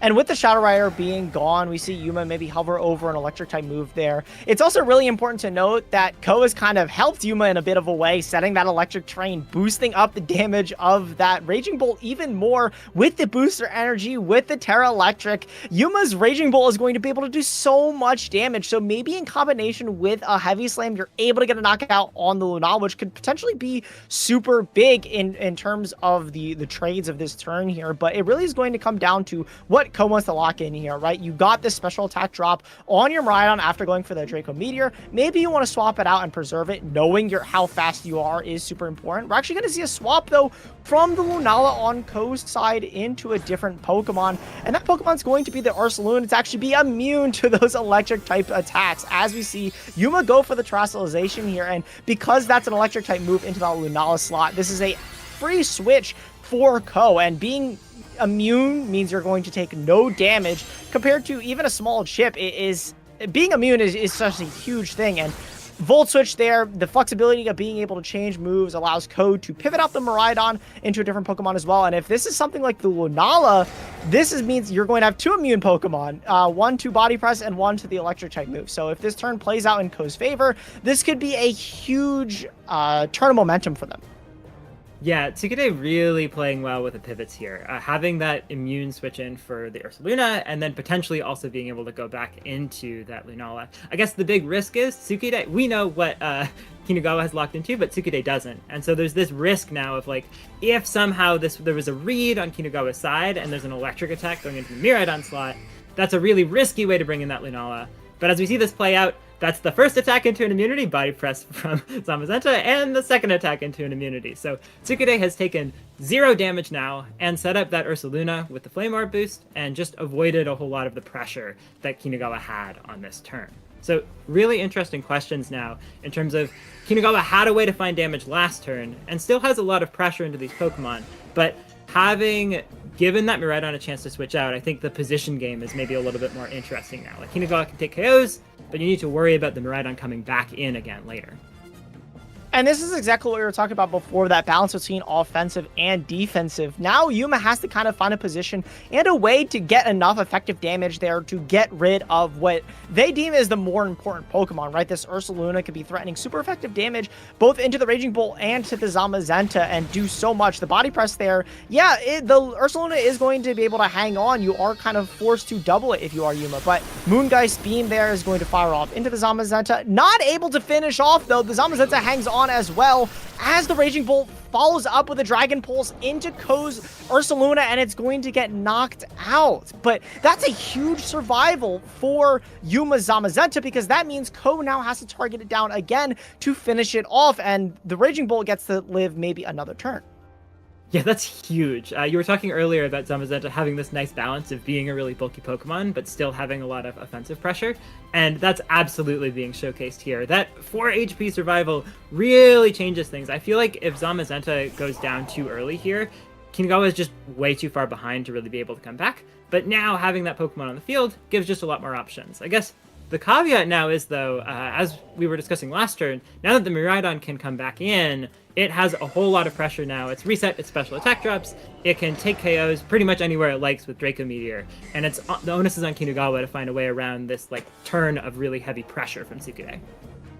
And I'm really curious now that you're not able to follow up with a Moongeist Beam on Ko's side into the Raging Bolt. I'm wondering if you can maybe potentially live a Draco Meteor on Yuma's Raging Bolt. Because if you can, considering its Life Orb or choice instead of Choice Specs, that little bit it could matter. But instead, we're going to see a Thunderclap there into the Lunala, doing a nice sizable chunk there. There is the Draco Meteor from Ko's Miraidon. It is enough, though, to just knock out, even with the Terastallization. Unfortunately, Yuma's Raging Bolt is not able to live that Draco Meteor. I guess being not taking neutral damage is still not enough to survive something like a Draco Meteor from a Miraidon. But that Heavy Slam, being able to knock out the Lunala, like you emphasize that survival on the Zamazenta, really is paying dividends for Yuma here, allowing them to get back into the game. And Rillaboom here is going to be the Pokemon of choice. No more Terrain War to be fought. Yuma is going to get the last say, and Grassy Terrain is going to be the last one standing as Rillaboom and Incineroar come in, and Fake Out is going to be the available for both trainers here. Yeah, so I think this is a great position for Kinugawa. You have to get around this particular turn where there's still the Fake Out pressure, but after that, this Miraidon, it has benefited so much from being able to switch moves, but that Life Orb recoil has really added up, and it's definitely in range of a Grassy Glide KO now. So as long as you can make it through this turn, suddenly there's an opportunity for the Zamazenta to be able to get one more attack off next turn with the Grassy Glide covering the Miraidon and the Incineroar's Fake Out pressure lost. So Kinugawa has a pretty solid win condition to move towards, getting that one big attack from the Zamazenta off into the Incineroar slot. And it's kind of interesting as well. This is where something like the choice specs maybe is a little bit nicer, where you might want that extra damage. Yes, you can change moves and potentially go for another attack, but because you are Life Orb, unless you protect this turn, if you go for an attack, you're actually going to get dropped to your own Life Orb chip.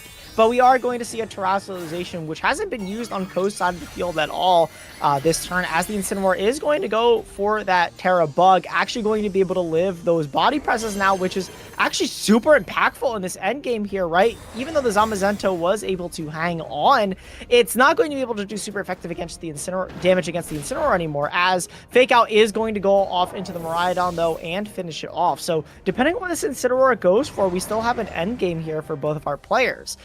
Even with Rillaboom and Zamazenta, because both of their moves are going to be resistant into this Incineroar, it's going to actually be a very close end game here. Yeah, absolutely. I was blanking on the Terra. That's such a huge difference in this match. I think if that had been like a Flare Blitz or a knockoff into the Rillaboom slot, things would be looking really close. As it stands, Kinugawa does still have the Pokemon advantage, and so there's a few opportunities to attack into this resistance. We'll have to see how much damage they do, though. This is a pretty crucial question here. Looks like Woodhammer going into the Incineroar doing good damage, but I think the Zamazenta tried to go for a double protect and then failed, which means that not taking that opportunity to go for a body press, instead trying to get that extra turn of Woodhammer damage. And now things are looking definitely in Tsukude's favor, having gotten rid of that Zamazenta for no damage penalty there. Absolutely, and the Rillaboom being at -1 attack as well, thanks to that Incineroar's Intimidate, means that Yuma is going to have to maybe fish for a critical hit here to have a chance at getting back in the game. The Woodhammer not even bringing Incineroar down to 50%. A Flare Blitz here, though, from Ko's Incineroar firing off into that Rillaboom. Oh, it's actually a U-turn there, using the fact that they're Terra Bug to do more damage and have that same type of attack bonus on that U-turn, as well as not taking Flare Blitz chip, is super smart from Ko, knowing that you're going to be able to round out this game anyways. Yeah, that Woodhammer is not doing much, and actually, I believe the Rillaboom, it doesn't knock itself out, but U-turn actually going to be the final move there for Ko as they wrap up and take game 1 here.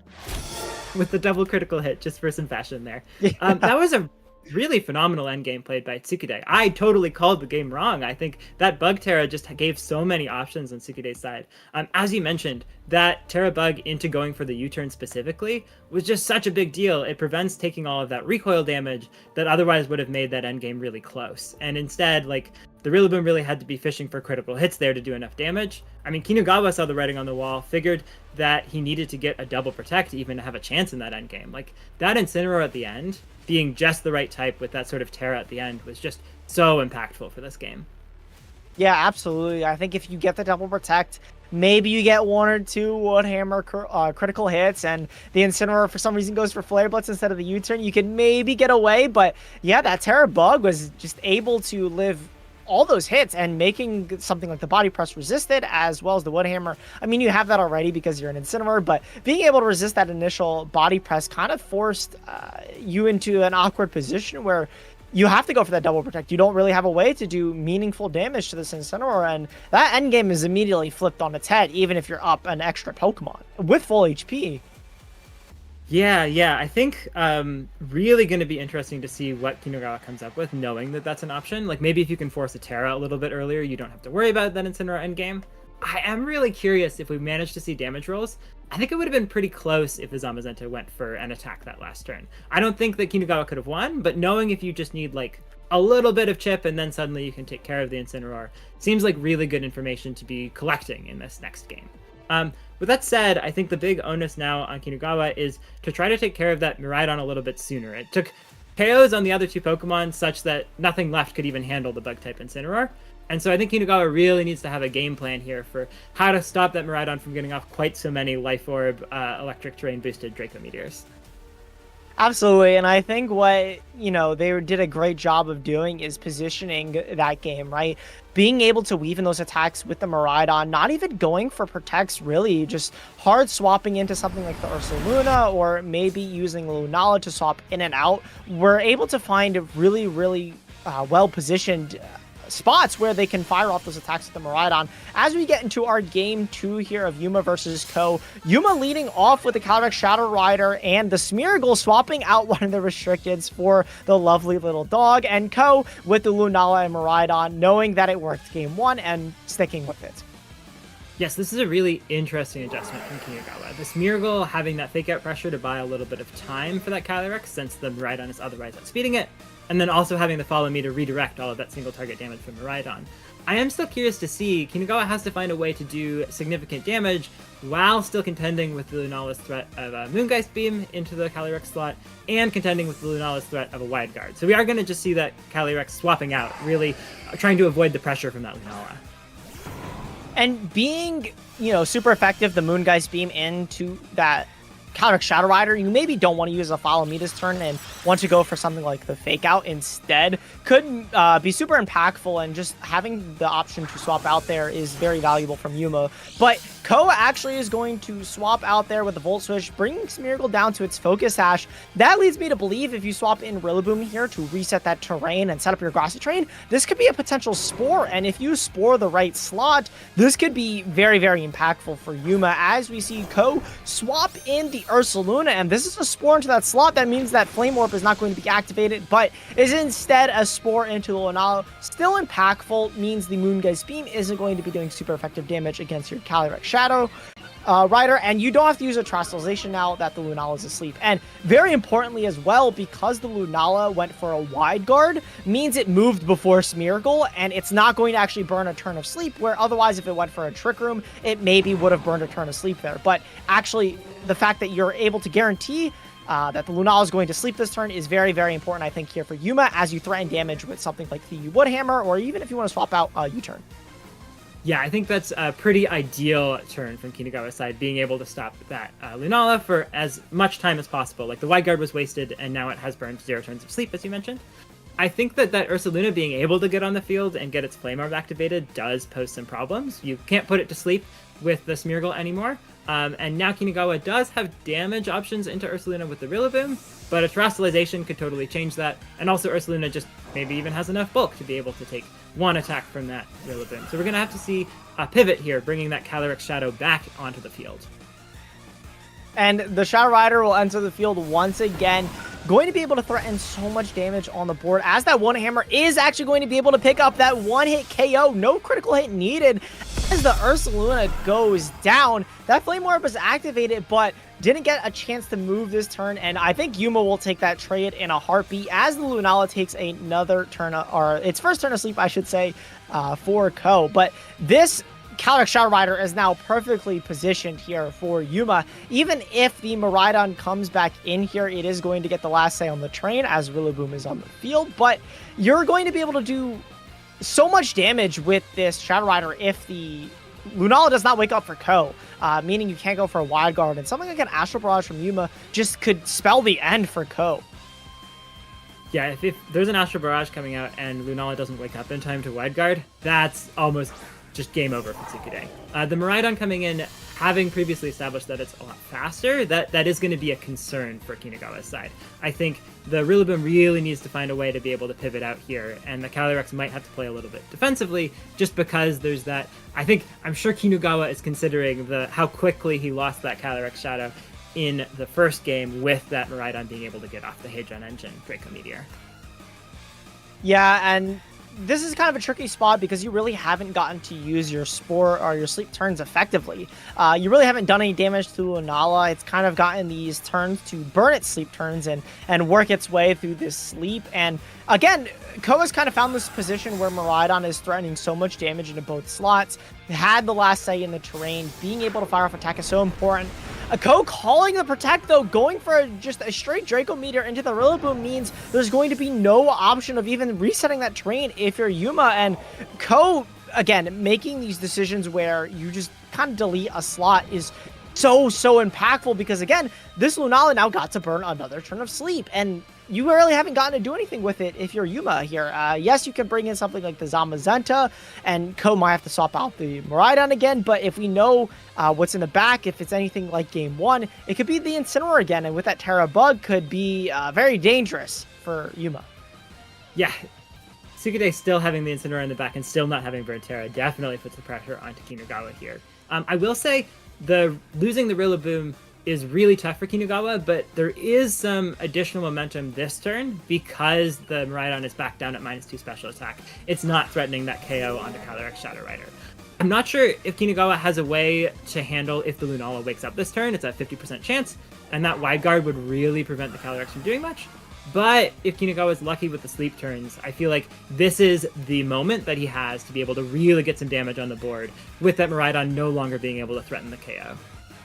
And speaking of moments, I believe we saw Yuma lock in Fake Out into Ko's Lunala, predicting maybe a Terrestrialization instead of the Incineroar on the Lunala, knowing that it has a chance to wake up this turn. It is very likely to wake up this turn. If a Protect goes off into that Lunala, if it Terrestrializes, means it's going to get faked out and not going to be able to go for a Wide Guard, which could be super impactful. Instead of targeting something like the Miraidon is actually an interesting choice here as Ko actually swaps out the sleeping Miraidon or Lunala into the Incineroar to instead resist the Astral Barrage, not burning Terrestrialization, which I think Ko has done an excellent job at doing this game.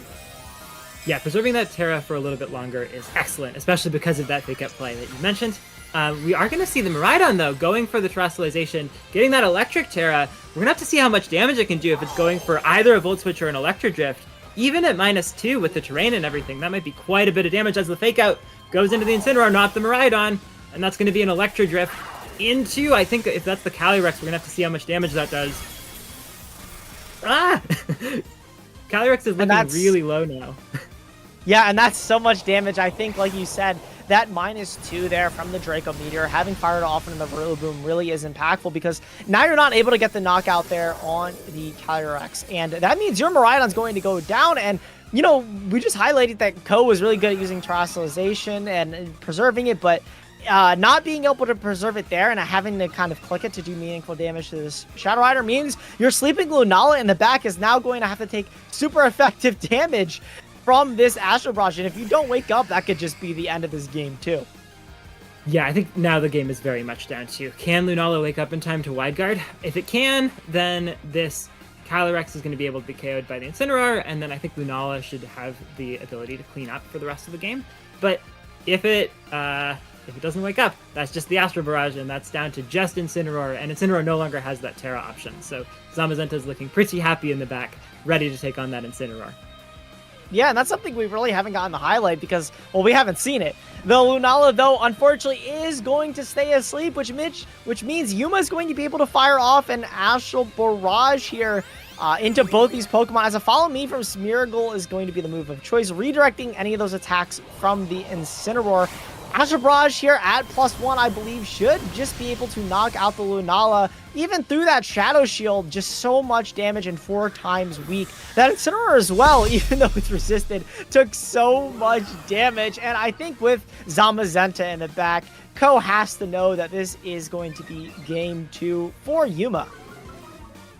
Yeah, I think that the Miraidon not being able to do even just a little more damage to that Calyrex really cost Sukude. I think that gave Kinugawa exactly what he needed. Although at the end of the day, I think if that Lunala had woken up and gone for the Wide Guard, it was still pretty close. So we're going to see these players get ready for that Game 3, but this Game 2 was super close. Like, I feel like both players have a ton of options going into this next game to try to see how they can get that little bit of an edge so that it's not just a coin flip deciding things at the end. And I feel like that was a very deceptive turn. I want to highlight the Rillaboom and the Calyrex Shadow Rider being on the field against the Miraidon. It just swapped in, was threatening Draco Meteor against both threats. I think correctly identifying the fact that even if your Rillaboom goes down there, yes, you don't get terrain control, but the Miraidon goes to -2, meaning you're able to live the following Electric Drift, which you saw was actually the reason they were able to win the game. And that was super important. And I guess worst case scenario, right? You got to bring in the Smeargle, you have fake out pressure. It's not the end of the world if you can't get terrain. So mitigating the damage either through terrain, if the Rillaboom had survived that turn, you get to swap back in, or the fact that you have the fake out and the Miraidon is -2. You kind of win that trade in the end game if you are Yuma, and that really worked out in their favor. Yeah, I think the Draco Meteor into the Rillaboom was very much an example of winning the turn but losing the game. I think as soon as that Miraidon was down to -2, there were still options Tsukude had, but things were just so far in Kinugawa's favor. I think even at the end there, if that Lunala had woken up, I still think things are pretty tough for Tsukude. You can go for the follow me with the Smeargle like we saw, and then there's just so many opportunities to just keep going for Astral Barrage until the Zamazenta hits the field. So we're going to have to see how players adjust now. We've seen that Tsukude has the damage, but has to figure out that targeting correctly to not get overwhelmed by this Calyrex in the end. And we are going to see the Smeargle showing up again on Kinugawa's side.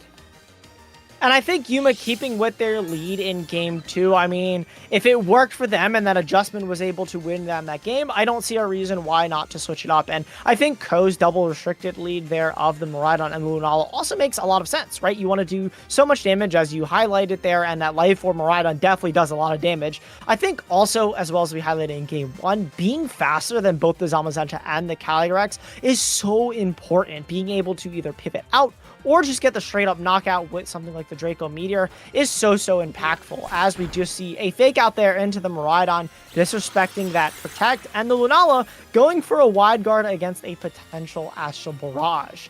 But the move of choice there from Yuma is going to be the Astral Barrage there, being blocked from the wide guard there on Ko.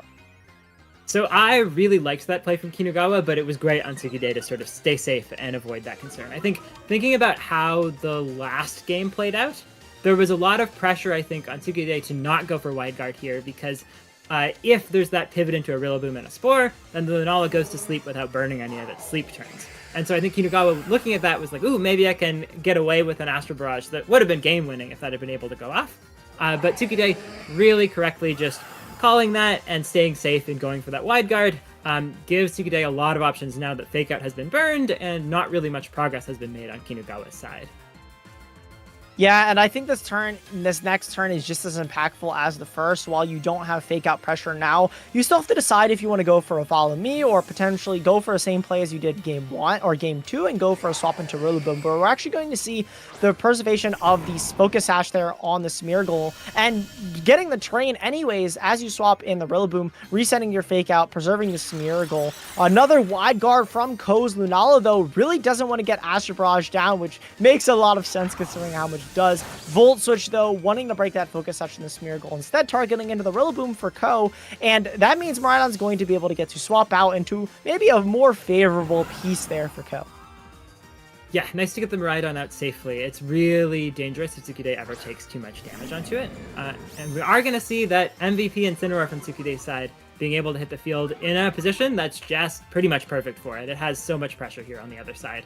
I think it's actually going to also be... oh no, it's just the Astral Barrage coming out from the Calyrex Shadow. So Lunala correctly, again, just keeping that wide guard up while the partner slot pivots to something more useful for this particular board state. But just as you were saying, or about to say, I should say, the Astral Barrage was coming out there. Makes a lot of sense to just wide guard, but that Incineroar swapping in makes a lot of sense considering the other move on the Calyrex is Psychic.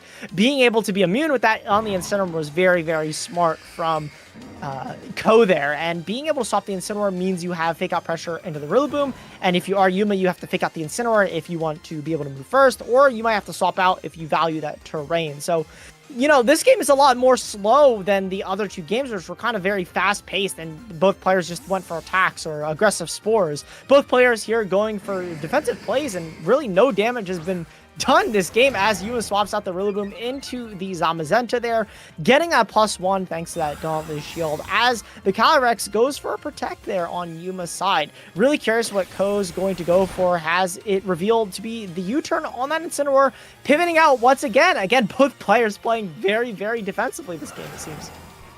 And I think with that Incineroar going before the Lunala, if I'm correct, that probably means the Lunala is setting up a Trick Room. So this might be one of those perfectly positioned Ursaluna situations where it's going to come in, get the Flame Orb to activate, and then Lunala is going to set up Trick Room. If so, that gives Tsukude so much momentum going into the rest of the game. Having the Lunala speed order better than the Calyrex would be huge. And also, like, correctly calling that on the third turn when Tsukude has gone for Wide Guard every other time. This is just phenomenal. There was so much risk of an Astro Barrage there, but Tsukude correctly calling that the Trick Room could safely go up here, trusting that Shadow Shield, trusting the pressure of the Incineroar. Now this Ursaluna has 4 turns of Trick Room where it can just go for as many Headlong Rushes and Earthquakes as it wants. And, Headlong Rush and Facade and all those big damaging moves are going to be really hard for Yuma to kind of navigate. Yes, you have the Zamazenta there with the +1 defense to maybe be able to eat a couple attacks, but being super effective with that Guts boost as well. Ursaluna does so much damage, you would think that +1 does a lot. You might be able to live 3 attacks, 2 attacks, but sometimes you barely live the one if in combination with something like Lunala. And, even more than the Zamazenta, the Calyrex that we just saw swap out for Yuma was in risk of taking damage as well and a double up. And with one not wanting to burn Terrestrialization there, swaps into the Rillaboom to maybe pressure Fake Out the following turn. As Ursaluna there goes for the Terra Ghost, wanting to be immune to not only the Fake Out, but more importantly, the body press there from Yuma's Zamazenta. And that means this Ursaluna is going to be able to go for whatever attacks it wants as Headlong Rush doing so much damage to that Rillaboom there. Yes, it goes down in defenses, but that wasn't even a critical hit, but a resisted hit into the Rillaboom doing over 50% is just so much. And the Moon Guys chipping down that Zamazenta is just so impactful for Ko, and being able to, as you said, do so much damage under this Trick Room is insane. So I think that this turn played out is just a testament to how strong Tsukude's positioning is. I think Kinugawa got that turn almost perfect in terms of the best way that it could have gone. And the best way that could have gone was losing half of Rillaboom's hit points and like a third of Zamazenta's hit points and doing like 10% to Lunala. It definitely sets things up for future turns, but I think just like being in that situation where you have to take these huge hits from the Ursaluna is really tough for Kinugawa's side. And I think now both of these Pokemon are starting to get worn down to the point where they really have to worry. I don't know that there's a lot of Pokemon Kinugawa has that can at this point now take a Headlong Rush. I think just about anything except the Smeargle with its Focus Sash is going to be KO'd if Headlong Rush goes into that slot. And that's going to be tough for Kinugawa to position around. And the problem that Yuma has that Ko maybe doesn't suffer from is that, as we see the Facade going off in the Rillaboom, there is no real defensive swap. You already swapped in your Zamazenta, which would be your defensive pivot, to kind of maybe eat one of these attacks, but not swapping in is so important. Being able to not have a defensive pivot means Ko is able to kind of steamroll through the rest of Yuma's team. And I want to highlight there as well is that Ko didn't go for a Moongeist Beam, instead going for Moonblast, maybe playing around the fact that Yuma has the potential swap into that Smeargle. If Smeargle does come in for that Rillaboom slot and you go for a Moongeist Beam, you could potentially live on your Focus Sash and maybe go for an attack or a Follow Me next turn, but doubling it with the Moonblast there just made sure that that slot got knocked out. Yeah, I think it was a really good heads-up play. The damage with Moongeist Beam versus Moonblast wasn't going to be super consequential, but stopping that Smeargle from getting in safely was going to matter a lot, because that Follow Me with a Focus Sash is really Kinugawa's main way of managing the damage that Tsukude has.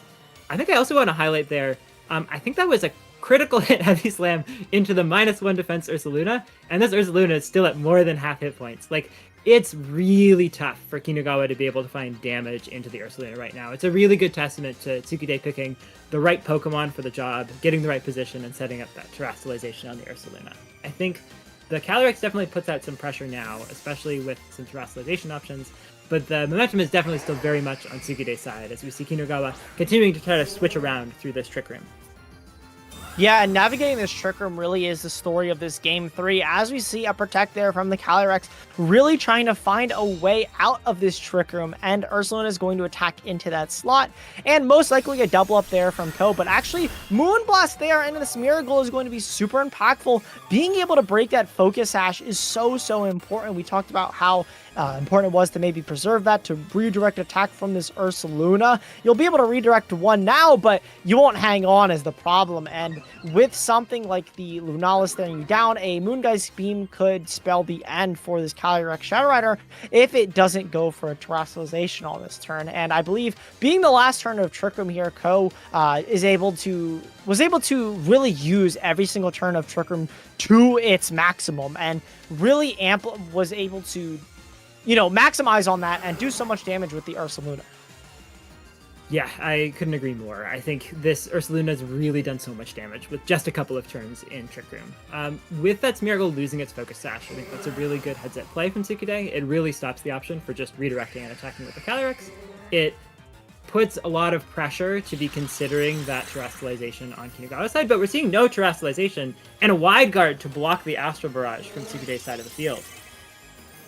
Wow, and a wide guard makes a lot of sense, because if Ko locked in something like the Earthquake, you'd be able to block your Lunala from taking damage and block something like the Astral Barrage. But we instead see Ko going for a single target move there into this Miracle, just wanting to get rid of it. No fancy games. And if the Calyrex locked in Astral Barrage there, yeah, it's going to get blocked by Ko's wide guard. And that's so impactful, because that means both of these super effective targets, which you otherwise hit for Yuma, you're going to be able to do no damage now, and Ko's going to get to live another turn. Yeah. I think there's been 3 Astral Barrages this game now that have gone off into Tsukude's side, and every single time Tsukude has called it correctly and set up the wide guard. That was just extraordinarily well played. I think Kinugawa had a really interesting idea there, maybe hoping that the Ursaluna would go for an Earthquake to try to finish up this Miracle. And I thought that wide guard was a really neat play, but it looks like it didn't pay off now, and now it's down to just 2 Pokemon on Kinugawa's side, where we've seen it's really hard for the Zamazenta to get meaningful damage off into that Ursaluna. That Heavy Slam is just not doing a lot of damage into that very heavy Pokemon. So we're going to have to see the speed advantages on Kinugawa's side now, but there's so much that can go wrong still. Like, there are so many ways for Zamazenta and Calyrex to be KO'd, and it's very difficult for them to find safe damage into the other side of the field. And we're going to see Ursaluna here swap out for Ko into a Pokemon that is going to be revealed here, the Incineroar, a very nice defensive pivot. Very importantly as well, the Lunala is back at full, taking damage from that Heavy Slam, has been healed up thanks to that Grassy Train, as it goes for another wide guard to block an Astral Barrage, not wanting to take any sort of damage, as the Calyrex there for Yuma goes for a Nasty Plot, maybe wanting to find a turn if you're going to wide guard, I'm going to take advantage of that, and start going for Nasty Plot, so that when I call the turn that you don't go for wide guard, I'm able to just kind of delete your board. And if Yuma's able to find a position where they can click Astral Barrage and get off the damage that they're setting up with these Nasty Plots, this game could immediately flip in their favor. But, you know, as long as Ko plays honestly and gets a free swap maybe into something like the Miraidon, this is still a game for both players. Oh, I'm seeing Kinugawa hovering the thing we were hoping would come out this game. And yep, we're going to see that Terrestrialization of the Zamazenta into the Fighting type. This is a bit of a desperate play, I think. Like, it really needs to get the KO on Incineroar for Kinugawa to have options here. But if it does, there's a ton of damage potential from the Zamazenta. We're going to see the wide guard go out. I think it's sort of forced at this point with that Nasty Plot having gone up on the Calyrex side. We're going to see the Astral Barrage go into that wide guard, just keeping Tsukude honest. But this Terra Fighting boosting the Zamazenta's damage, it doesn't have the defense boost, so it probably won't KO, but maybe it will. If it's able to take out this Incineroar, that's going to be huge for Kinugawa, and yeah, that's going to be a KO on the Incineroar. And that's super dangerous, because now Yuma has so much pressure, right? These defensive Pokemon that we've seen fight to get out of Trick Room, Yuma now has this offensive position with the Terra Fighting Body Press Zamazenta and the +2 Nasty Plotted Calyrex Shadow. And Miraidon, yes, it's faster, but it has to pick a target. It doesn't have the flexibility of a sprint type attack like Calyrex does. It has to pick a target in which it wants to Draco Meteor. The only downside is that Yuma doesn't have a swap anymore into something like the Rillaboom or the Smeargle. It has to, both these Pokemon have to stick it out. And Ko most likely will go for a standard play of just Wide Guard to block against the Astral Barrage, but it really comes down to what this Miraidon wants to lock into for Ko. Yeah, I think there's also, I don't know if we'll see it, but there's an interesting potential here. Miraidon's sort of pinning both of the slots. It can KO them unless they protect. There's an opportunity to try to set up Trick Room here with the Lunala, because it can then underspeed and KO both of these Pokemon. We are going to see an Electro Drift going out, correctly reading that the Protect was in the Zamazenta slot and not the Calyrex slot, so I think that's just going to straight up end the game. There's now just this poor Zamazenta facing down a whole lot of Ghost types on the other side of the field, plus a Miraidon. Yeah, unfortunately. Oh, and they go for the play that you mentioned, the Trick Room there on Lunala, just to make sure that the Ursaluna gets in safely and is able to finish off the Zamazenta. Really well played there. Ko Sukade is going to take our round 5 2-1. And that was such a phenomenal game. I think massively played, honestly, from both sides. And I think what really allowed them to succeed in that game, and the highlight of that match, was positioning. And it's a fundamental of Pokemon, and to have it displayed here at such a high level in the World Championships is so exciting to see. Being able to play that Miraidon and get it into a spot where it was able to win that end game there in that game 3, or in a game 1 where it was able to fire off those attacks and steamroll. Being able to make those decisions and really position their way to victory was amazing to see. Yeah, I loved how Tsukude played that game. He established really early on that the Miraidon was a really good offensive threat, but that third game wasn't really about the Miraidon. It was all just about patience with the Lunala. It just sat on the field, it clicked Wide Guard like 10 times, I think maybe only 5 or 6, but still, and it just made sure that the Calyrex Shadow couldn't be a threat. And then Tsukude made the best use of Pokemon that weren't threatened by anything except the Calyrex Shadow Rider. That Ghost, Terra, Ursaluna into the Calyrex team, it just wound up being so useful because the Lunala was in a perfect position. I loved seeing these two incredible players play a really tough matchup. I think Tsukude really just made the best of having like exactly the right tools for this job, though, and it really showed why this is a former Seniors Division World Champion, now up to 5-0 at this tournament.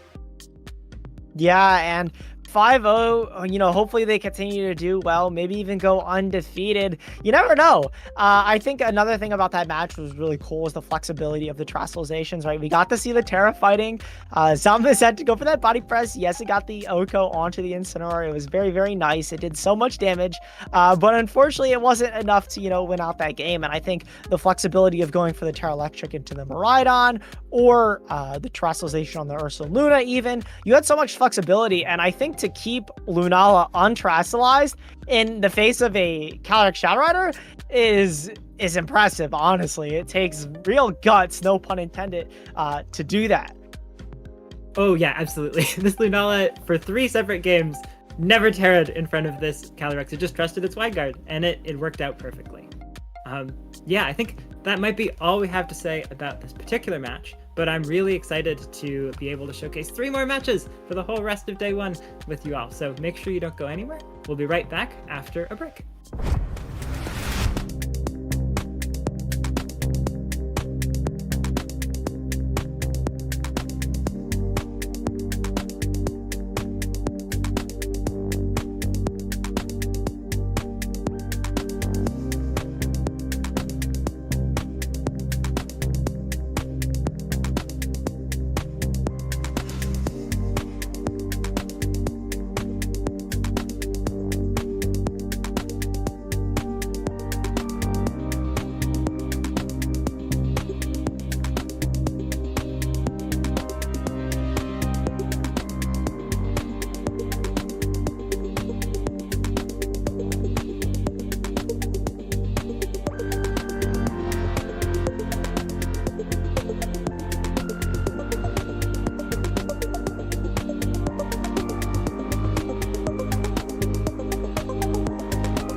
Welcome back, trainers. I'm Tyson Hughes, joined here by Hayden McTavish, and we're going to be your casters here for round 6. But before we get into any of the action, we want to talk about some of our predictions for how the meta is shaping up here at the World Championships. We have had so many great matches here today, but we want to take some time to highlight, a couple of our picks that we maybe were thinking could do well here at Worlds. And, we have our other two commentator friends who highlighted their picks earlier in the day. Kind of some spicy picks, but I feel like compared to them, Hayden, we picked some more tame options, but still some spice in there as well.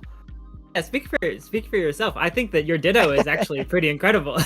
I definitely picked the standard. I want to win whatever prize there is for predicting the most common Pokemon. So I just went with the main restricteds to watch out for in the tournament, and Incineroar, always safe. But I love seeing the Ditto and the Groudon. I feel like it would be really interesting to see those pop up. I think they're both incredibly interesting for this format. Yeah, I think between everybody, we covered like all of our bases, right? We got a little bit of supportive Pokemon in there. We got our main restricteds. Like, I think we hit a lot of the main restricteds. I mean, correct me if I'm wrong, but I think we have like the top 5 at least. It's kind of hard to miss them when you're talking about the top Pokemon in this format. I mean, you mentioned the Ditto. I think Ditto is a great Pokemon where I kind of cheated in my predictions, to be honest. I have 3. I see 3 restricteds. I see a Shadow Rider in that 3rd slot, or a Zamazenta. And, being able to copy a Pokemon like that, I think just gives Ditto so much utility. Even being able to cop something like the Incineroar, or, whatever flavor of the week you want to pick, Ditto just kind of does it all. Yeah, there are a couple of Ditto floating around the tournament, and I'm really curious to see how they do. I guess the other big thing I want to make sure we shout out, Simon was very excited in our chat recently because it looks like there was a Ho-Oh on stream. There is one, and it was a great call from Simon to shout it out. It looks like it might be making a deep run here. Yeah, and I think Ho-Oh actually is like...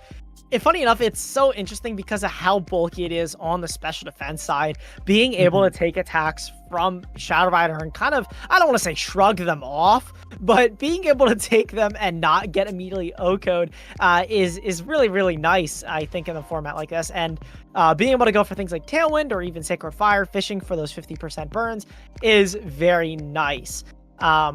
Even something like the Koraidon, right, is kind of on the lower end of picks, but it's still a popular Pokemon. Being able to do so much damage in the sun, setting up that sun for yourself and then using it to do more damage is so impactful. Yeah, absolutely. You and Simon covering the bases on sun, which is just so incredibly powerful as a weather condition in this format. So some really great calls there. I sort of hedged my bets and just threw a lot of other fire types that benefit from the sun, but not too much else. We should also shout out Costa, just going way against the sun. Gonna predict some rain here, and we have seen a couple of Kyogres on stream. I don't know how many there are still making deep runs, but it's definitely a Pokemon to watch out for as like an answer to sun or an alternative. Cool, but before we, hop into our next game, we're going to do a quick run through of, I believe, our usage stats here. We want to, show a little bit, we have our picks, but maybe talk about a little bit of the stats of the tournament so far and see how they're shaping out in day 1. And, I mean, as we're going to see here, the restrictions that we kind of highlighted are, just the dominant pairings. I mean, the Shadow Rider, Zamazenta, to no one's surprise, are going to be the dominant duo there. I mean, we saw it in our round 5. It wasn't able to win, but being the most common team to beat definitely makes a lot of sense. And then the Calyrex, Ice Rider, and the Miraidon being the second duo. These, I think, both are the 2 duos to kind of look out for in Lunala Miraidon, as well as Calyrex and Miraidon rounding it out. Miraidon taking notably 3 of these duo slots, though. Yeah, and a Ghost Psychic type also taking 3 of the duo slots. There's some particular archetypes that people really like. I'm super interested in this 4th one. That's part of why I put Calyrex and Miraidon in my usage stats. I think we've seen a lot of different archetypes that each feature like one of Calyrex, Shadow Rider, or Miraidon, like all of those top 3. And pretty much throughout the tournament, unless you're running like a particular Koraidon build, you're usually going to have one of those 2. And I'm really curious to see how it works. Players are sort of seeing like, wait, Calyrex Shadow Rider's good. Miraidon's good. What if I just put them together? Forget all the sporters, forget all the other options. Let's just go the 2 Pokemon that are the fastest and deal the most special attacking damage. And I think it's going to be really interesting to see if that leads to a deeper run. Yeah, and what we're going to do next is after reviewing those restricted pairs, we're actually going to see which ones our trainers are going to have picked out here in round 6. And I'm really interested to see if it's going to be any of those duos, right? We've seen a lot of those duos dominate, that they're popular for a reason, but we're actually going to see only one of those duos there, and that's for Naoto, opting in for the Calyrex Shadow Rider and the Zamazenta, kind of running as their team, but actually as a Clefairy and a Grimmsnarl, where James actually is not going to be using one of those duos that we just featured. Instead, running the Calyrex Shadow Rider and the Koraidon instead. Very offensive teams from, I think, both players. Yeah, both sides have decided to take a Calyrex Shadow Rider and pair it with a powerful fighting type restricted, but James Beck has gone all in on the offense side of that with the Koraidon, and Kishida has gone all in with the more defensive, wide guard supporting Zamazenta variant. James Beck never disappoints with his teams, and it's really fun to see this here. I think there's a lot of really explosive options with the Regieleki and the Volcarona, but I think that Zamazenta is definitely a nice tool for Kishida to have. Being able to wide guard around the Astral Barrages on the other Calyrex really means Naoto has a lot of options for making use of the Calyrex on his side.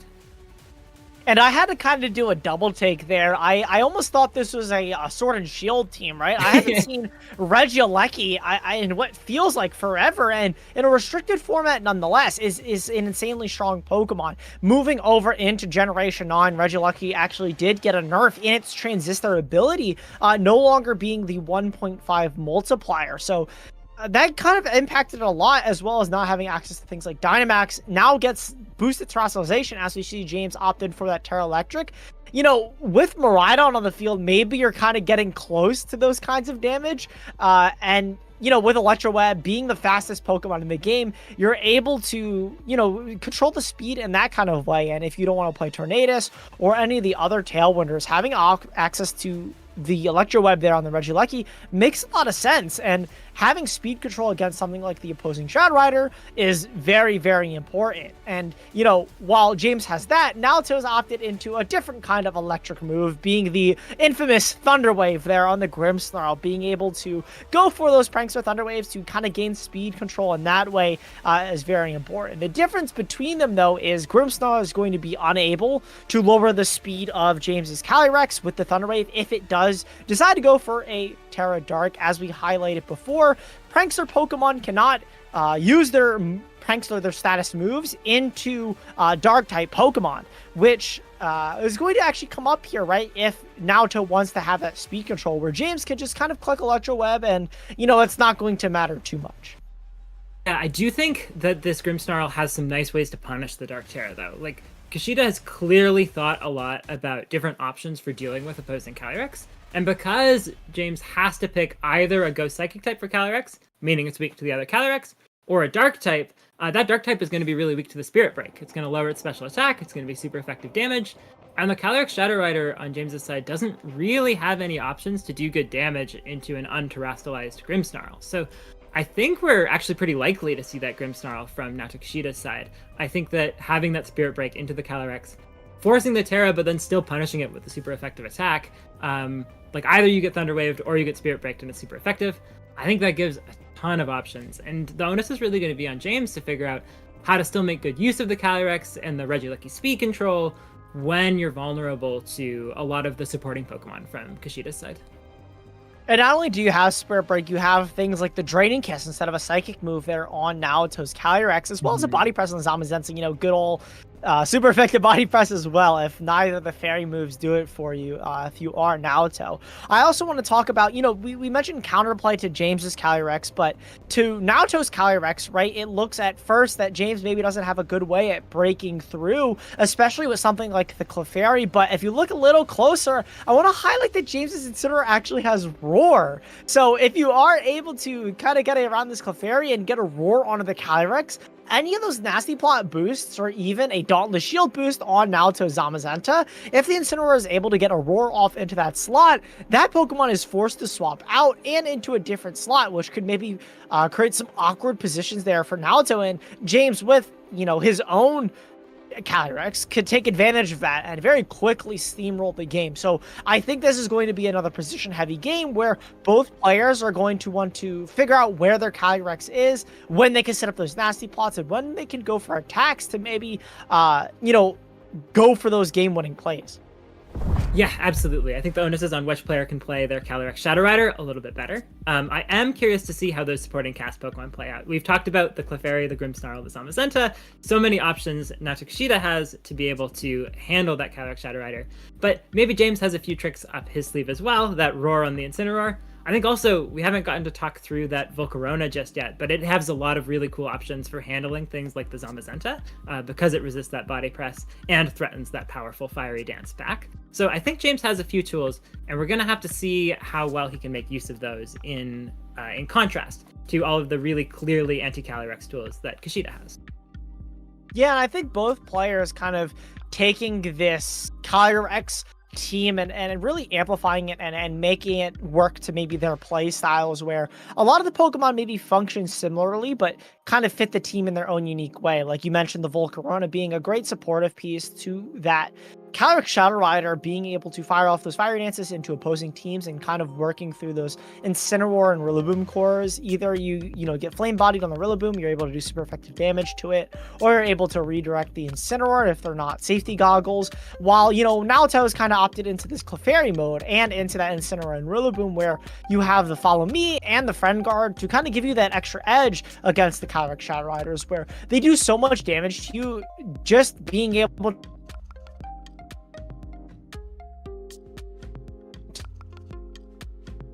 It looks like we may have temporarily lost Tyson, so I'll talk through the rest of the matchup as Tyson comes back.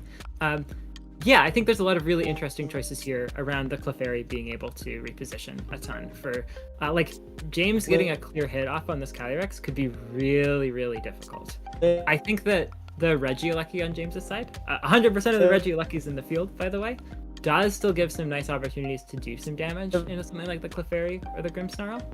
And I think that's going to give a ton of tools to still be able to try to like even the score back out. So I am curious if we'll see the Regieleki. It could be hard to use, but it's definitely one of the main damage options James has other than the Calyrex. I guess we haven't gotten to talk about the fact that James has a Koraidon either, which I think gives a ton of pressure. The only challenge is how to figure out how to make that Koraidon navigate when the Calyrex Shadow Rider can do so much damage into it. If it doesn't Terra, it's weak to a Draining Kiss. If it does Terra, it's still vulnerable to that Astral Barrage. And so I think James clearly has thought a ton about how to handle this most standard of matchups, but it's hard to see on paper how exactly he's going to be able to handle specifically this like Draining Kiss Calyrex variant that Naoto Kishida has. I think other things that we haven't gotten to discuss so much are the Grimmsnarl has a ton of anti-Calyrex techs, but it also has just a standard dual screens mode, the Reflect and the Light Screen. And I think that combined with the Thunder Wave means it's going to be really easy for Naoto to be able to slow down pretty much anything except that Regieleki. I guess it's not going to be able to Thunder Wave, of course, the Incineroar either, or the Calyrex if it terastallizes, but that definitely still gives a few more options for that side of the field. So I think Kishida has pretty much all the defensive tools anyone could dream of. James has a good chunk of offense, but I'm not sure where his defense is going to be. He's going to really have to rely on the Fake Out core with Incineroar and Rillaboom if he wants to be able to control damage output or stop that redirection and screens quickly. But that's going to be tough because the unterastallized Calyrex is immune to Fake Out. And I think being immune to Fake Out is going to be super big, right? I didn't get the catch there. My internet decided to, wonk out a little bit. But I know, we're talking about the Calyrex interactions like that and the difference between the Volcarona and maybe some of the other pieces on the team. I think something like the Clefairy, if you highlighted it, is going to be super impactful. Being able to kind of live around a lot of those attacks, that Friend Guard, being able to kind of give you the extra edge, live an extra attack or two is going to be so impactful, I think, though. Yeah, I think especially the dual screens from Grimmsnarl plus Friend Guard from Clefairy plus Life Dew from Clefairy means there's definitely a world where James just runs out of the ability to do damage and Kishida can just kind of heal everything back up. The Calyrex also has Terra Fairy Draining Kiss, so it can just keep healing back up. So James is really going to have to find a way to do damage pretty quickly or to be able to stop that sort of setup of all of the damage reduction that Naoto has. Yeah, and a lot of that damage reduction, right, is is really what the team is kind of designed for. You see a lot of the times these teams have Calm Mind maybe on the Calyrex instead to boost up the defenses even more. Instead of going +2 special attack, you have the +1 special defense and the special attack. But Naoto realizing, okay, maybe Screens, Clefairy, Intimidate is enough. I don't need the Calm Mind. I think this is enough. I can afford to put Nasty Plot on my team. And I think that, that's just smart team building. James as well, though, like I want to highlight, maybe doesn't have all that damage mitigation, but has tools still to kind of play around, right? You have the double fake out. You also have your own Incineroar and Rillaboom. You have the speed control and the Regieleki, and the Volcarona, I think, is a great tool as well to consistently do damage as well as eat hits. Volcarona is, I feel like, a very deceptively bulky Pokemon for a bug type. They're kind of notorious for being these weak, frail things, but Volcarona eats a lot more hits than you maybe would expect it to. Yeah, I think especially that's a really good point, because this Volcarona is the Quiver Dance variant. If it's able to set up a little bit faster than that Calyrex Shadow Rider, maybe if it's able to get up some Quiver Dances while Kashida's just setting up the screens or getting Clefairy in play, that's going to mean that Calyrex needs to Nasty Plot quite a bit before it can really take out that Volcarona. And meanwhile, Volcarona does have the ability to Giga Drain, maybe with a boost from Grassy Terrain, to try to be healing back up any of the damage that it takes. So James does have a few slower ways to play. Also, I think if you can just set up that Sun, that Fiery Dance is going to do a ton of damage. But I think the question is how to find time to set up that Quiver Dance, given that there's so much that Naoto can put out in terms of pressure from both restricted Pokemon.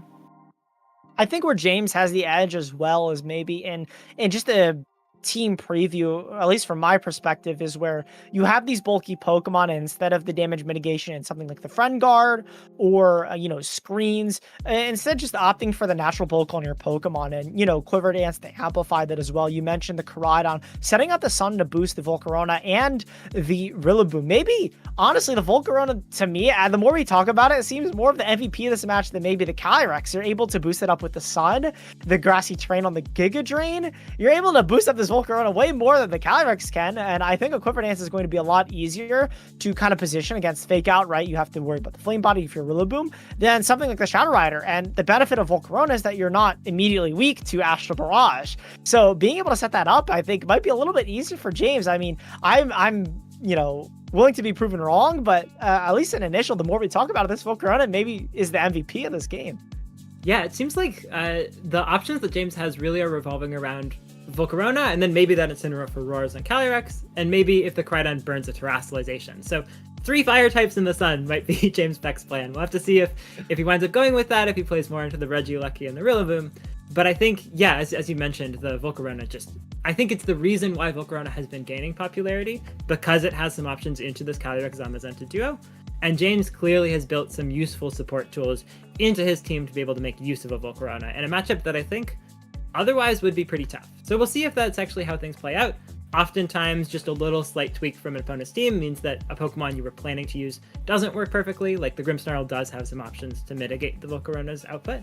But I definitely think that's something we're going to be seeing James trying out, either getting a feel for what Pokemon Kashida's bringing and then bringing Volcarona, or maybe just trying to set that up in Game 1.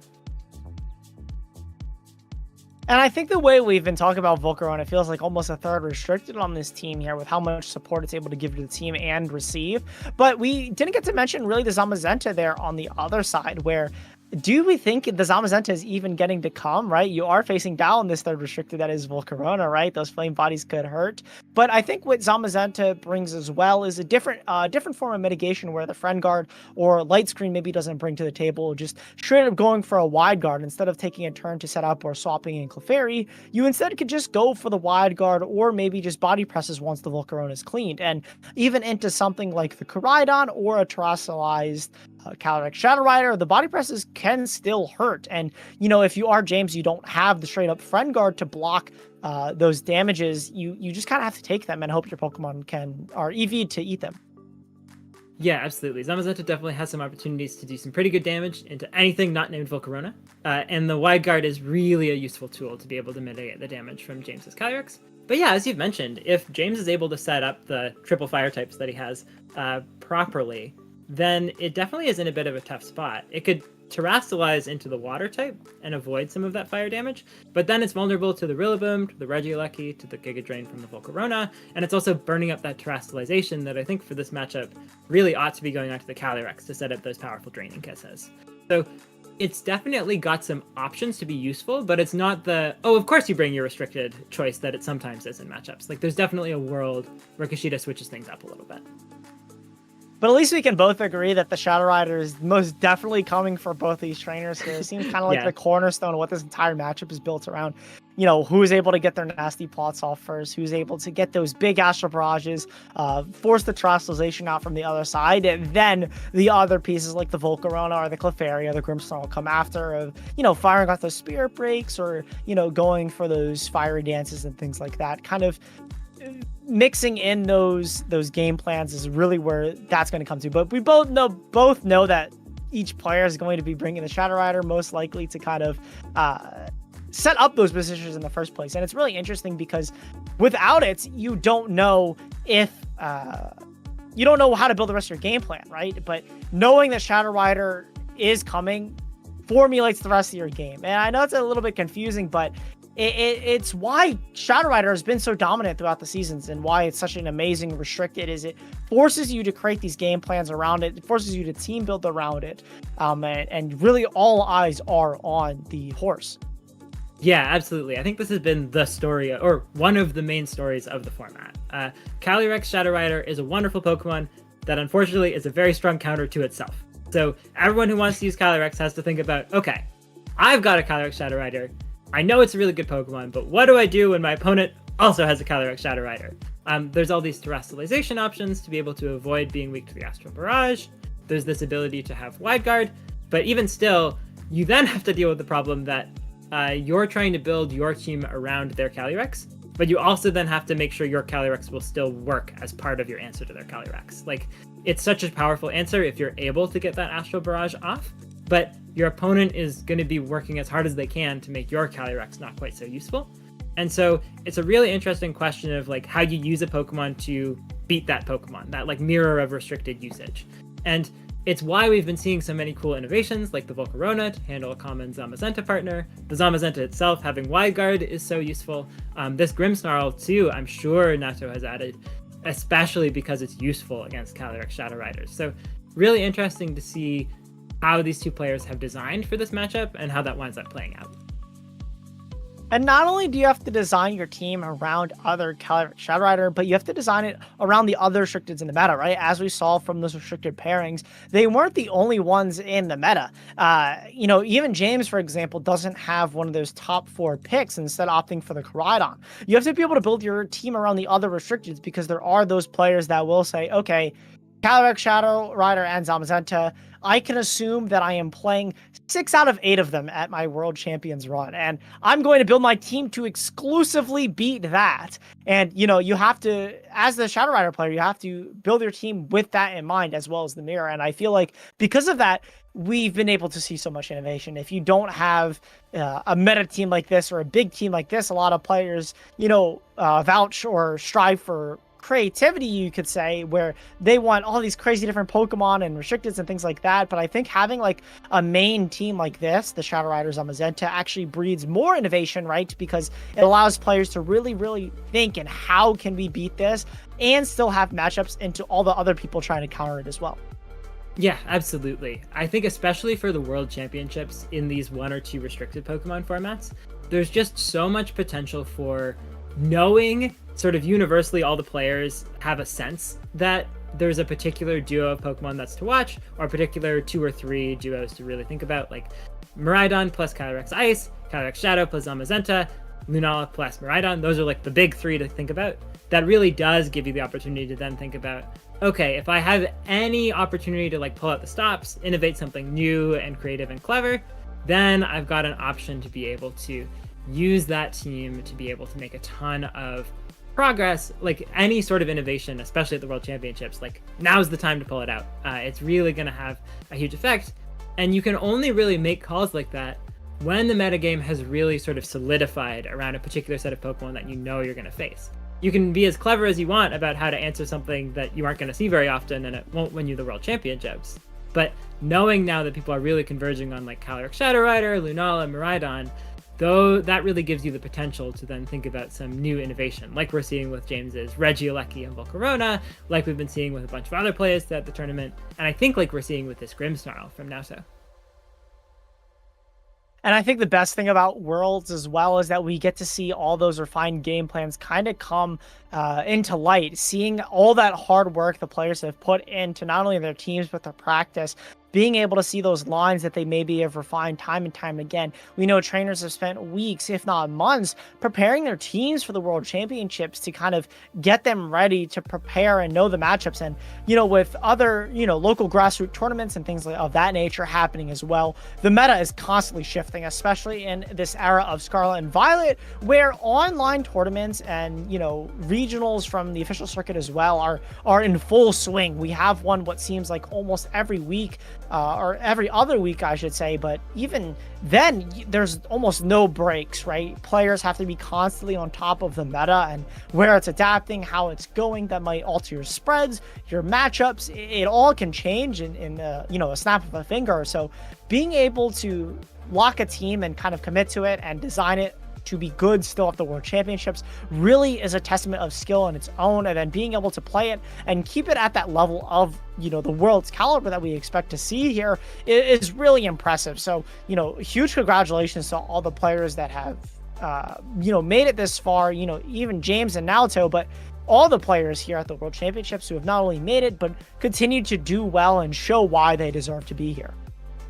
Yeah, absolutely. I think it's difficult to overstate the level of difficulty there is in team construction for anyone going to the World Championships, especially with that fast-moving metagame. So I think it's really exciting to see these players who are clearly so engaged with that process. They're making choices that not a lot of players are making. Like, I don't think there's a ton of Grimmsnarl and Clefairy in this tournament. There's maybe a decent chunk of Volcarona, but it's still a new trend. And there's 100% of the Regielekis at this tournament are on the screen right now. James is, I think, the only one who's brought it. There's just like so much thought that players are clearly putting into team construction, despite the fact that it's a really tough decision, and despite the fact that there's so much to keep track of and there's so much risk to bringing the wrong Pokemon to this tournament. It just really goes to show like how much of a benefit you can get from having the right team for a tournament. And it's a decision that isn't light as well, right? We've put a lot of emphasis on the World Championships and how important it is, but there's so much money, there's so much stakes on the line. I think even more than the giant cash prize that we've seen here increase at the World Championships as well is the fame that comes from it as well, right? A lot of players, you win a regional, that's really nice, but being able to win the World Championship is a title that only a few people can claim. Yeah, absolutely. There's just an extraordinary amount of prestige in the title relative to just about every other tournament, and players really do need to pull out all of the stops here. And so to be sitting at 5-0, having come up with a really innovative choice, both of these players, I think that really has them sitting in an excited place. They could maybe be able to make it as far as they could in this really prestigious tournament, and especially I think with a creative choice or a really well thought out team that can really do wonders for a player's reputation.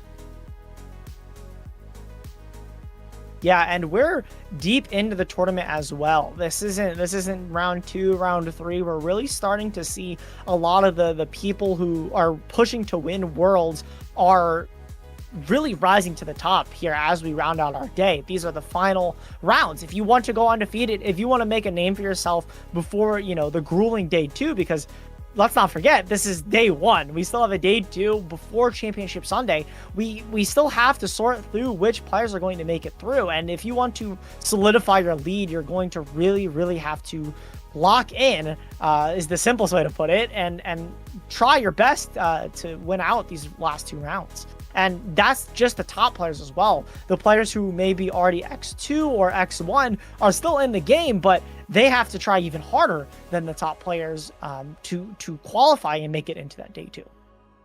Yeah, I think this is around the time in a tournament when players' mental games are really being pressed. Like, you have still 5 more rounds to go in this tournament. If you're at 5-0, that's probably like a nice sigh of relief, but there's still a lot more games to play.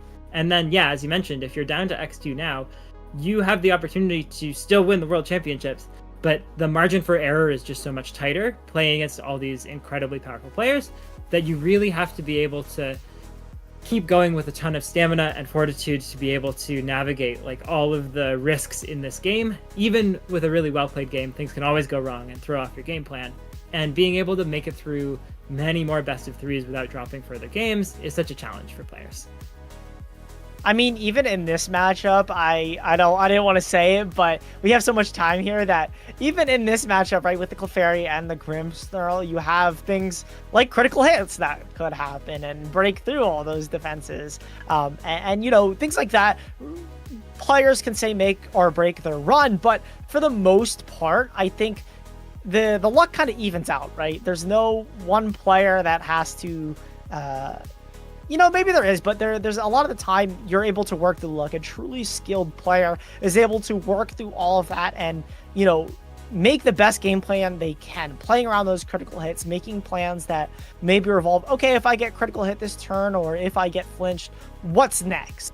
And really thinking ahead, where a lot of the times I feel like newer players might get trapped up in the moments, right? Where they're, instead of thinking 3 turns ahead, they're looking at that turn. So when a big flinch or a critical hit happens, their game plan and that train of thought is maybe over, where a world's level player might be thinking, oh, okay, that's fine. Instead of this branch, I'll go down this other branch and I'll continue the game that way. And really being able to navigate that, I think, is a quality of player that I think everyone can aspire to be. I mean, I'd be lying if I said I wasn't upset a couple of times if I've gotten flinched or critical hits in a crucial spot.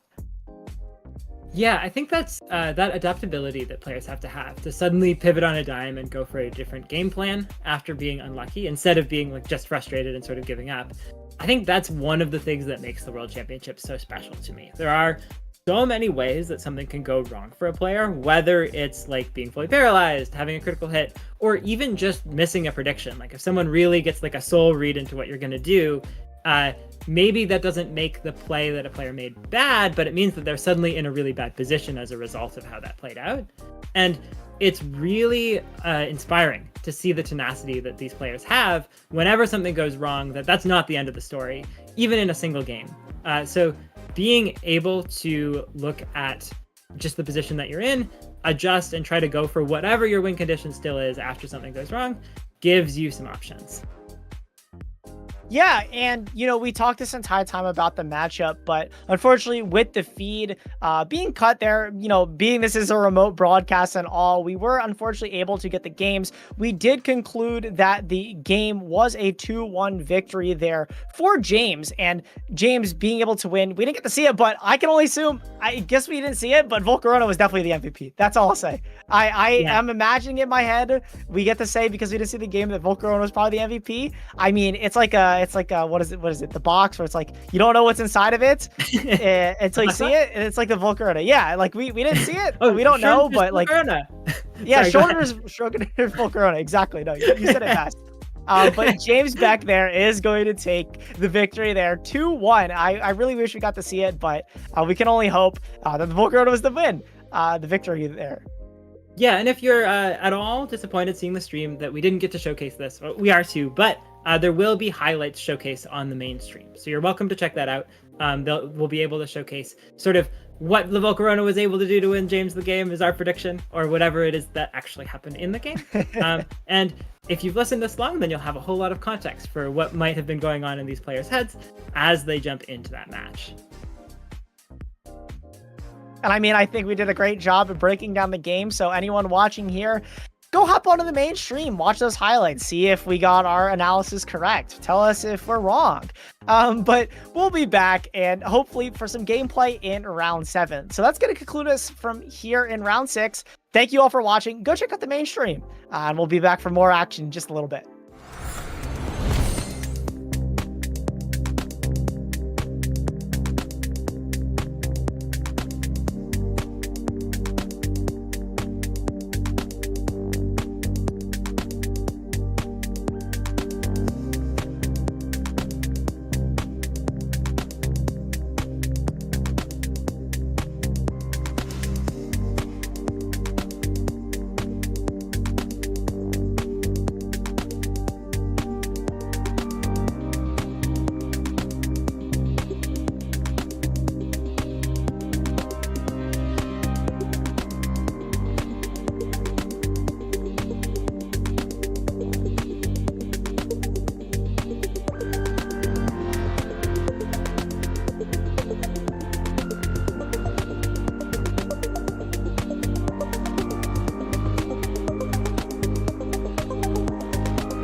welcome back, Pokemon trainers, to the Victory Road World Championships VGC side stream. We've got a couple more feature matches in store for you. My name is Hayden McTavish, and I'm joined with Tyson Hughes, and we have fixed the stream issues, so it should be smooth sailing from here on out, knock on wood. We should be able to have a couple more matches to be able to showcase with you all, and we're really excited to be able to do that. Yeah, and a couple more matches will show as we round out here our day one of the World Championships. So many great matches. I say that every time, and it feels kind of like repetitive, but it really is true. You know, Worlds is quite literally a once-in-a-year event that we get to witness, and it is truly the culmination of every single player's season. So as we, get higher and higher into these matches, the records, bigger and bigger, the quality of match only gets better. And to be able to highlight and bring that to you guys here on the side stream, as well as the main stream, the quality and quantity of games are both abundant this year. And I'm super excited to not only get to, commentate them, but get to commentate them with you, Hayden.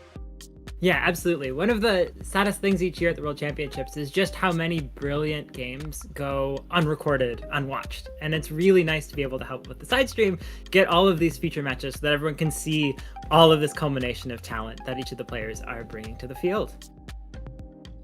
Yeah, and not only talent, but the array of teams that they bring as well. We saw last time, we didn't get to feature, but the Regieleki, small things like that really we highlighted are the things that make or break the teams and the innovation. So I'm really excited to see maybe what teams both of our trainers have brought here today.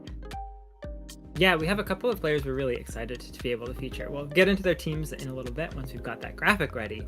But we're going to be featuring Alex Underhill of North American fame, 3 times regional champion, and Wei Cheer of Taiwanese fame, a multiple-time Taiwan champion, and has quite a few World's Top 64s under his belt as well. Yeah, and I'm really excited to highlight both these players because, again, that's just the benefit of having both these players here on the side stream is that we're able to get these levels of players that we normally don't get to maybe see on the mainstream just because there might be a slightly better game, but every quality of game is going to be amazing, and we actually get to feature a new pair here that at least I haven't seen yet today, the Calyrex and the Miraidon, which is a very popular one, but one that we haven't got to commentate over today yet on the side games. And, Wei running the Calyrex Zamazenta, but again, with their own flavor of the team as well, with the Chen Pao and the Ogerpon. Yeah, it's really interesting to see also not the Life Orb variant we've been featuring a lot on the side stream, just the Focus Sash Calyrex. So a little bit safer to be able to take a hit and still be able to get off an Astral Barrage, but a whole lot less damage that can come out on that side. One quick shout out, this is a trend that players have been picking up lately, but it's still really interesting to me every time I see it. We've got a proper Choice Scarf Miraidon over on Alex's side of the field. There's no speed control support to make that Miraidon move earlier, so it's just got a Choice Scarf to make sure that it can attack really quickly in those moments when Alex is outside of Trick Room. So it'll be interesting to see. That gives it a convincing speed advantage over the Calyrex, and a pretty comfortable ability to Volt Switch off of most of the other side of the field. Yeah, and I think as well, we talk about the Scarf Miraidon there on Alex's side, but I want to highlight the Assault Vest Chen Pao here on Wei's side of the field, being a really interesting choice, not having Protect on your Chen Pao. It feels like kind of important normally on Chen Pao, having something like the Focus Sash, being able to live a big attack and fire, especially into something like the Miraidon, being able to live and fire off that big attack back seems really important, but this Chen Pao opting for Assault Vest and actually having Ruination as well as Ice Shard, so totally switching up how this Chen Pao is maybe played on a team like this, and with something like the Focus Sash Calyrex as well, not opting for the Nasty Plot, instead going for Encore, having something like the Ruination on the Chen Pao is a great way at lowering the HP values of Alex's team and getting things into range of an Astral Barrage, where maybe you otherwise wouldn't be able to without the Nasty Plot here on the Calyrex. And the benefit of running Focus Sash as well on Wei's side is that you get to run max speed Calyrex and have a speed boosting nature, where otherwise maybe you want some bulk, you're modest and things like that. But with something like the Focus Sash, you could just go max speed, max special attack, fire off as hard as you want, and with combination of Ruination, you're able to get those knockouts that you otherwise would miss. Yeah, absolutely. I think that Focus Sash being on the Calyrex gives a ton of options, especially for handling this Trick Room pressure that Alex has. Being able to bring out the Calyrex have it take a hit, still be able to get an attack off, gives it a ton of options. And we're jumping into the game now. We're going to see that Trick Room mode with the Calyrex Ice and a Volcarona here on Alex's side of the field.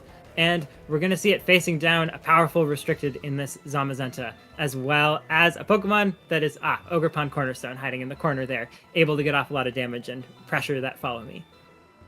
And I think this is a great lead from both of our trainers here, both threatening good damage into both of the restricted Pokemon. That Ivy Cudgel, though, I think having a bit of the more upper hand there for Wei, being able to threaten a Ivy Cudgel into either the Volcarona or the Calyrex Ice Rider, and doing super effective damage to both. You also have the option of Terrestrialization, being able to go for that Terra Rock Ivy Cudgel, boosting the defense and doing more damage to whatever comes in here for Alex. But it's going to be the Miraidon there setting the Electric Drain. Not going to be too valuable here at preventing any spores or anything like that, but instead setting it ourselves up to do a lot of damage. And a Terrestrialization there from, I believe, the opposing side. Alex going to be the Calyrex Ice Rider into that Terra Fairy, not wanting to take super effective damage from the Ivy Cudgel. Yeah, I think also wanting to be able to survive that body press more comfortably, not wanting to take too much damage with that. We are going to see the Ivy Cudgel go into the Miraidon slot, so good for Alex to be able to swap out that Volcarona, but the double target into that slot, that Terrestrialization is for naught, as Alex loses a restricted Pokemon on turn 1. We are going to get to see a Glacial Lance come out in return, though. Going to bring Ogerpon down to activating that Sturdy. Not doing too much to Zamazenta, but the important thing is Weichier has just lost one of the most important tools for weathering the storm of Trick Room. At the same time, with Alex just bringing the Volcarona back out now, it's going to be tough to find a way around this Ogerpon for this next turn. Alex really needs to get Trick Room up pretty quickly so that there's not this threat of that Ivy Cudgel coming in and taking out that Volcarona.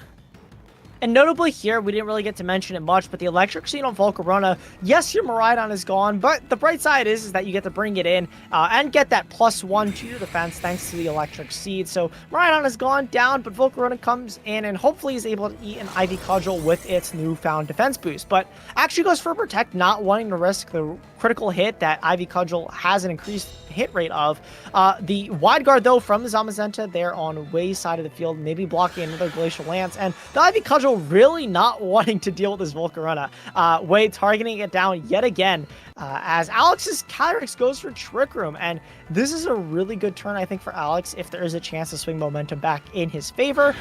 You're forcing the Zamazenta to go for more Wide Guards as your Ogerpon is gone down to its 30. If you really don't want to give Alex this boost with the Glacial Lance onto the Ogerpon, it's really important that you continue to go for these Wide Guards so that the Ogerpon isn't knocked out and doesn't give the Calyrex a attack boost. Yeah, absolutely. There's a lot of pressure forcing that Wide Guard here, but then a ton of pressure from the Volcarona still, which can take its pick of KO here with the Fiery Dance. We are going to see Zamazenta go for the Wide Guard, but Alex, if he didn't go for that Glacial Lance, is going to be able to get a nice Leech Seed off into that Zamazenta and start the slow weathering down of that Pokemon that's going to be necessary to make it through that Pokemon by the end of the game. Mostly, though, just buying time for this Volcarona to go for a Fiery Dance, finish off that Ogerpon and keep itself safe from the Rock Attack, and crucially, getting that coin flip chance of getting a special attack boost, which makes this Volcarona now at +1 special attack, +1 defense, in just phenomenal position with 3 more turns of Trick Room to go. And I think, again, if Alex has any way back into this game after losing an important restricted like Miraidon, being able to threaten so much damage, getting in a position like this where you have the Terra Fairy on the field and a Leech Seed to boot on the Zamazenta, that means if you're Alex, you're actually in a decent spot now. Being able to gain recovery every single turn, as long as the Zamazenta stays on the field, is going to be very important. And, you know, if Alex decides to lock into another Leech Seed on the Raging Bolt, that means his Calyrex is going to get the hang on forever. Unfortunately, though, for Alex, is that with this Clear Amulet item, you won't have nearly as much as if you're triple healing off the double Leech Seed and leftovers. Instead, opting for the Clear Amulet there, just being able to mitigate against something like the Intimidate, Alex deems more important on this team. You still have to focus on the Volcarona as well, which just got a special attack boost from Fire Dance, and is going to be able to throw in a lot of damage as well into the Zamazenta, considering it hasn't Terrestrialized, so those Fire Dances are going to hurt.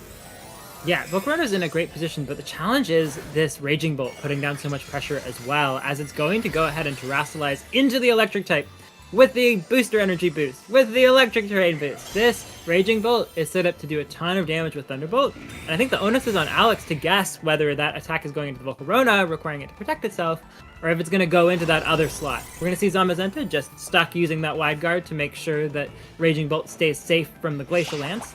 Leech Seed going to come out and slowly weather down that Raging Bolt. Going to give a ton of recovery on that side of the field for Alex. But this Thunderbolt is going into that Calyrex. So Calyrex will have a chance to recover a little bit from those 2 Leech Seeds, but that's a huge amount of damage into that Calyrex. This Calyrex probably can't take another one of those Thunderbolts. Yeah, even with this double Leech Seed here, you are going to be able to heal to just about half HP there on Alex's Calyrex, but that, as you said, is not going to be able enough to eat another Thunderbolt. Unfortunately, because the Miraidon had entered the field, that Electric Terrain is actually boosting the damage that Way's Raging Bolt is able to do to the Calyrex here, and you have to kind of go for what is a little bit of a telegraphed protect, right? If you want a chance to maybe even survive the extra Thunderbolts, you have to protect your Calyrex this turn, and Way can kind of play around that. As you see, Alex forfeit the special attack and defense boost, swapping into Incineroar there. Wolfie's Incineroar nonetheless. And if Way gets his turn correct, I think that could set Alex back another turn. But the protect there does come out again, wanting that recovery, really valuing it, and Way is going to lock in yet again to the wide guard, not risking a Glacial Lance from coming out. And if this is a Thunderbolt into the Incineroar slot, yeah, this is going to be so much damage, even though Alex has opted for the Assaultless item. Yeah, at the same time, it's not like Alex could have done anything other than protect with the Calyrex Ice, because the Zamazenta went for wide guard and everything was already hit with Leech Seed. So it was sort of a forced, nothing turn from the Calyrex.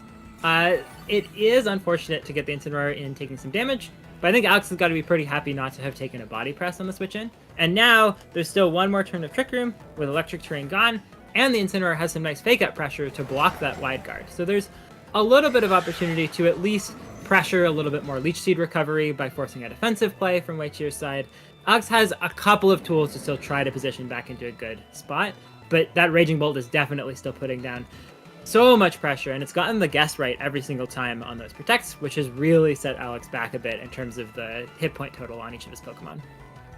And I think what Alex at least has done a really good job of this game is preserving that Volcarona's HP. We know how important it's going to be later in the game to redirect attacks and survive attacks as well. We talked about in James's match how bulky it is. Being able to redirect later, recognizing that you're already resistant to body press, so you don't really need the defense boost, forfeiting that to swap it out so that you can have it later as a redirector is going to be very, very important. And Alex firing off a Glacial Lance here, followed up from that fake out, does so much damage to both these Pokemon. And, if there's a Leech Seed, there's a way.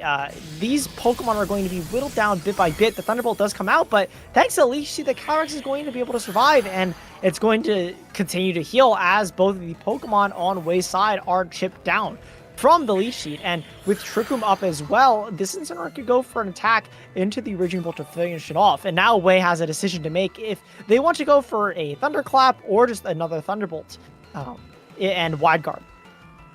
Yeah, I think the challenge is Trick Room is running out. I think if it hasn't expired this turn, then it's very close to ending very soon. So it's going to be a bit of a challenge for Alex to be able to get the speed order working out properly again, as he's hovering over trying to set up that Trick Room again. And just helpfully showed us, Trick Room is in fact gone for now.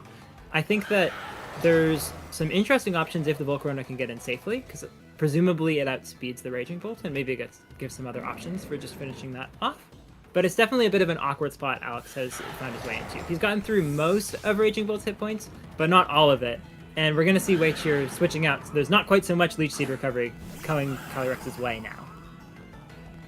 Yeah, and here's the problem we kind of highlighted at the beginning of the match. This Calyrex Shadow Rider with the Focus Sash nonetheless is able to just come in here. Not only are you removing healing from Alex's Calyrex now that the Leech Seed has been uprooted, the Calyrex with this Focus Sash intact is going to be able to fire off Astral Barrages, but first and foremost, the Thunderbolt on screen here able to just knock out the Calyrex. Considering Trick Room is over, that means Raging Bolt was going to be the fastest thing on the field, and Fake Out not being an option from Alex means that Calyrex is forfeit. And with both of your restricteds down, Incineroar, yes, gets to come in here and threaten Fake Out again, but with the Ghost typing there on the Calyrex Shadow Rider, this Astral Barrage is going to be unable to be stopped there, from Wei's Calyrex. And the problem as well is even if you do lock and fake out, guess what? Wei's Calyrex has Encore, and you can just Encore the Incineroar next turn. And this Raging Bolt being able to survive so long with those wide guards from the Zamazenta there on Wei's side, you just had so much pressure every single turn from these Terra Electric Thunderbolts and just kind of whittled Alex's team down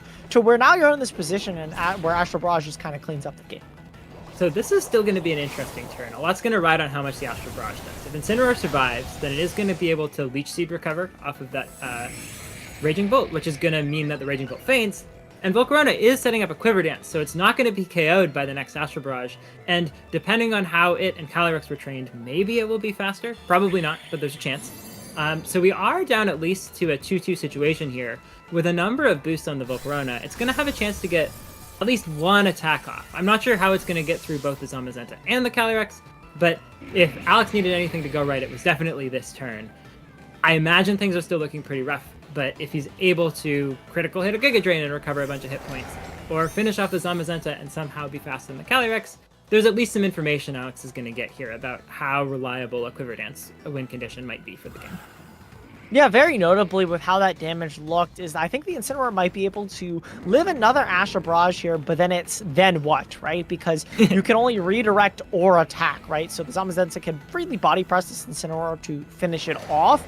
But if you redirect that, you can burn it. But this endgame is very difficult for Alex to navigate. It is still winnable as the Zamazenta there on Wayside goes for Protect. Instead, this Calyrex is going to move second because of that speed boost from the Quiver Dance. Calyrex gets brought down to a little under half, and Encore is going to be the move of choice there, encoring the Incineroar into that fake out that we talked about before. But Fiery Dance is going to be able to take the knockout on the Calyrex next turn, so Wei's going to have to find a way back into this game to maybe knock out this Volcarona, and if you can't do that, then this game is over. Yeah, I think that's absolutely what Alex wanted to see here. The Volcarona being faster is a huge deal. And if the Volcarona can get the targeting right to finish off the Calyrex or finish off the Zamazenta if Alex is predicting an attack, then there's a bunch of options for it to be able to still clean up this game. That's really showcasing why people are considering Volcarona to handle this particular restricted duo. Setting up one Quiver Dance suddenly makes this Volcarona sort of on par with these two restricteds and able to go toe-to-toe. It's sitting next to an Incineroar that can only ever click Fake Out, but it might not care. It might have the tools it needs to be able to close out this game on its own.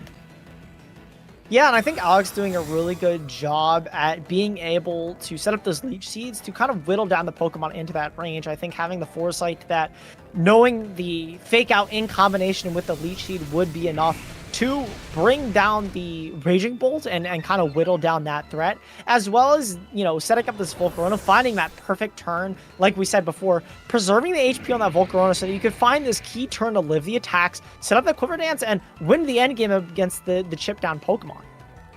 Oh, kind of entertaining here. Alex is going for Fake Out into the Volcarona because it doesn't matter too much. It's always going to fail. Nice little cheeky show off for the stream. And yeah, this Volcarona is just perfectly positioned. With the special attack boost, this isn't even a damage roll now. So we're very much seeing just an extraordinarily executed game plan from Alex this game as he closes it out convincingly and gets that win, even though things were looking tough for a while there with that Raging Bolt. Yeah, I think that Raging Bolt was threatening so much pressure, at least it had me convinced that maybe Alex didn't have a way back. And, I wasn't sure if Volcarona was going to be able to do it. If the Leech Seed was off even by one tick, that means it got to live another turn and fire off an attack into the Volcarona with either a Thunderclap and whatnot. But because, Wei didn't switch out the Raging Bolt or the Zamazenta for so long, not only did the Calyrex get to heal off and eventually get a Glacial Lance off, it was also able to get knocked out and bring in Incineroar, which healed, lived the was able to live the next Astral Barrage as well, and just created this spot where the Raging Bolt was dropped to the Leech Seed, and now this Volcarona is this tank that is able to Fiery Dance into everything else on the board, and you kind of lack damage on Volcarona normally, which is why you need the Quiver Dance. So getting Pokemon into this range, Alex kind of had his own ruination in a way where, Chen Pao could just click it and get things in the range for Astral Barrage, but Alex kind of did that with Leech Seed in his own way, whittling down the Pokemon, not for Calyrex this time, but for the Volcarona instead, and I thought that was a really well-executed plan from Alex there. Yeah, I want to talk for just a brief moment about how wonderfully Alex handled the pacing of that game and utilized, dead space in turns. That first turn where he immediately switched in his restricted and lost it was actually, perfectly fine. It set up the electric terrain so that there was some ability to leverage that later. If there was an Amoonguss in the back, it gave some time to set up the Trick Room. And he was able to just sort of get into this position where the Ogre Pawn wasn't too threatening at first. Trick Room was up. And then also, like, being willing to just have Volcarona switch out during Trick Room was really huge. Like, Alex knew that he needed that to close out the game. And in the meantime, he was just making slow, steady progress with that Leech Seed until he finally was able to handle that really terrifying Raging Bolt and set things up for the end game with that Volcarona. I think it was just really a masterclass in a way to sort of patiently play the game and slowly whittle down your opponent's win conditions. Even though it looked like Alex was playing from behind for a lot of that game, and he was for some of it, he really knew what he needed to make happen to be able to win the game. And it was really cool to see that executed so well. And this is exactly what we're talking about as well. Those refined game plans, being able to execute that at such a high level as well is really impressive as we get into our game 2 of Wei versus Alex. And we're going to see a switch up of leads for Alex here as the Miraidon just comes in off the rip, not wanting to lose it, as well as the Urshifu this time. Wei's also going to lead with their Ogre Pawn and the Calyrex instead of Zamazenta this time. Yeah, I think the Calyrex Shadow Rider is a really good adjustment from Wei, just seeing like, oh, Ogre Pawn was really helpful last time, but Zamazenta on its own couldn't really get me enough momentum, so I'm going to try Calyrex instead. I can really pressure any defensive plays with Encore. You've got the Astral Barrage pressure. And I like Alex just jumping ahead and leading the Miraidon, so it doesn't get lost on the switch in here. Urshifu is a new pick, not something that Alex had last time, and I'm really curious how it's going to play out. It seems like it might have a tough time dealing with this Ogre Pawn here, but it does give a lot of potential damage output here for Alex's side of the field. I think what's really interesting as well is both players recognizing the strength of each team and the restricted power that each one brings. Being able to threaten immediate knockouts with something like the Astral Barrage or Miraidon's Electro Drift. Both players bringing, Wei bringing us 30 and a Focus Sash Pokemon, and Alex leading with his Focus Sash Urshifu as well. Makes a lot of sense here, right? Wanting to live that attack, but Wei's actually going to swap out the Calyrex Shadow Rider, not wanting to take a Surging Strikes potentially, and switching in the Raging Bolt there to resist the potential Surging Strikes, but Alex going to play defensively and just protect as a Snarl comes out there from the Miraidon. Being able to get that into the Raging Bolt is super important, and then also breaking the 30 there on the Ogre Pawn, even if you're not doing too much damage. As the Ivy Cudgel, though, definitely does damage into Alex's Miraidon, over 50%. Yeah, it was a nice Snarl for Alex to get out, but definitely the cost was pretty high with Wei figuring out that targeting perfectly and getting a good chunk of damage into that Miraidon. Alex hasn't been playing as the Miraidon is important to conserve in that last game either, so maybe that's something that Alex is comfortable with. Certainly, getting rid of that Raging Bolt's damage output is a really big deal because Alex needs to make sure that the Raging Bolt can't make too much use of its booster energy and electric terrain. So being able to set that up is really helpful.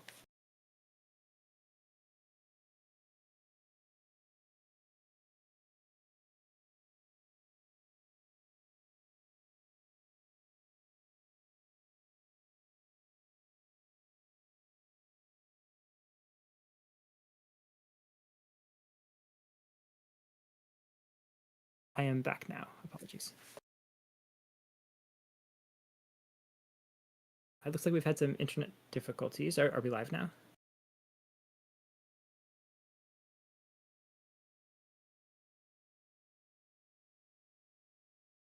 All right. Apologies to the audience.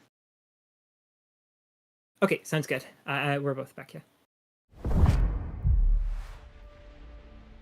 And apologies for the delay there. It looks like there was a stream issue, but we should be able to hop back in as soon as that's fixed. Go ahead, Tyson.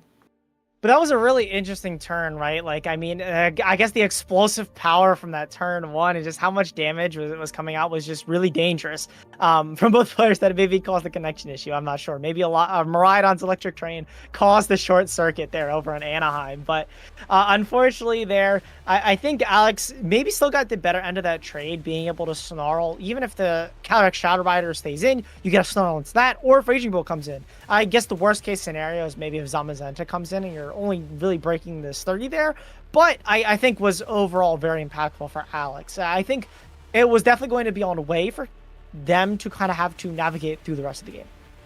Yeah, absolutely. I think that the Snarls were just really well positioned and really made sure that Raging Bolt couldn't cause the same problems that it caused in game one. It's tough to say exactly how those next few turns were going to play out, but I feel like Alex was really setting the tempo of the game there. It was costing a lot of hit points on the Miraidon, and so there's maybe something that Wei would be able to exploit there.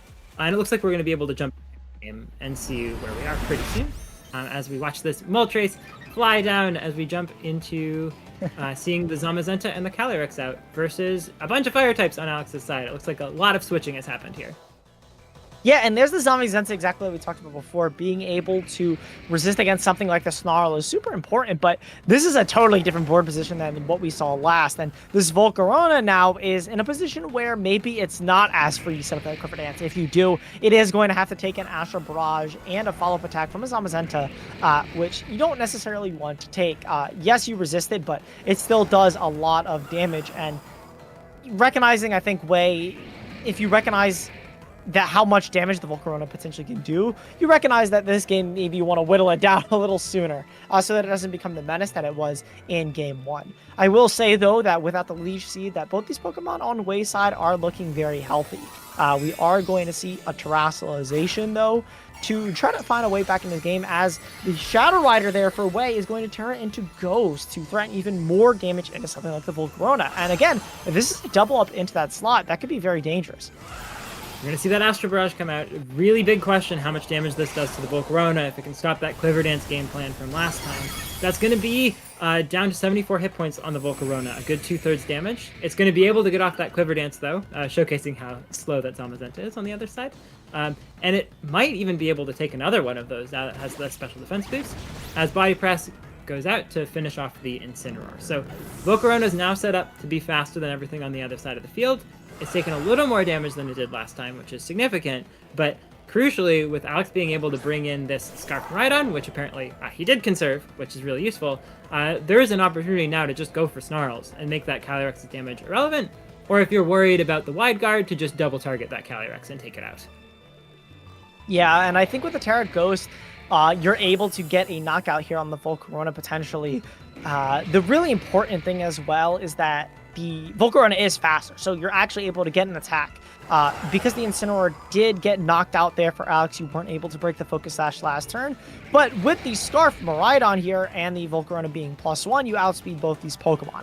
And it really is going to be on Wei if they decide to protect the Calyrex or not, because that depends on how Alex plays out this turn, right? Yes, you could go for a Snarl and a Fire Dance and potentially knock out this Calyrex, but if there is a Protect, then Wei could live the turn. But no Protect there from Wei, a Volt Switch there from Alex going into the Zamazenta instead, and this is going to be a swap back into the Urshifu, and if Wei just clicks Astral Barrage's turn, that could be very, very dangerous, as Fire Dance is the follow-up move there from Alex going into the Zamazenta at +1. Able to get the knockout, though. You do get one restricted, but Wei here is most likely clicking Astral Barrage, and with something like the Ogre Pawn in the back, you're able to redirect an attack next turn, and this could be very, very dangerous for Alex.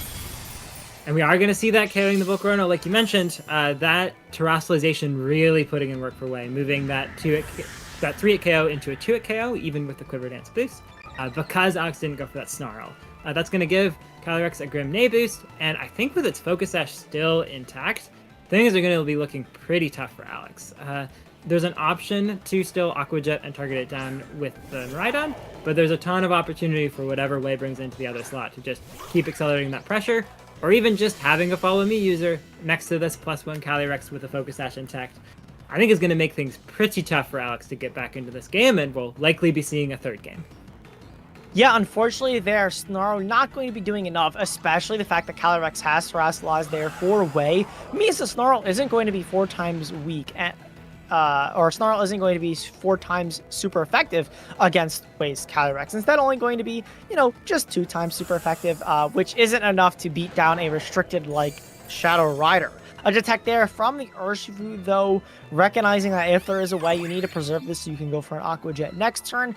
Alex may be hoping they are able to live in Astral Barrage here as the Snarl fires off there, missing Calyrex, just the nail there in the coffin, unfortunately. Astral Barrage going to be definitely able to pick up the knockout there on the Miraidon, considering how low it is.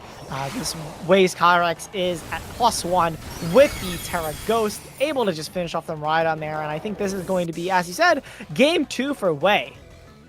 So a really interesting game 2 from Wei. Obviously, we've missed a couple of turns in the middle, but it seems like there's just a lot of resources that Wei's been able to bring to bear here, making the best use possible of that Calyrex. I think the terrestrialization choice is phenomenal here. Being able to get rid of that Volcarona, I think Wei correctly adjusted to the threats that Alex had on his side of the field. And Alex, having dropped the Calyrex Ice, I think really was struggling with ways to sort of set up that Volcarona to be in good position, that it couldn't just be focused down by a Ghost Terra Calyrex Shadow. Like, there was nothing to force a different terrestrialization. And I think that really played out in Wei's favor. And I think what Wei did a great job at doing that game is preserving the Ogre Pawn and being able to redirect, recognizing that Volcarona is doing a lot of damage and that it has, you know, a great potential once it gets the pluses to all of its to most of its stats with the Quiver Dance, but being able to redirect that with the Ogre Pawn, even if we didn't see in that game, just that pressure, and even later, like something like the Miraidon as well, and the Urshifu, being able to redirect that is so important, and getting that position, I think, is what allowed Wei to find their way to victory. Yeah, absolutely. I think preserving the Ogre Pawn, preserving the Focus Sash and Calyrex, and preserving Terra really just made that endgame so powerful. Like, there was no way to take out the Calyrex with all of its redirection and protection from the Focus Sash, and it was still doing enough damage because of the terrestrialization. I'm curious if Astro Barrage with the Ghost Terra into another Astro Barrage on a Quiver Dance Volcarona is always a KO, or if that's a roll. It seemed like it was probably almost always going to KO, but it wasn't clear if it was a damage roll. And I think if Alex is able to even just weave in a quick Giga Drain for a little bit of recovery, that might change the trade-off of situations there. And so I think there's still tools Alex has to be able to make the most use of this Volcarona, which is his main answer to the Calyrex and Zamazenta. It's just tough to navigate them around the Ogre Pawn and to find enough pressure to make that happen. I think with the Giga Drain, definitely you're able to live another one. I mean, we saw the first Astral Barrage bring Volcarona just a little bit under 50%. So with a Giga Drain, you're definitely able to get over that hump and maybe live another attack. But then the question is, what's next? Yes, you've broken this Focus Sash, but I don't think Giga Drain is that strong of a move that in combination with Fire Dance is able to get a knockout on a powerful restricted like the Calyrex. Maybe because it's Focus Sash, you're able to, but it's still a restricted at the end of the day. We didn't get to see it in that game, but I already know that Snarl isn't going to be doing the most damage, even being super effective to the Calyrex there. And that's just a showcase of the power of these restricted Pokemon that we have in this format. And I think what really I'm excited to see in this game 3 is how both players adjust those redirectors and those setup Pokemon, that being the Calyrex and the Volcarona for Alex, or the Calyrex and the the Calyrex and Volcarona for Alex, and the Calyrex for Wei and something like the Ogre Pawn. Got mixed up in my horses there. All good, all good. Lots of Calyrexes on the field. We're going to see one of them on Wei's side of the field. That all of the restricteds, basically, that Calyrex Shadow Rider and the Zamazenta, all setting up for maximal pressure. As we see the Ogre Pawn Cornerstone from Alex's side. Alex saying, hey, I saw Ogre Pawn Cornerstone was so useful for you. I'm going to bring my own and make sure that my Urshifu can get off a few more attacks. We'll have to see how that plays out. As you mentioned, there is that redirection option from Alex's side of the field, so it's really interesting to see him incorporating that. It does seem like it's tough to get around the amount of damage Zamazenta can do right now, though. It's really not pressured and very happy to toss out body presses. The Calyrex is under a little bit of threat, but could always switch or could always just start taking some trades and going for those Astral Barrages here. Yeah, and what I'm really excited to see is how this Ogre Pawn is kind of weaved into Alex's game plan, because as you said, it's a page out of Wei's book, as the Wei decides to switch out their Calyrex instead, moving one of the restricteds off the board as the Raging Bolt comes in here, maybe not wanting to take one of the Surging Strikes as a resistant hit if possible, and is going to get that booster energy there, boosting up its special attack.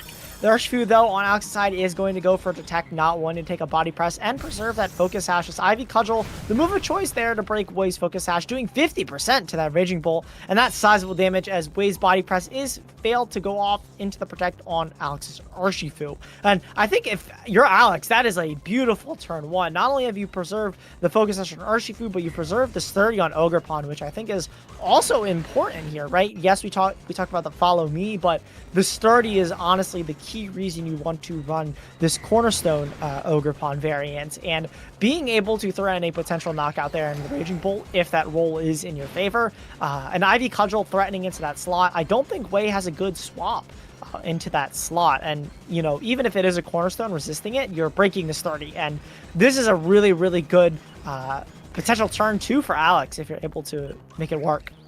Yeah, absolutely. I think getting that much damage on the Raging Bolt with a switch in, and also having the Cornerstone not be able to be finished off with a Thunderclap because it hasn't taken any damage yet, is just spectacular. Even if the Raging Bolt switches out, there's still a lot of danger there. As we're going to see Miraidon hitting the field for Alex's side of the field, gonna save that Focus Sash on the Urshifu. Thunderclap's gonna go into that, what was formerly an Urshifu water, but is now gonna be Miraidon. As we're gonna see that Ivy Cudgel going into the Miraidon. It looks like our stream may have gotten frozen again, but that's pretty clearly gonna be a KO. We're gonna jump back to our cameras. Oh, go ahead. But I even think with the Ivy Cudgel going off into the Raging Bolt there, we saw that was the target for Alex there, being able to fire off into that Raging Bolt, getting that turn correctly yet again, stopping at the Urshifu. Not only you didn't do anything with it, you created an offensive pressure for Alex, and then didn't even act on it, and that kind of led way to play a certain way that Alex was able to capitalize on, right? Your Ogerpon didn't take any damage that turn, that first turn, because of the way you position your Pokemon and the Protect, but now you're able to switch at the Urshifu again, you recognize the pressure it exerts on the board, you swap it out into something defensive like the Miraidon, and even if it takes a body press from something like the Zamazenta, you're more than happy to take that trade because you've just gotten rid of the Raging Bolt, which was the main damage dealer in both of those games, and getting to deal with that threat and bring in something like the Calyrex, you're able to preserve the Urshifu against it, and it really is a game of preserving your Focus Sashes and preserving these Pokemon that are able to eat one hit and then do a ton of damage back, and I think that's a highlight of all 3 games so far. Yeah, absolutely. A ton of options there. We're going to jump back into this game pretty soon, I believe, and see what's happening as this game 3 jumps in. So we saw that we were able to take, or Alex was able to take out the Raging Bolt, and now it's going to be some attacks into a protecting Calyrex Shadow as Body Press comes out. So Alex has lost a lot of his ability to take hits now. We're down to 1 hit point on the Ogerpon and down pretty low on the Miraidon, but the Calyrex has burned its Protect, so Alex has an opportunity to get a little bit of damage down now too, and maybe reposition into a more favorable state to be able to break this Calyrex's Focus Sash and threaten a KO later on. And I think last turn worked out even better because the Body Press, instead of going into the Miraidon swap, instead went into the Ogerpon to bring it down, but Alex failing, unfortunately, to get that double Protect means that the Ogerpon, if targeted down, is going to drop. The Calyrex, though, gets brought down to almost Focus Sash, as the Ash Barrage is most likely going to get a double knockout here and just go +2 special attack. The issue, though, is that Alex has Urshifu in the back to maybe go for an Aqua Jet to threaten Wei's Calyrex and finish it off. The issue, though, is Alex able to get this Volcarona, assumably in the back, bring it in and get a Quiver Dance and try to find a way back into this game? This is one of the rare situations where allowing your opponent's Calyrex to get a board wipe is actually a good thing. Like, this is a +2 Calyrex, but it can't ever do anything now. It's going to basically have to switch out or faint because of that Aqua Jet pressure. There's no Follow Me next to it to redirect that Aqua Jet.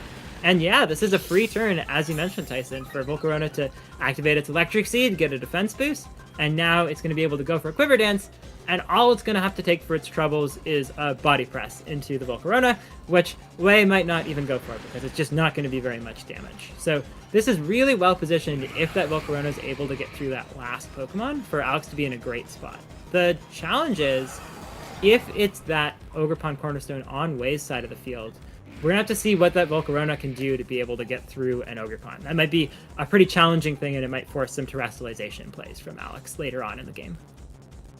I think so as well. I mean, Alex, as long as you get the Quiver Dance, which you're guaranteed to do, this is really your only play. Aqua Jet there, Wei recognizing that, most likely realizing that if they have Ogerpon of their own in the back, preserving that sturdy is way more important than trying to make a cheeky play with the Calyrex Shadow Rider there. Volcarona able to get off that Quiver Dance. We know Alex's game plan really revolves around that fishing and positioning the Volcarona to get in a position to get that Quiver Dance off really is what Alex strives to do. Yes, the Body Press comes out and brings Urshifu low, but Wei's able to bring in their Ogerpon with sturdy intact. So the question now is if a +1 Fiery Dance plus an Aqua Jet would be enough to take out the Ogerpon, because then I think Alex has just won the game convincingly. I'm not sure what the calcs are, and I'm sure it depends on how the Ogerpon is trained. So if Alex isn't comfortable with that, he has to think for a fair bit about whether you maybe go for a Terrestrialization to take the Ivy Cudgel, but then be way more weak to Body Presses, or how you try to manage the damage output. Alex has a ton of damage he can do, but it's all single target at this point. You have to guess a little bit where your targeting will be most useful and try to figure out how to survive the retaliatory attacks from Wei's side of the field.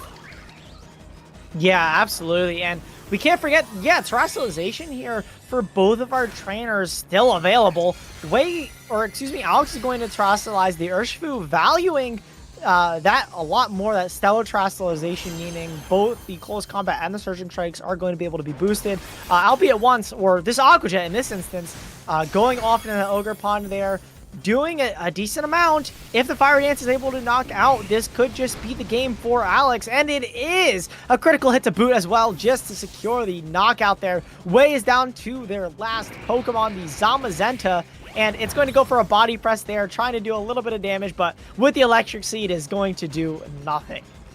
Just a phenomenal terrestrialization there, using the Aqua Jet from Urshifu with just a little bit of boost from the Terra to be able to get that KO.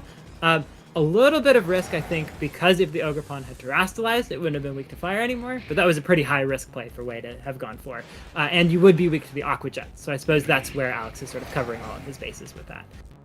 At this point, with the Volcarona and the Urshifu available against just a Zamazenta, it looks like Alex is going to have a ton of options. Zamazenta is going to go for a terrestrialization to try to survive a Fire Dance, but that Volcarona has a Giga Drain too, and so it's just going to be able to finish off this Zamazenta over the next couple of turns, I believe. Volcarona there going for a Protect, just to allow this Urshifu to maybe fire off an attack, but also goes for a Detect. Just stalling out the game. Alex really does have this under lock, though, with Giga Drain on the Volcarona. You see if the terrestrialization from Wei comes out there. You know, maybe you're playing around a critical hit body press. That's a way that maybe Wei can make a way back into this game. The Giga Drain, though, now that it's super effective, is just going to keep healing his Volcarona basically back to full and out heal any damage that this body press could potentially do. Yes, it does fire up into the Urshifu and you get the knockout, but Wei, I don't believe, has a way to get over this Volcarona. Yeah, I think this Volcarona, barring some extraordinary set of critical hits, is going to be able to finish things off with a couple more Giga Drains. And really showcasing Alex just masterfully using that Volcarona in this position. It just absolutely gave so many options into this Calyrex and Zamazenta, where I feel like there wouldn't have been much of an option otherwise. Yeah, and we didn't get to feature it in James's match, but I'm happy that Volcarona finally got a showing here on stream here on our side matches here at Worlds. I'm super excited to see how that Volcarona is played and really Alex sticking to his game plan. And even if it took different avenues, right? We have the Ice Rider being able to Leech Seed maybe to then get it in range of the Volcarona. Then we have like game 3 where you have different ways like the Ogerpon and the Urshifu and positioning the Volcarona instead. And I think Alex still getting to that end game of the Volcarona was really, really impressive against what otherwise seems like a difficult matchup. I mean, that Raging Bolt did so much work in that game 1. It did work in game 2, and in game 3 it got knocked out, but I'm sure it would have done work if Wei was able to keep it around longer. Yeah, I was really impressed by Volcarona here. I'd been hearing that it was like a clutch call for this tournament, and I hadn't believed how powerful it could be until just seeing it now. With it being able to get all of those boosts so quickly with the Electric Seed and Quiver Dance, it really did just dominate as soon as Alex was able to find a way around the Ogerpon. So it was wonderful to see. And I think also there were so many crucial decisions to make it work that Alex had clearly practiced and rehearsed to be able to sort of navigate these tough situations. Getting that like Aqua Jet plus Fiery Dance into the Ogerpon really showed that this was a well-considered choice, not just a powerful choice. And the two together gave Alex a really good showing here and is showcasing why he has such a strong record now at 6-1 going into this last round.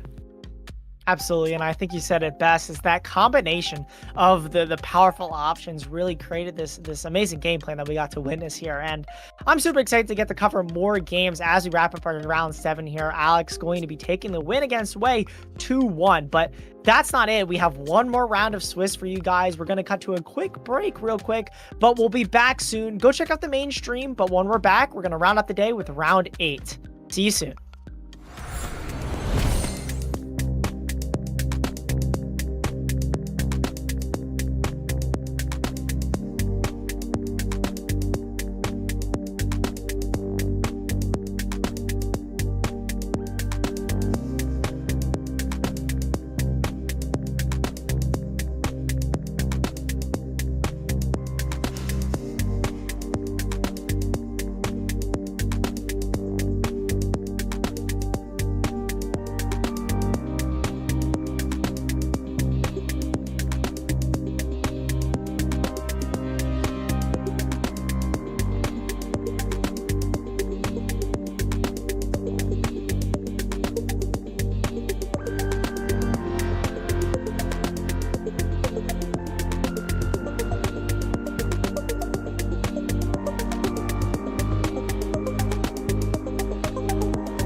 Welcome back, trainers. I'm Tyson Hughes, joined here by Hayden McTavish, and we're here to wrap up the Victory Road side game special event, whatever we have going on over here. But it's the World Championships. We're wrapping it up here at round 8, and we're excited to bring to you the last round of Swiss here in our day 1, and it's been an amazing day of games here. We've covered 4 of them, with us here. Then our EU friends covered the first 4. We've had tons of games, and this is kind of the culmination of it all in day 1, and I'm super excited to get into it. Hayden, how are you feeling at the end of the day? Out for this last game. I think the pressure is always mounting throughout the whole last part of the day when you're watching some of these big tournaments, and there's a lot of onus on players to keep playing well through these last few matches as the games just get harder and harder. And I think that we have just like a spectacular match to showcase. I'm really excited to be able to show that off. And I think as these players are all fully locked in their flow mode, I'm really excited to see this match show up. Yeah, and we're going to get to see it relatively soon as we get a team sheet reveal here from both players, Luca Cherubelli and Carlos Cabal, both very talented players, both running also as well, I'd say pretty standard teams, but there's still a lot to cover here. Yeah, absolutely. So really excited to be able to showcase Luca Cherubelli, taking after some other Italians and using a really powerful core here with Lunala and Miraidon, and of course the Calyrex Zamazenta. We do see that taunt on the Qian Pao from Carlos Cabal's side, which I think gives some interesting options for stopping a potential Trick Room. A few other variations that might mean that this is a little bit different than the way that this matchup sort of played out at the North American International Championships. Yeah, and I think, again, a lot of the small things here that we notice, for example, the first thing that comes out to mind is on Carlos's team, we see Pollen Puff on Calyrex.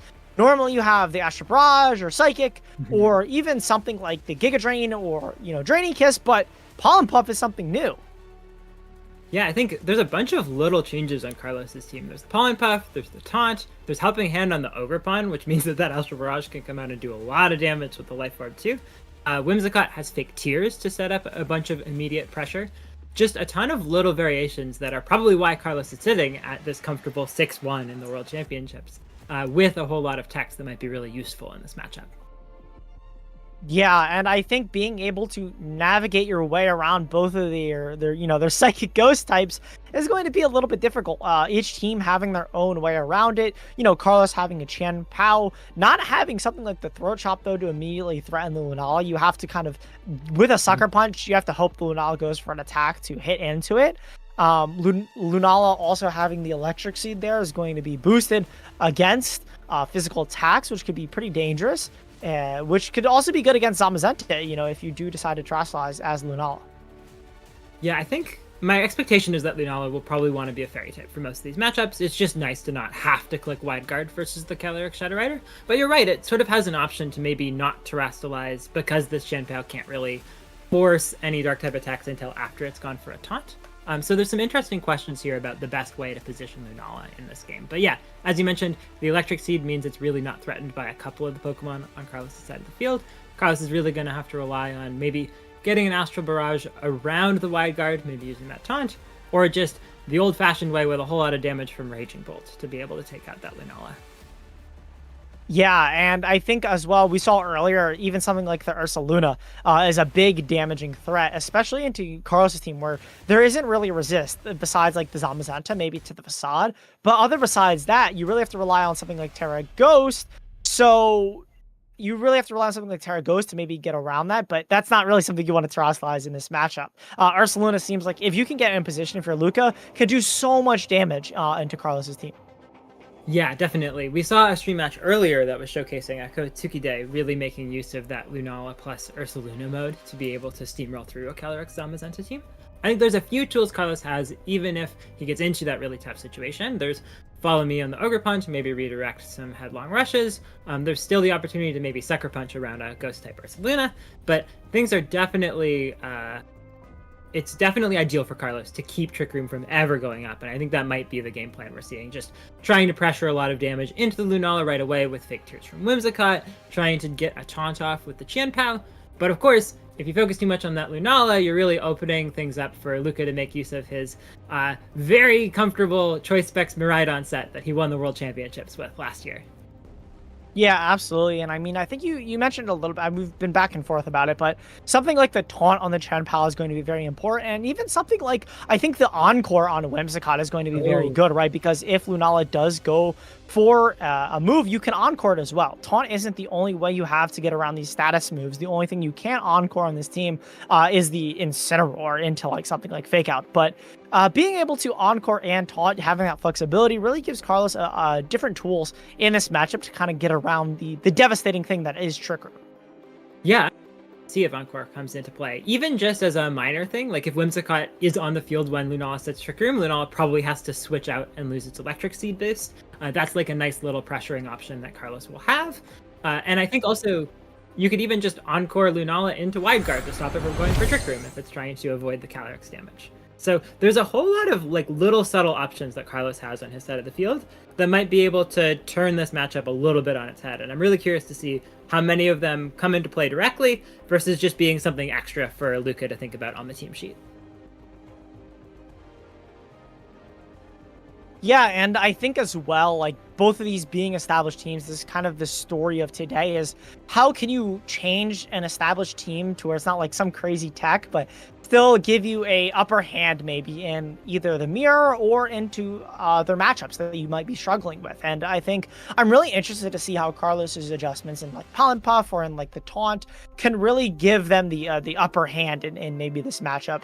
And Luca, I think, being the other side of it is where just stick to what you know. Like Luca obviously doing really well with this team, being able to play it out and having the reps that he does with the team, having that mastery is sometimes better than having the tech or the quote-unquote call for Worlds.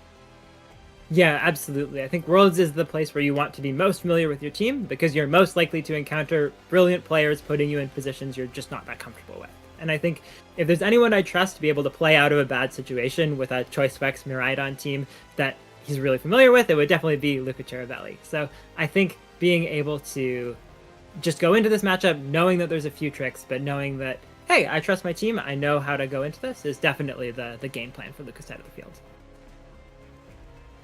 Yeah, and I think for both these players as well, the amount of time that they've spent to get here, right? Both players are here at 7-0 at these tables. Their mental fatigue has definitely reached a all-time high if it's not already broken. I think it wouldn't be if they're here at 7-0, but both players being at this record really exemplify the mental fortitude that you need to make it to this stage of Worlds. Yes, you're in day 2, but the job's not done. You really need to make sure you round out today and do the best you can so that your day 2 looks a little bit better and that it's easier on yourself mentally and, record-wise.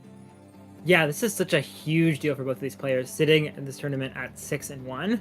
If they can win here, then they only have to win one of the next 2 games, and they're so comfortably able to maybe not count on getting top cut, but they've got a good chance to. Whereas if you lose right now, still a better position than anyone who's being disqualified from the tournament, you just have to win 2 more rounds the next day. But there's no margin for error after this loss. And so both players, I think, are really hoping to set themselves up to get a good night's sleep, not being too stressed for tomorrow, sitting at that X-1 record, rather than needing to sort of prepare for effectively a last chance qualifier into top cut if they lose this game.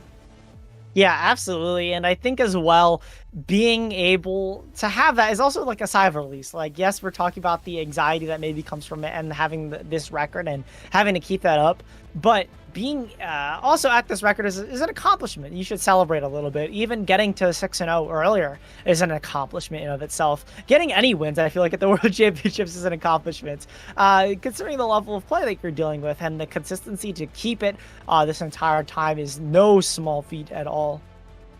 Yeah, absolutely. Both of these players are, in every sense of the word, exceptional and phenomenal world-class players. And so both of them, even just sitting at 6-1, we know we're in for quite a treat with this match.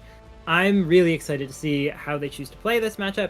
We've seen it before, this particular restricted matchup, in many different tournaments, but there's always new little variations of reads or plays or texts that players can jump in with that I think will make this continue to be really interesting. And both of these players are really going to be sort of looking for that one little like slight advantage or edge over the other player that they can find. to be able to sort of just solidify their position with only needing one more win for the next day. Yeah, and I think I'm really excited. Again, like I keep mentioning this, but I want to really emphasize how both these players have kind of innovated on their teams and how they've really mastered their teams and kind of created a scenario where they really get to showcase, like that's the best way of putting it, is showcasing how they play the team, right? Because maybe how I play the Miraidon Lunala team might be totally different than how Luca plays, and seeing those refined game plans really come into fruition and then still be able to adapt on the fly to the new teams that might arise on Worlds is always so impressive to see. Yeah, absolutely. And I think there's a huge question with how Luca approaches the match. There's sort of the standard four that I think might be most likely to bring, which involves bringing both the Lunala and the Ursaluna, maybe with an Incineroar. But there's also this whole Tailwind mode that Luca could totally pull out with the Whimsicott and the Urshifu. And I think that just introduces a ton of uncertainty in Carlos's game plans. Like knowing that Luca's going to be familiar with both of those approaches and that you might need different tools to handle each of them. Knowing that there's so many abilities to use this team in different ways. It's sort of like a Swiss Army knife of a bunch of different avenues for win conditions. It's really tough to hard counter that team or have a solid game plan, knowing that it just is built to have so much flexibility and really leverage the familiarity of the player using it.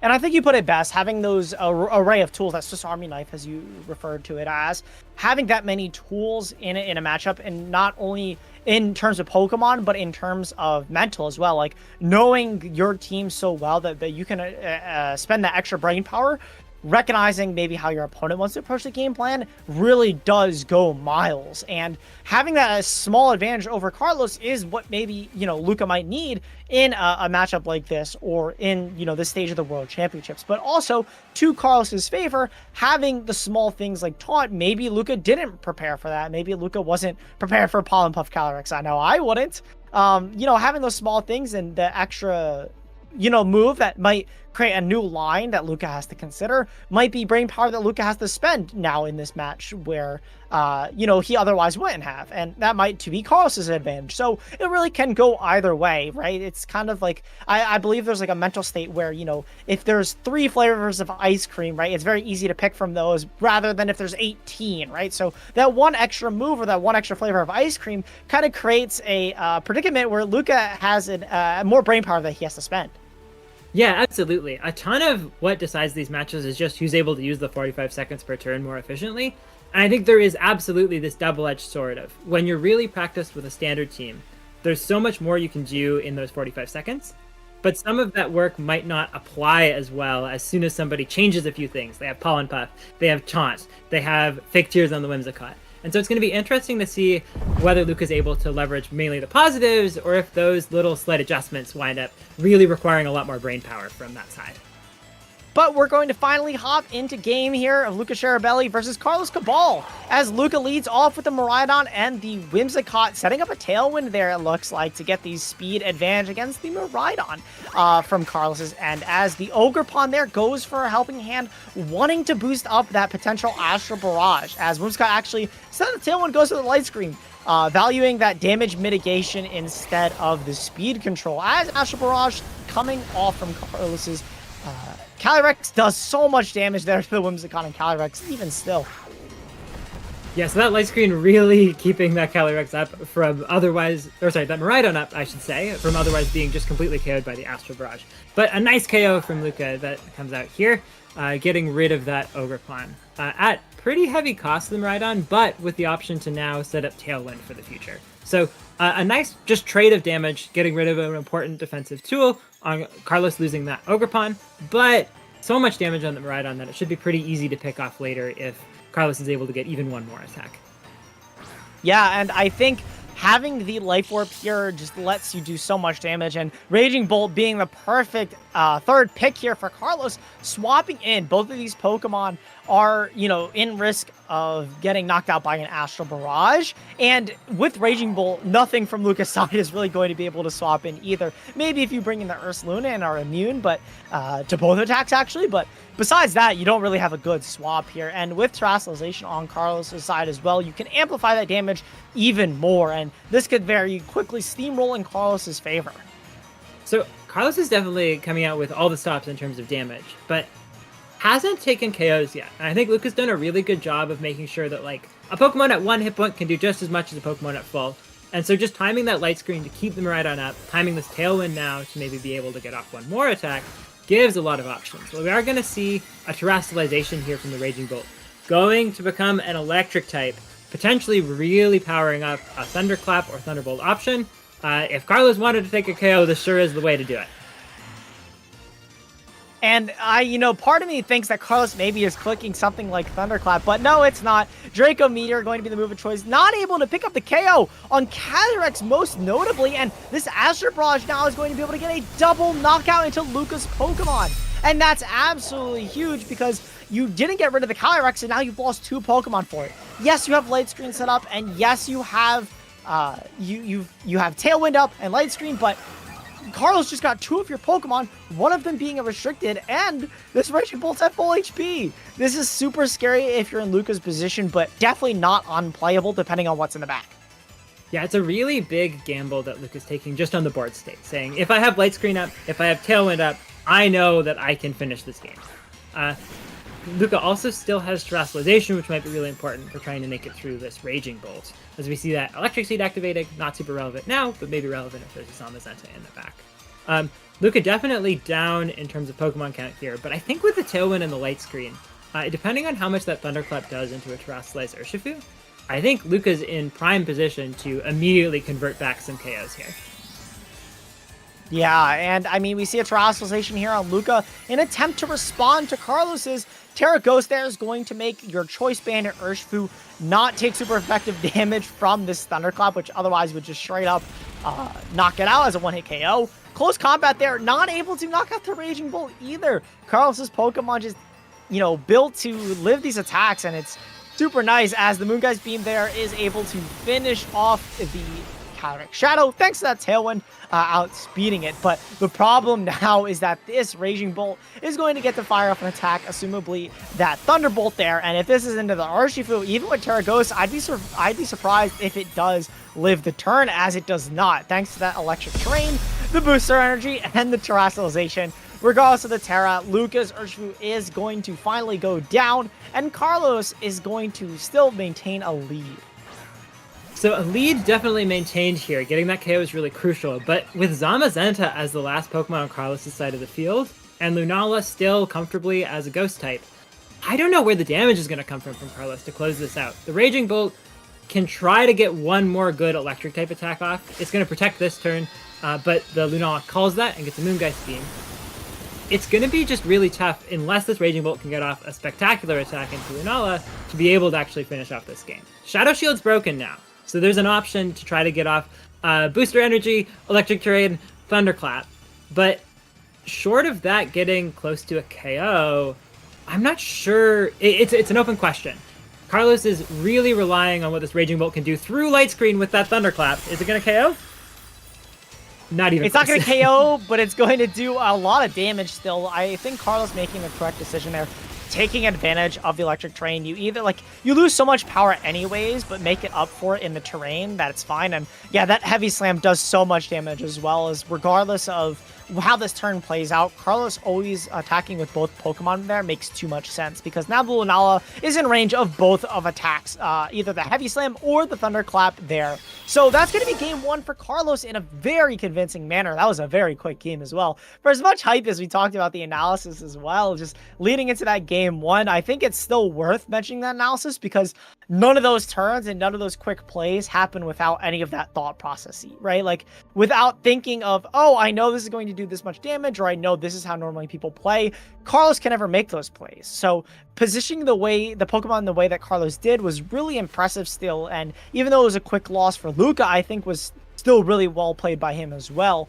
Just maybe not worked out in his favor. I think if you maybe position the Lunala in another way to maybe have a bit more defensive backbone so that Calyrex doesn't immediately roll over your lead, could be seen as an adjustment for Luca in this game too. But I'm really curious to your thoughts, Hayden, and maybe how both players can adjust in this game too. maybe the biggest piece of information that neither of the players had before this game one was just exactly how that damage trade was going to work out. Like, is a close combat from Choice Band Urshifu going to finish off the Raging Bolt?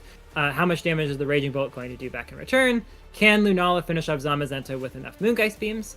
And I think now that those questions are more solidly answered, Luca can see that the damage trades that he was aiming for just aren't actually enough to be able to handle this really well-placed Raging Bolt that Carlos has been using. I think Luca played a perfectly fine game at the start to sort of position these two powerful attackers to try to close things out at the end, but it was just not quite enough damage and taking a little bit too much in return from the Raging Bolt. So both players are looking for even just a small technical adjustment to get a little more damage so that this game might be able to switch. Carlos is hoping things just go exactly the same, or maybe there's a few small adjustments to stop what Luca's doing. Yeah, and a little bit of an adjustment we will see, but hopefully from both players. But Miraidon and Whimsicott being the choice of lead there from Luca, and Carlos sticking with the Ogre Pawn and the Calyrex. I think having the option to go for that Helping Hand Astral Barrage is just too great, because if Luca doesn't go for the Light Screen turn one and instead opts for a Tailwind, we know that even the Draco Meter isn't able to get the knockout there into Carlos's Calyrex. So the Helping Hand Astral Barrage just makes way too much sense, and the Whimsicott here is forced to go for that Light Screen to even live the turn, and Carlos here doesn't actually go for Helping Hand. Instead, Astral Barrage. Maybe this is a double up there with the Ogre Pawn to finish off one of the Pokemon on Luca's side, but Draco Meteor is going to miss the Ogre Pawn, and that's a huge damage that Luca just doesn't have anymore, as Ivy Cudgel from Carlos follows up into the Whimsicott there, knocking it out. That might be game losing, because there's no longer the Tailwind pressure from the Whimsicott. That would have been so phenomenally helpful for Luca to just get that KO on the Ogre Pawn, finish it off, make sure that it can't do any more of those Helping Hands of Follow Me's or Ivy Cudgels. Lunala is definitely what you need in the back to be able to try to turn this around, though. It stops the Astral Barrage as a pressure, but it is a little bit scary for Luca here, knowing that this Calyrex with a Helping Hand Psychic could just completely KO the Miraidon no matter what the Lunala does. There's a ton of predictions that Luca's going to have to come up with to try to get out from a really disastrous Draco Meteor mess. Yeah, and we see Luca here maybe hovering an attack on the Calyrex to see if Carlos tries to play it safe and target down into the Miraidon with something like the Helping Hand Psychic, as you mentioned. But if this is just an Astral Barrage from Carlos, that could be game-winning as well. It is just the Astral Barrage! Helping Hand there is going to fire off into both Pokemon. That's almost a double knockout, but Lunala barely hangs on at 8 HP. Don't think it's going to matter. Lunala's going to hang on. It's going to be able to get off a Moongeist Beam. Calyrex doesn't need that special attack boost for any longer, though. This, even with the KO, having Lunala at only 8 hit points with an Ogre Pawn sitting there, happy to finish it off with an Ivy Cudgel, I think it's going to be game over for Luca, unfortunately. That was such a phenomenal read from Carlos' side, going for the Astral Barrage, even with the risk of the Wide Guard, saying, look, I know that you're worried about the Helping Hand Psychic. You cannot afford to go for a Wide Guard from this far behind. I'm just going to finish off the game and go for the Astral Barrage. Definitely paid off here, and Carlos has all but cemented the end of this game, I think. With being able to KO that Lunala, the Lunala can't even protect itself, and I think Luca's just locking in a forfeit here. And I am just astounded here at the level of gameplay from Carlos. This is exactly what I want to see here at the World Championships. I want to see plays like that. I want to see the amount of pressure that Carlos was able to commit in that game one, and then converting it into a game two game plan where he was able to exert pressure somewhere else. And honestly, I'm tripping over my words because that was a phenomenal game from Carlos. Yeah, I think we talked a lot about the precise decision-making and familiarity that players have, but there's also something to be said for just making those calls right and figuring out when the right moment to just sort of make a read is. And that was a masterclass of doing that from Carlos, just like a phenomenally timed Astral Barrage. Really unfortunate for Luca to have to deal with the Draco Meteor miss. I think that game looks totally different otherwise, but still, you have to take those advantages and convert them into wins as quickly as possible when playing against someone as powerful as Luca. And I think Carlos really showed a lot of respect to his opponent for trying to close that game out quickly, not just sort of assuming that he would win because of the luck. Yeah, and I mean, the Draco Meteor was already kind of a sealed in the game, but the fact that Carlos continued to make aggressive plays like that Astro Barrage and Helping Hand in front of a wide guard user is just amazing. And it really goes to show is like all that analysis that we talked about isn't happening then, it's happening in the builder, and it's happening in their mind before the game even begins. So that when you're in the game, we saw how quickly both of the players were locking in their moves. They were able to then act upon those instincts and act upon those plans that they set up before and those game plans, because maybe Carlos was able to think about that and realize that, okay, even if my Pokemon goes down, I still have a Zamazenta in the back. I still have a game plan in the back, and making plays like that and recognizing maybe where it goes is just really, really impressive. Yeah, absolutely. I think there's a way that wins the game on the spot, and it doesn't often lose the game on the spot. So it was a nice way to just sort of play and try to convert a good position into a win as quickly as possible. So it was really nice to see Carlos just like sort of capitalizing on things, having like a really solid game plan into this opposing team, and just managing those damage trades so impeccably well in this game. Yeah, and I think we did a great job of analyzing the game. I think, funny enough, the games that were the quickest or that weren't shown in James's case, we did the most analysis for, and then were either quick or weren't shown. But I think that's a great job on both of the players there to execute on that analysis that we provided there. And I think that was a phenomenal game to wrap out the day, kind of quick and sweet as well, to really, really showcase the level of World's gameplay. Yeah, absolutely. So we have a couple more Swiss rounds tomorrow into Top Cut. We're going to be happy to showcase a bunch of exclusive feature matches that won't be shown on the mainstream. They'll be start stream matches that we'll be able to showcase tomorrow. Both Luca and Carlos are going to be competing there. Luca from 6-2, if he can win 2 more, he'll still make Top Cut. Carlos just needs to win 1. So much action next week or tomorrow, I should say, that we're really excited to showcase to everybody. I can't believe there's this much Pokemon in just one weekend. It's very exciting. But I do think that is going to be